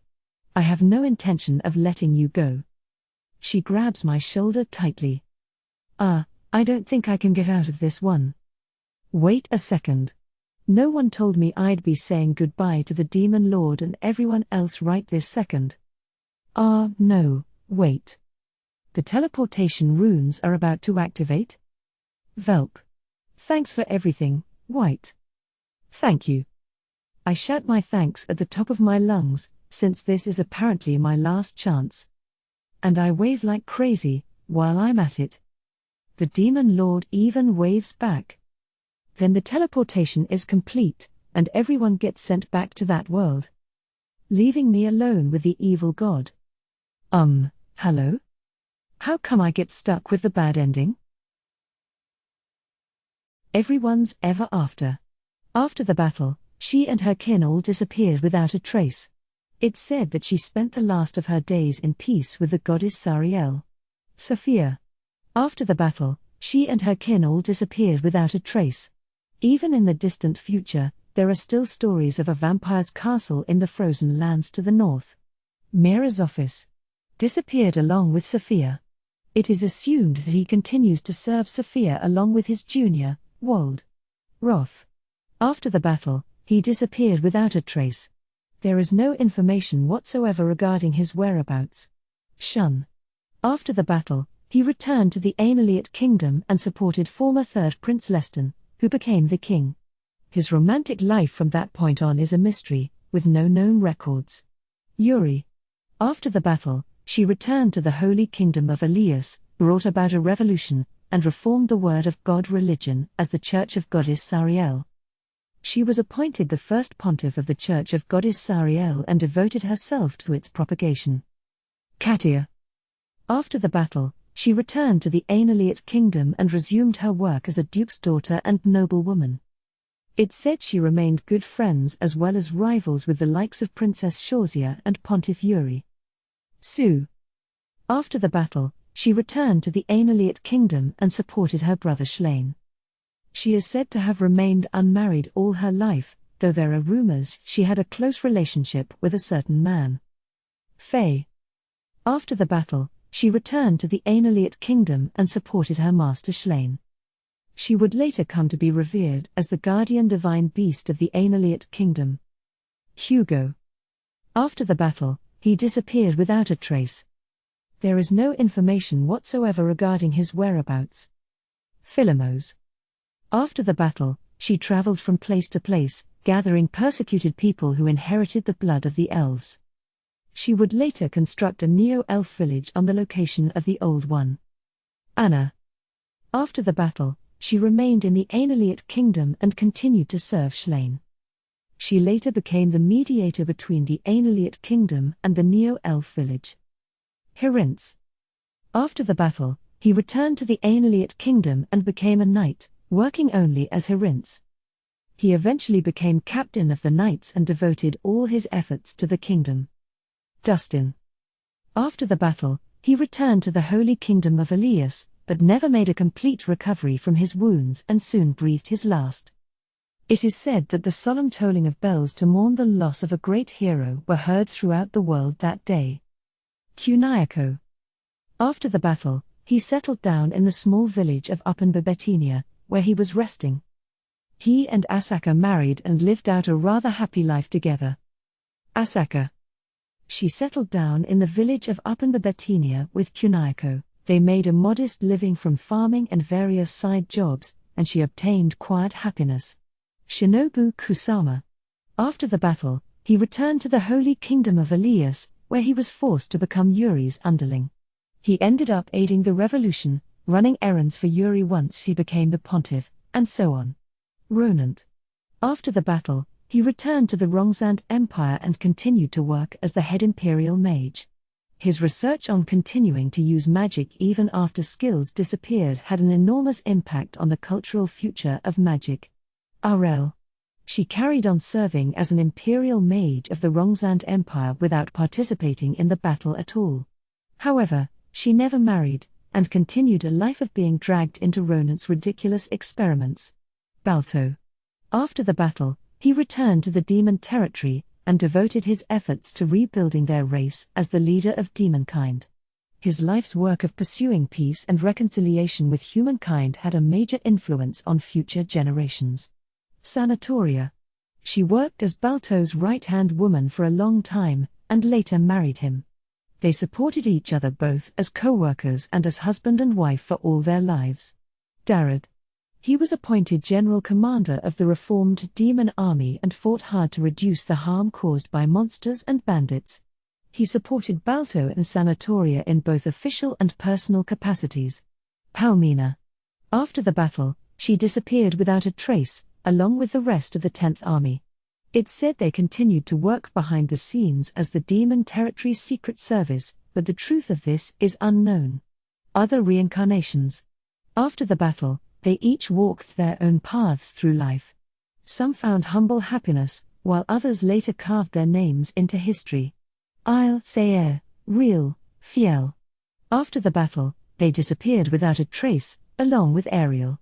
Many long years later, it's said there were rumors of 4 maids who serve a vampire princess in a castle in the far, frozen north. Sariel. After the battle, Ariel brought her along when she disappeared without a trace. Only they can say how they spent the remainder of their lives together. Gully Disto Diaz. After the battle, he spent some amount of time with Sariel and Ariel. None have seen him since, but it's said he still watches over the world with the surviving ancient dragons. Reise. After the battle, they disappeared along with Gully Disto Diaz and the others. It has been said that Reise still secretly lives among humans. Hyuvan. After the battle, he disappeared along with Gully Disto Diaz and the others. Some say you can still occasionally catch sight of a dragon soaring through the skies at impossible speeds. Nia.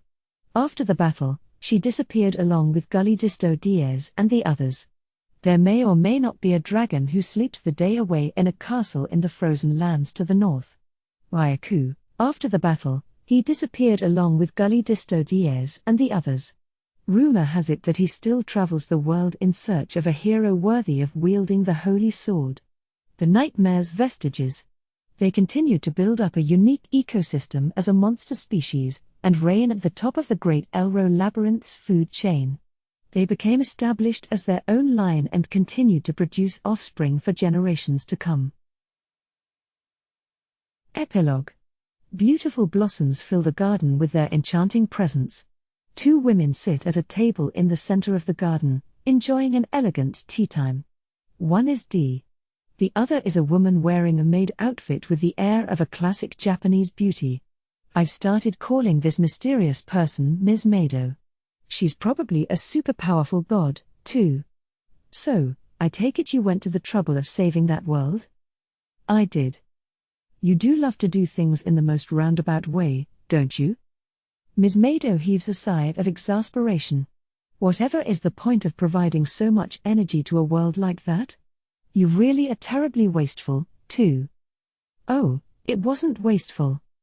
Ms. Mado's phrasing might sound awful to the people who live in that world, but from a god's perspective, it's a planet that practically self-destructed.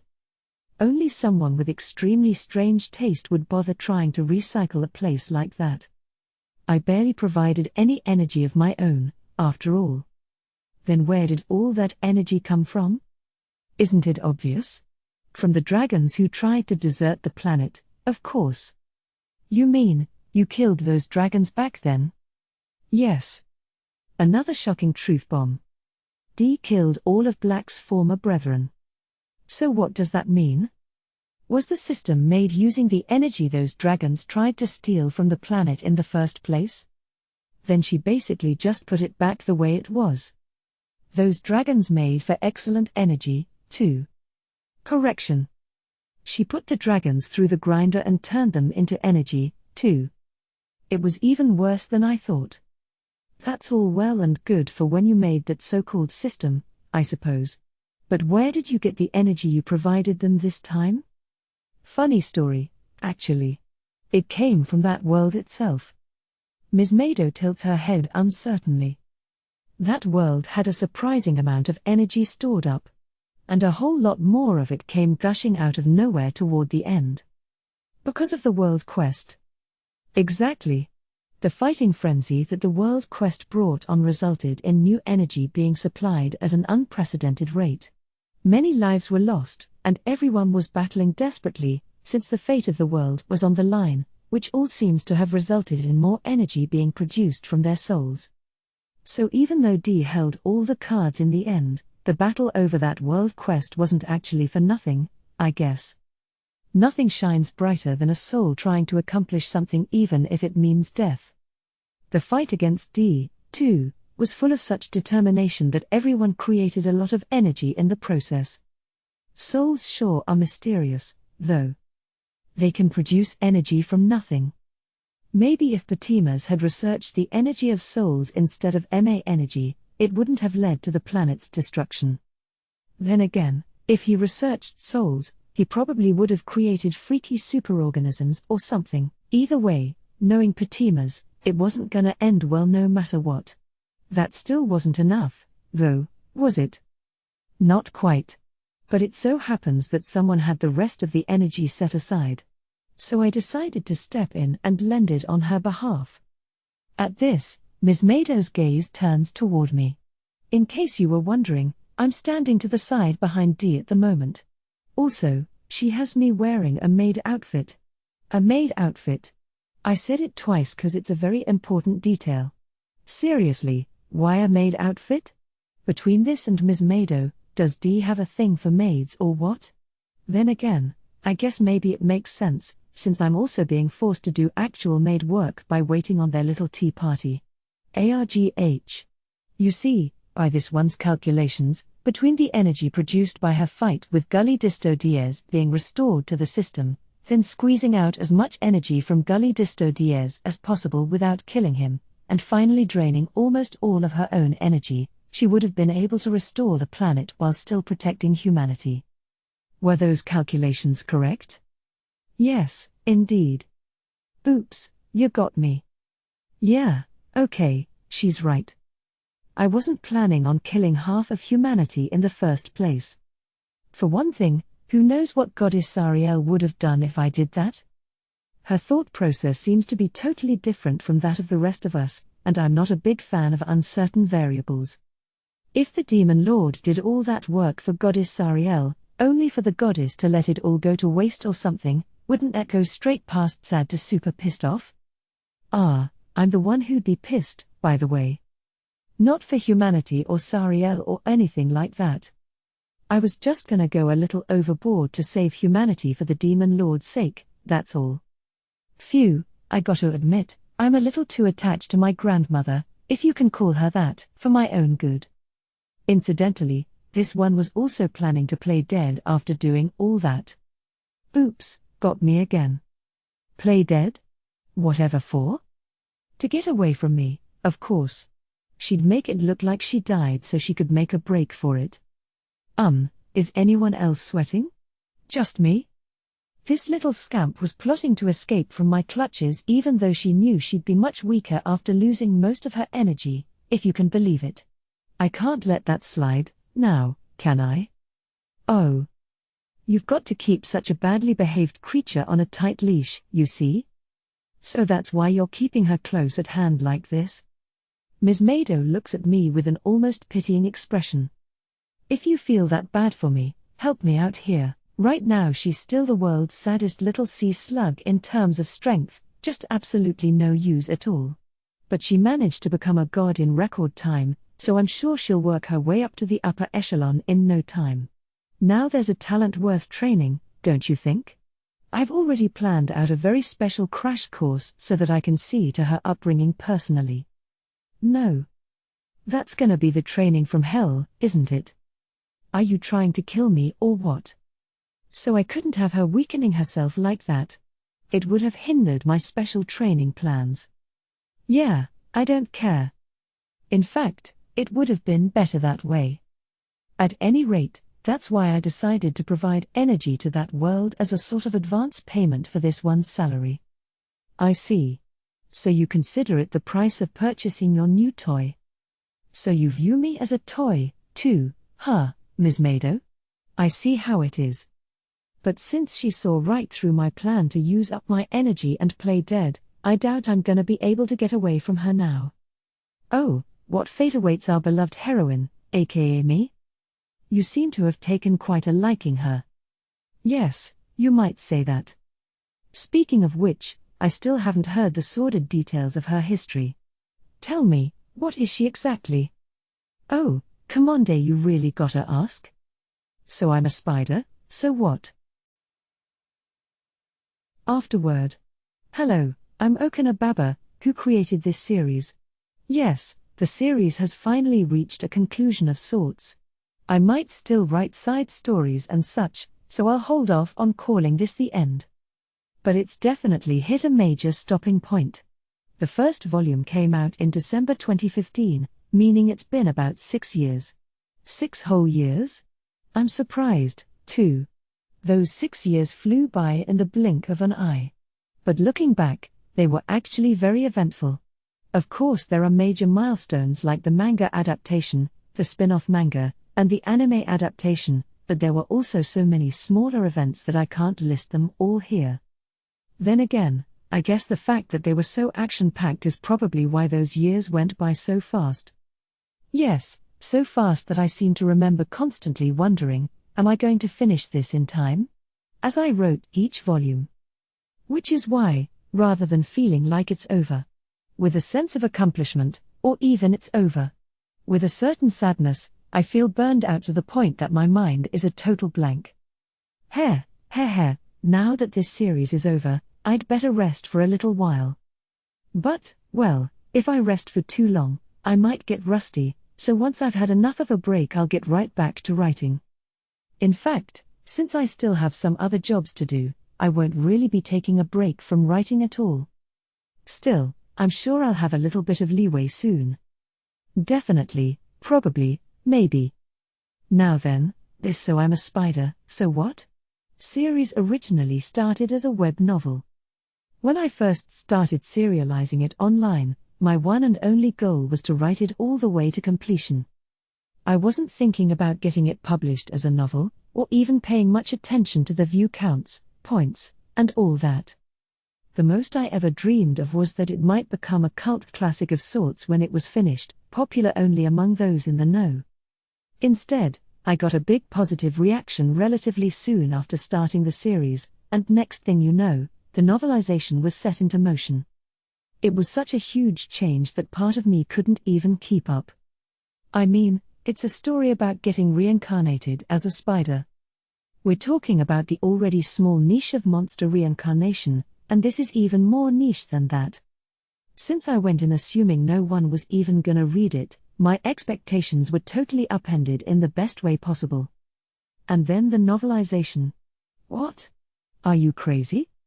And then the manga adaptation. What? Are you crazy? And then the spin-off manga. What? Are you crazy? And then the anime. What? Are you crazy? Yep, I really thought that way every single time something happened. Seriously. In fact, when the editor-in-chief at the time first proposed the novelization, my very first question was, if it doesn't sell, how many volumes do you think it'll last before it gets cancelled? Clearly, it never got cancelled, and now here we are at the final volume. I don't think I ever would have made it this far without the support of a lot of people. I'm incredibly grateful. From here on, I'd like to write some thank yous. Since this is technically the last volume and all, I hope you don't mind if they're a little longer than usual. Firstly, to my illustrator, Tsukasa Kiryu-sensei. Kiryu-sensei became the illustrator for this series because I fell in love with their art at first sight and told the editor at the time, I want this person, please. Luckily, we contacted Kyu-sensei and got the okay. To be honest, at that point, I already couldn't imagine the illustrations being done by anyone but Kyu-sensei. I didn't know what we were going to do if they didn't agree. To this day, I can't imagine anyone else illustrating this series. Kyu-sensei's illustrations and designs were so vital to the story that I don't think I could have told it without them. Thank you so much to Kyu-sensei for illustrating So I'm a Spider, So What? Next, to Asahiro Kakashi-sensei, the manga artist. To be perfectly honest, when I first heard the series was getting a manga adaptation, I was more nervous than excited. It's already hard enough to adapt a novel into a manga, and in this case the protagonist is a spider. Spiders don't move like humans, you know, and they don't look like humans, either. There's no way any normal manga artist would have a lot of experience drawing something in this realm. On top of that fundamental artistic problem, the story itself wasn't very well suited to a manga adaptation, either. Explaining skills and stats and so on is fun in a novel, but not so easy to depict in a comic. But Kakashi-sensei blew away all of my various concerns. Just look at that bold redesign that veers so far from Kyu-sensei's redesigns in order to be viable for a manga protagonist. And the art that uses this redesign to the fullest. Then there's the explanations of skills and stats, told in such a wild variety of ways that the reader never gets bored. How can one artist have so many talents?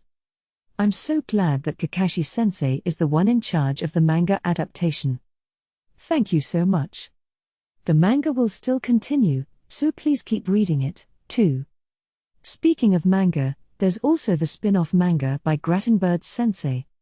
Here I was wondering what a spin-off manga could possibly entail, and the answer turned out to be totally wacky. The protagonist gets split into 4 sisters right from the start.